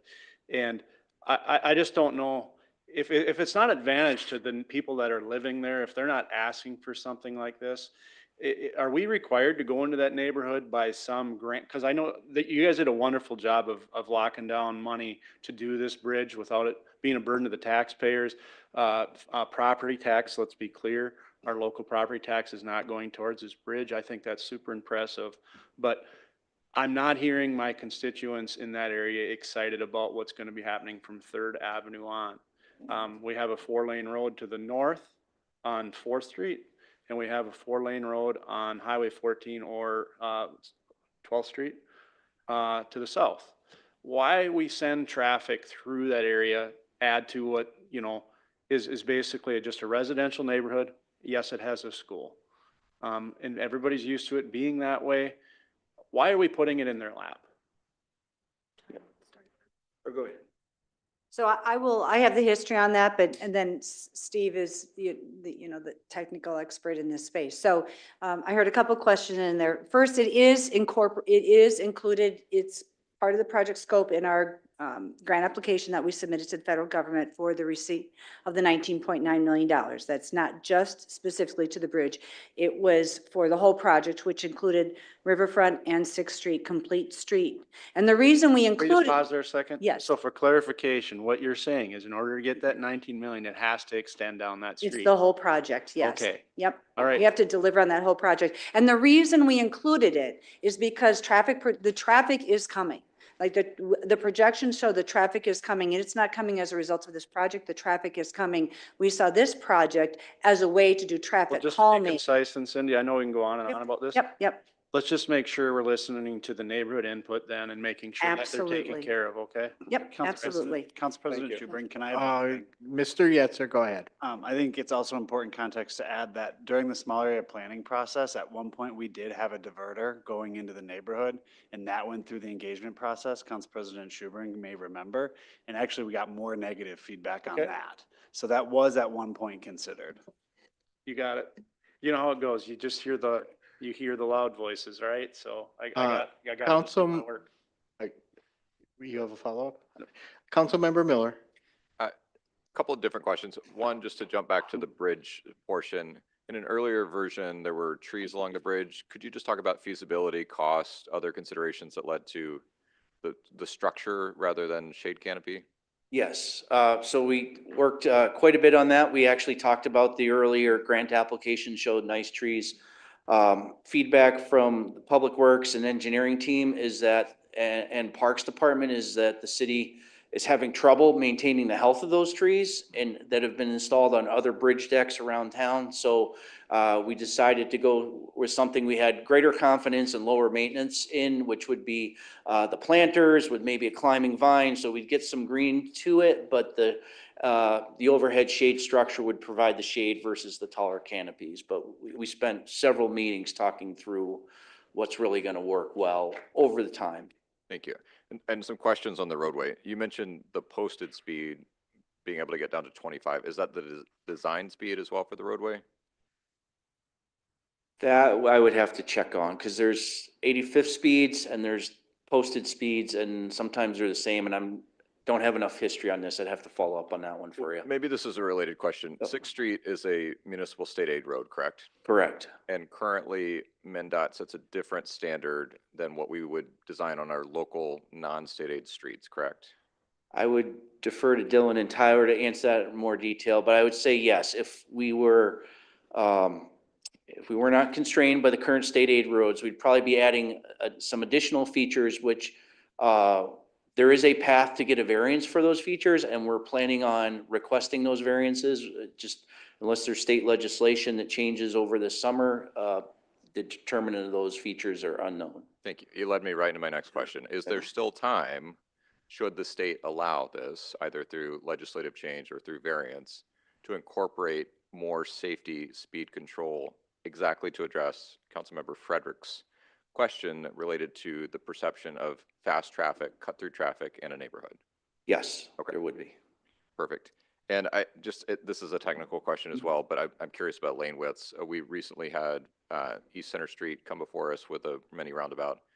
Does anybody here know what the lane width was in that proposed design? Is it 11 feet? I Is it 10 do feet? not. I don't know if Tyler knows there. I can have that answer shortly if you want to move on to another question. That's fine. Good That's fine evening. for now. Council, Dylan must know it off the top of his head. Yeah, good evening, Mayor, President, go members ahead. of the council. The lane widths on Center Street are 11 feet along that corridor. Councilmember Keen. As you go along now, I'm watching where the trails, there's a trail on the east side that goes, right now goes underneath Broadway, and that's a little further south of the Sixth Street Bridge. And so I think that there's going to be an underpass there at Sixth Street, but I wanted to, if you could try to, as you go through this, just make sure how the trails connect in that area, because there's, the South Zumbro Trail is coming from the west. Yes. And I'm not sure if it dead ends there or crosses across the bridge or how that works. Yes, we'll cover that in a Okay, few thank you. slides. We'll have some good photos of that. Anything else? Continue. All right. So I guess the last thing, bottom right-hand corner, again, we've looked at a mini roundabout. A lot of conversation here with Dylan and Sam in the engineering department. So generally, right now, there's a 4-stop condition at that intersection. There's 24 conflict points, which is engineering speak for 24 different ways to get into a traffic accident. Roundabout significantly reduces the amount of conflict points down to 8. So that's why there's over 40 mini roundabouts as of July of 2024 installed in Minnesota, and there's probably more than that now. So there's a trend.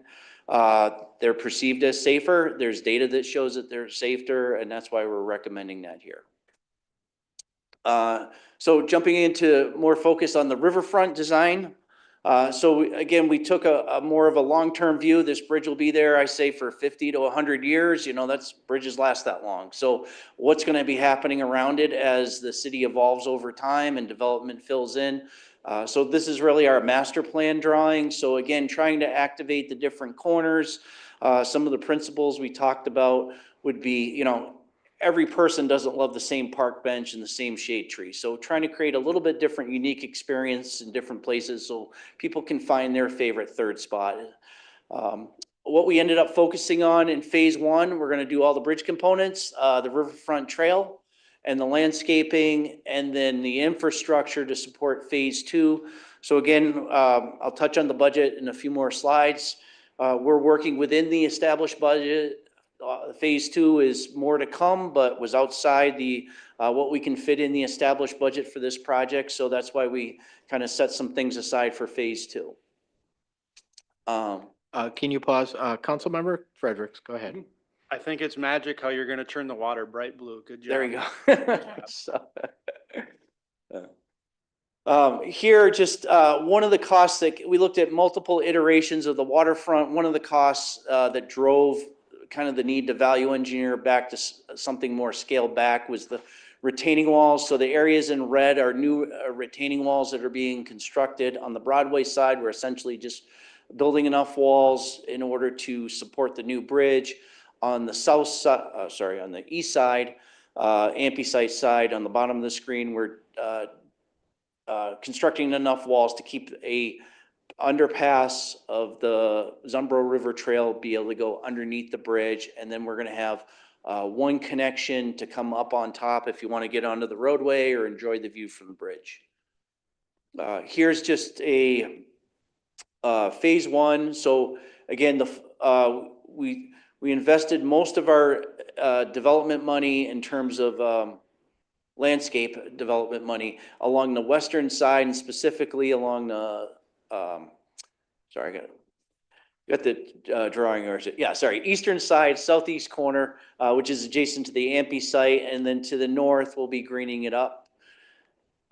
Phase 1, again, here, just zoomed in. So again, just soft landscape, some interesting shapes, but generally we're just building sidewalk and having some bushes and a couple of unique places for people to gather and sit. Some turf grass if you want to sit on the lawn, amenities such as that.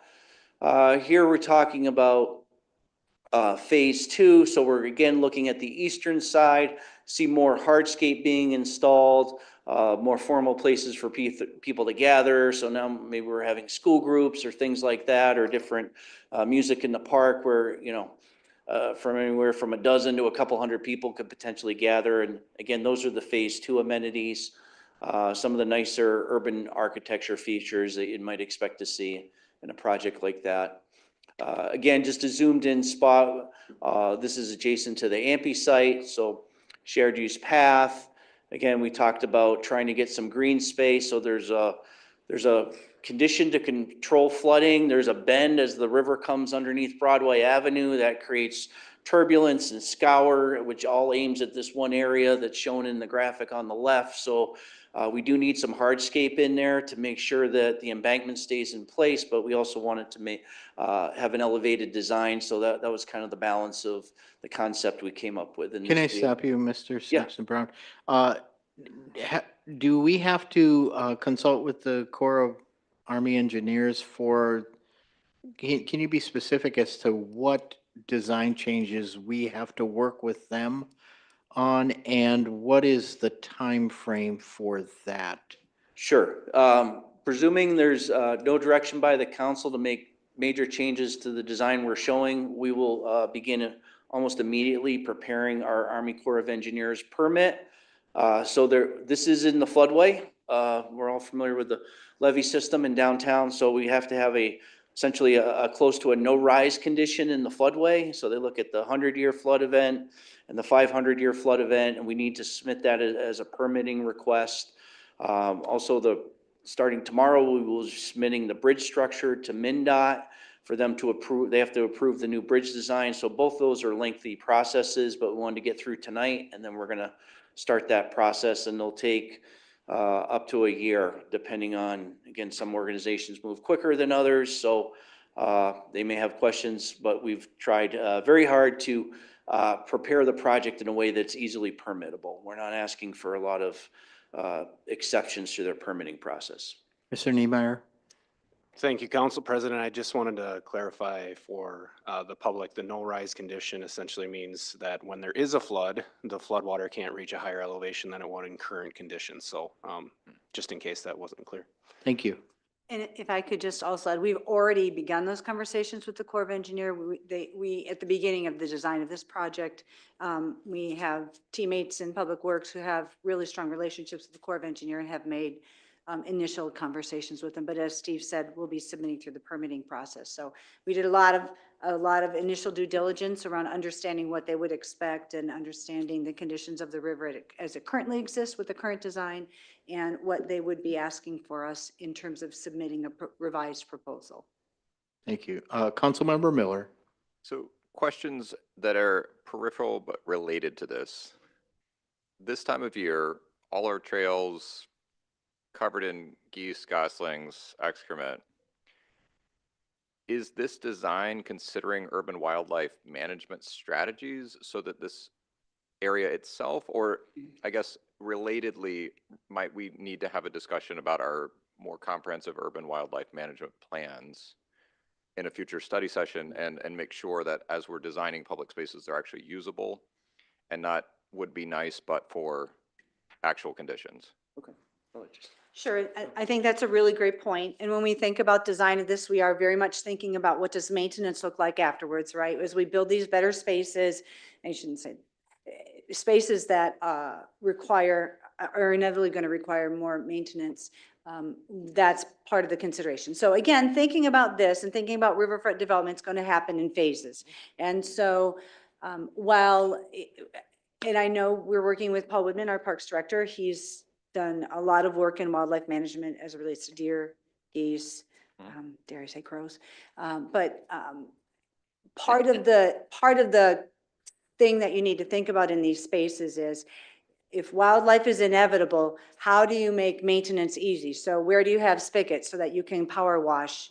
You know, where do you, when you have a flood event that suddenly you need to power wash and clean the stairs that come down so you stay connected to the river. So those are the kinds of things that we're thinking about in what is it going to mean to maintain this space post-construction. Great, super important. Yep. And may I just ask one question? I'd written it down and then didn't ask, but the connectivity, you show bikeways on each side, north and south of 6th Street on the southeast side across the bridge, and then it converts to a multi-use path.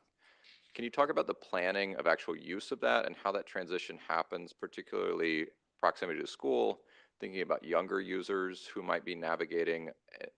How do you build intuitive use into that change from two sides to one? Sure. Just go back to a better picture here. So I guess we can start here. So a couple things are happening here. On the 6th Street, kind of Slatterly Park neighborhood area, where generally the approach on the project was the main line pavement is in good condition. This is not a full depth reconstruct roadway pavement project. It's more of an overlay. Before I arrived 9 months ago, it was kind of determined that the geometry and the curb lines would generally stay the same. So then we need to work within constraints. It was also set up as a goal as to not to acquire significant amounts of property and you know, going 10 feet into people's front yards. We don't have anything like that. We're trying to work within the property, the established right-of-way lines of the street. So that left us, and then feedback last summer was that people wanted bikes off the street, behind the curb, protected. 6th Street is in our active transportation plan and all ages, all abilities network. We've learned from East Center, just being out in the public, talking with bikes, everyone prefers a behind the curb bike solution if you're a bike enthusiast. That's probably 95% of the feedback I receive. So that left us with the choice of essentially no parkway, no trees, and have a separated sidewalk and perhaps a 5-foot bike lane if we could squeeze it in, or we went with the 8-foot multi-use trail. So yes, there are times when 8-foot can get busy, but you know, I ride my bike on the Zumbro River Trail multiple times a week. That's only 8-foot wide, and the utilization of that trail is going to be a lot heavier, I think, as a destination than this particular section of 6th Street. So, and today, in this section, people can legally ride their bike on the sidewalk that's out there, even though it's much narrower. So we're not necessarily adding bikes to the sidewalk. So that's just some of the things we had to balance as we came up with this option, and that's how we arrived at that. And to finish the thought, as you come over the bridge and you're eastbound towards the neighborhood, as you arrive at the 6th Street platform, we are looking at between there and 3rd Avenue, the best place to go from one lane on each side. We may at the roundabout have people cross because it's probably easier to cross. And then we do think we have space under Link VRT to get the 8-foot multi-use path on the north side from the roundabout out to 3rd Avenue. So that's what we're exploring now, is kind of like the final connectivity piece. Okay, thank you. And I'm not concerned about the 8-foot path being wide enough to accommodate. It's really in that transition point and just thoughtfully designing it. Because in our active transportation plan, we talk about all ages and abilities and thinking about both children and older adults who might be navigating an unusual space. And then I don't think we have a graphic of it, but where it connects with the existing Bear Creek Trail, we'll have, for more advanced riders, they'll be able to cross at a crosswalk, come to the south side and continue eastbound if you're a commuter. We did have it connect on the north side because once you make it across the Bear Creek Bridge, that's the connection to the Bear Creek Trail. There's a peel off that gets you up and down the river from the north side. So if you're a child and you're a younger rider, you can stay on the sidewalk the whole way and then connect to the Bear Creek Trail. So that connection made sense on the north side. So I'm just trying to visualize this. So when you're at the Bear Creek Trail, you're moving east into a very residential area where there are a lot of pedestrians that walk that neighborhood. So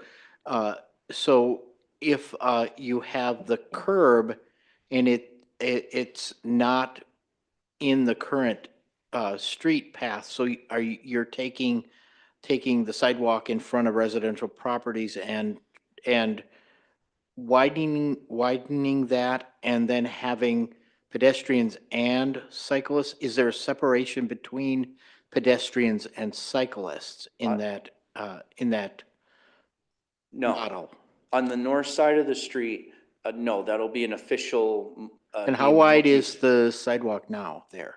That I would have to check. I think it's about 5 feet approximately. It's not kind of Okay. a regular neighborhood sidewalk. Yeah, I guess I have concerns when it's in a residential area, and I like the separation between vehicular traffic and pedestrians, cyclists, but just some concerns with cyclists that are coming off the trails, going into the neighborhood and navigating amongst pedestrians. So and I agree, sometimes there's not a perfect answer, it's a balance. I would think your most advanced riders that are probably riding the fastest, they're gonna stick to the street. We've already heard that feedback. I'm not gonna use the trail. I'm gonna ride with cars on the shoulder of the road because I don't have to deal with pedestrians.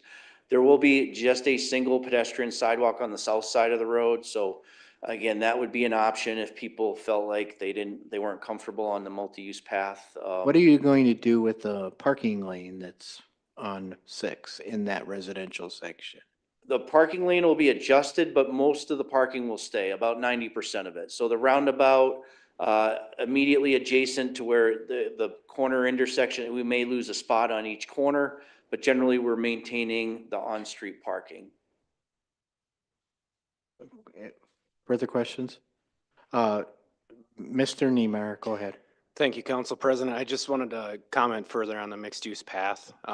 So MnDOT standards state that it's got to be a minimum of 8 feet wide, and they've studied these facilities extensively, and they determined that 8 feet wide is adequate for the mixed use that we're talking about. And you actually see a lot of our designs moving more towards the mixed-use path approach because we find it's more adequate and easier to maintain over time. Mr. Yetzer, did you have a follow-up comment? Continue with your presentation. Almost done here. So again, here's phase 2, just a little bit more, again, greening up. So the top slide is adjacent to Broadway Avenue. Hazama Plaza will be reorientated a little bit just because we need to build the bridge abutment. So there will be some disturbance there just in phase 1 as part of excavation. So we're still working through that piece.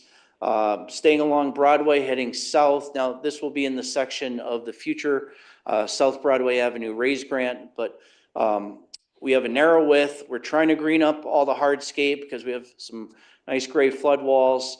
Hydraulically, it gets really tight until the bridge that the river goes under Broadway Avenue can be widened and we get a wider hydraulic opening. Not going to be able to do much on this southwest quadrant just because it changes the hydraulics of the river and impacts the flood flow too much to add a trail in. So that's why we're kind of staying with the higher trail that leads to the sidewalk over the bridge in the current option and near-term future. Again, just a quick screen on, so we've done multiple rounds of public engagement. Most of this happened in the first half of 2024. We've had surveys, target open houses, so we've got plenty of good feedback on what people are looking for, and that's what we've incorporated into the design that you're seeing tonight, based on, and what was the general theme. So again, increased connectivity. Folks from the neighborhood want to get downtown. They want to use it not just by driving a car, but other modes of transport. They want safety for all bridge users. Want to leverage the Zumbro River as a destination, more green space, less concrete, and just generally set this quadrant of the downtown up for future development. Project milestones. So again, we're in May of 2025. So this is about the 30% design mark. We're going to bring back to public engagement over the next 6 weeks. What you've seen tonight, plus answer other questions we've received and provide answers in more detail. We're going through the NEPA assessment process. We've actually started that, but now we'll dig in because we know the final look at the project. Looking at finishing the design in early 2026, advertising, and then we're starting the construction late summer of 2026. And again, in there, we need to sign the grant agreement before we start construction, and we need to get the Army Corps permit for the project. And then just budget. So funding available, $19.9 million in a raise grant, $10 million is coming from Destination Medical Center. And then we've received $5.9 million from the Minnesota Department of Transportation, which is IIJA funds, which helps provide a local match. And that's our project budget that we're working. And again, just touched on this. So here's short-term next steps. And with that, if you have any more questions, be happy to take them. Otherwise, Sure. Councilmember Wall, go ahead. With some of the challenges that we've seen in bidding and funding, do we still believe that the budget will deliver the project as it's designed? we're tracking that. Right now, we have a pretty significant contingency to monitor that. Obviously, a lot of steel goes into a bridge. Tariffs are starting to impact material prices. So yeah, that's something we'll have to monitor over the next year to make sure that we remain within budget. Other questions? You're also looking for feedback question. One of the things, I really like the engagement to the river and its relationship to the bridge. I think that's in a good place. When you meet with the neighborhoods and in that neighborhood, I guess I'm not ready to give up on diverters from 6th to 3rd. So, make sure that that's a part of the engagement with the neighbors, that that's an option. And then have some concerns with the path, the joint path with pedestrians and cyclists. I'd like to see some examples of in residential areas where that works well. I do know that street, and I do not believe there is a lot of parking on the street. Most of those streets have driveways, and so I think looking at that separation, I think, and testing that with the neighborhood, I think is important. Councilmember Wall? With the completion or the building of the bridge, and I realize that there are commitments to Mayo parking, when would we expect to see with the general development plan, I think approved, something happening on the Kmart Ampey site? So I might defer to Assistant City Administrator Ryan Yetzer, because he's been managing the GDP process for the Ampey site. Ryan, is that? Yeah, unfortunately, at this time, we don't have a definitive timeline from the developer on moving the project forward. I do know that they are actively working on sort of a bigger vision for the project that hopefully aligns with the general development plan. I mean, that's what we've been reiterating over and over again, but at this point, I don't have a definitive timeline. The next major milestone would likely be an environmental review. So that's probably what you would see next, because there will be an EAW or something of that nature required. The significant timeline is really tied to the lease and the ability for them to continue to lease it for parking, and that expires next 3 to 4 years. 2029, I believe. Oh, they did the extension, so it was really 27. They can do an extension as provided for in the lease. It could be so 27. I can double check. we can provide that. Councilmember Miller? Yeah, thanks for the presentation. Again, I'm just thinking about kind of the infrastructure. I know we're at that point. I would love to see innovative options, particularly with signals, automated detection for pedestrians, bicyclists, to navigate particularly that transition point from two-way to one-way multi-use. I also wonder about the west side, particularly at First Avenue. If people are coming west across the bridge as a pedestrian or bicyclist, how do they make that transition down to Wayne Stillman Parkway to get to the park? I mean, obviously there's the trail connection, but thinking about those points where the infrastructure design changes, and I think a lot of cities, Portland, Oregon being one, has introduced a lot of automated detection so that nobody's pressing a button, but the system is already detecting people when they're there and changing appropriately and then going back to normal conditions. Yeah, and I think, those are things we usually dive into beyond the 30%. We've already talked about, as you're westbound over the bridge, maybe creating some raised islands to better protect so cars aren't zooming across the ADA ramp and cutting the corner. So we're starting to look at some of those more innovative features. Any other comments, questions? Thank you very much. Great presentation. Just, Oh, I'm sorry, Councilmember Keen, go yeah, ahead. I just wanted to ask, I'm hearing the 30% and then I see that going out for bid in about a year or so from now. Is there approval to go from 30% to continue on engineering? Or there's no formal approvals that this board needs to give? You will be seeing this, absolutely. We'll be bringing final project design back to you. And ideally, we would bring another study session update when we get to like 60%, but ultimately, But going from 30% to 60, to go to bid, you need to be at 60, 70%, right, for construction? Well, typically for design bid build project process to be 100%. So if we do construction manager at risk, that's a little different process. So, but for us, it'd be 100% design for this project. I'm just really looking at the next, 60 days. Is there an approval we need to do to go to the next step? No, really tonight, we just need to make sure the bridge wasn't gonna change because we need to start working with the Army Corps and MnDOT Okay, really immediately to hit that schedule on the back end. So, with no significant changes, we're gonna submit those documents literally this week. okay. and we can provide you a schedule of what it looks like to hit it 60%, 100% when it comes to you before going up Yeah, for bid. I We can heard them provide in your that. language. I heard 30%, and then I see that go to bid in July of 26. So I figured there was something between. This is less of a question, more of a comment, but I wonder now when I look at, when I think of pedestrians going to work from over here, and now we have the Sixth Street Bridge, do we have any concept, and I don't want to try to design this here, but are people going to go across the Sixth Street Bridge, or are they going to go north towards Fourth Street because it's a more comfortable walk?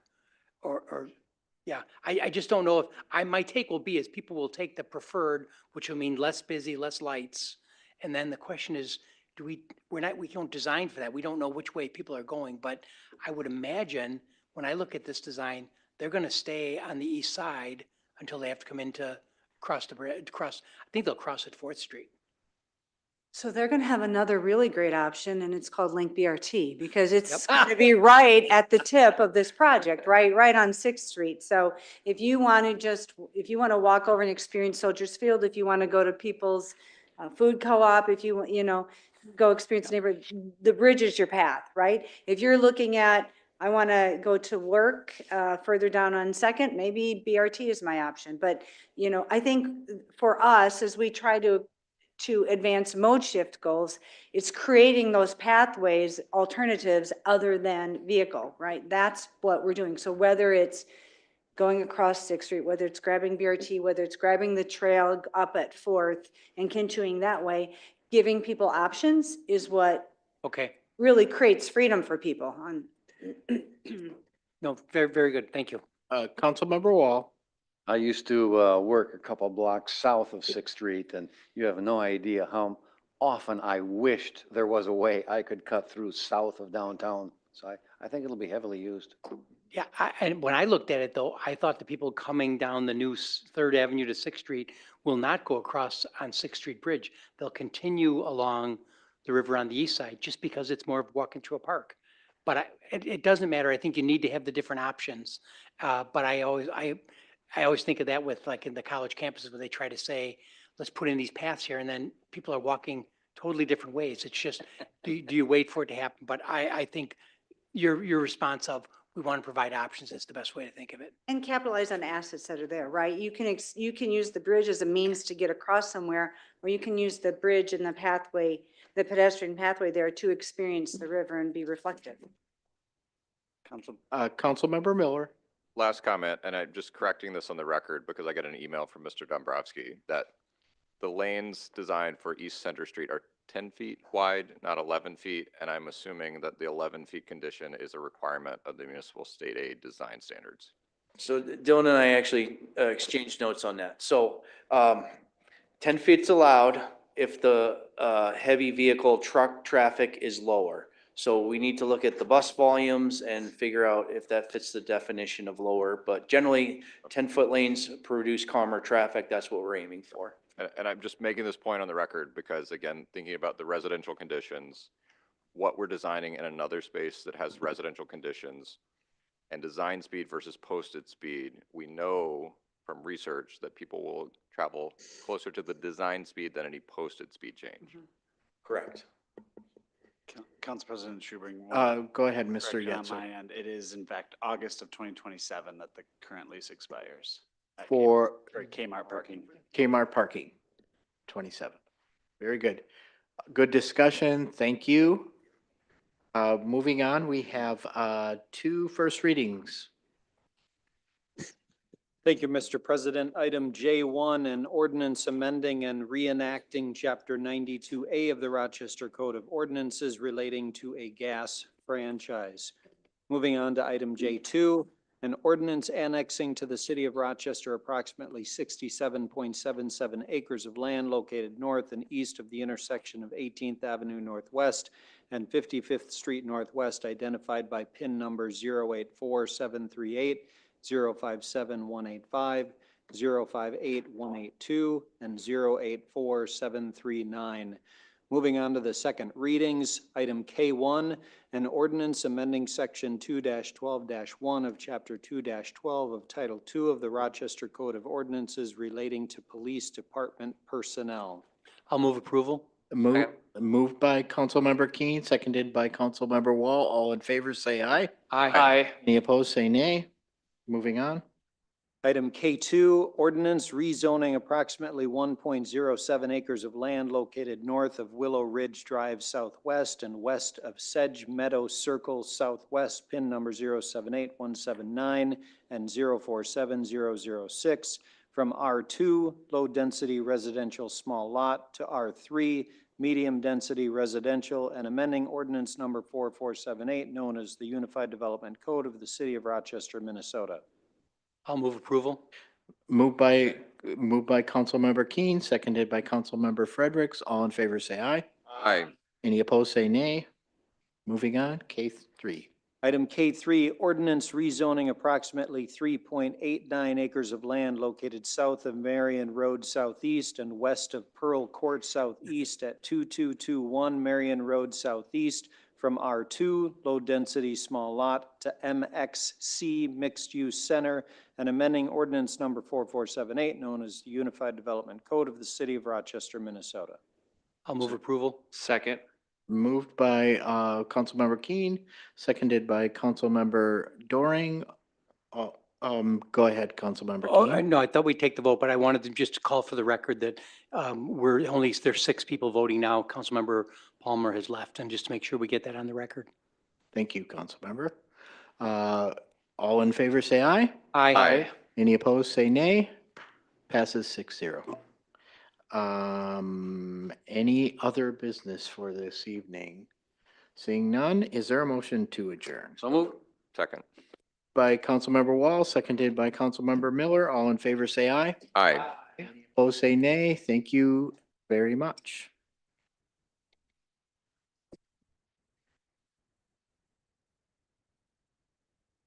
Recording stopped.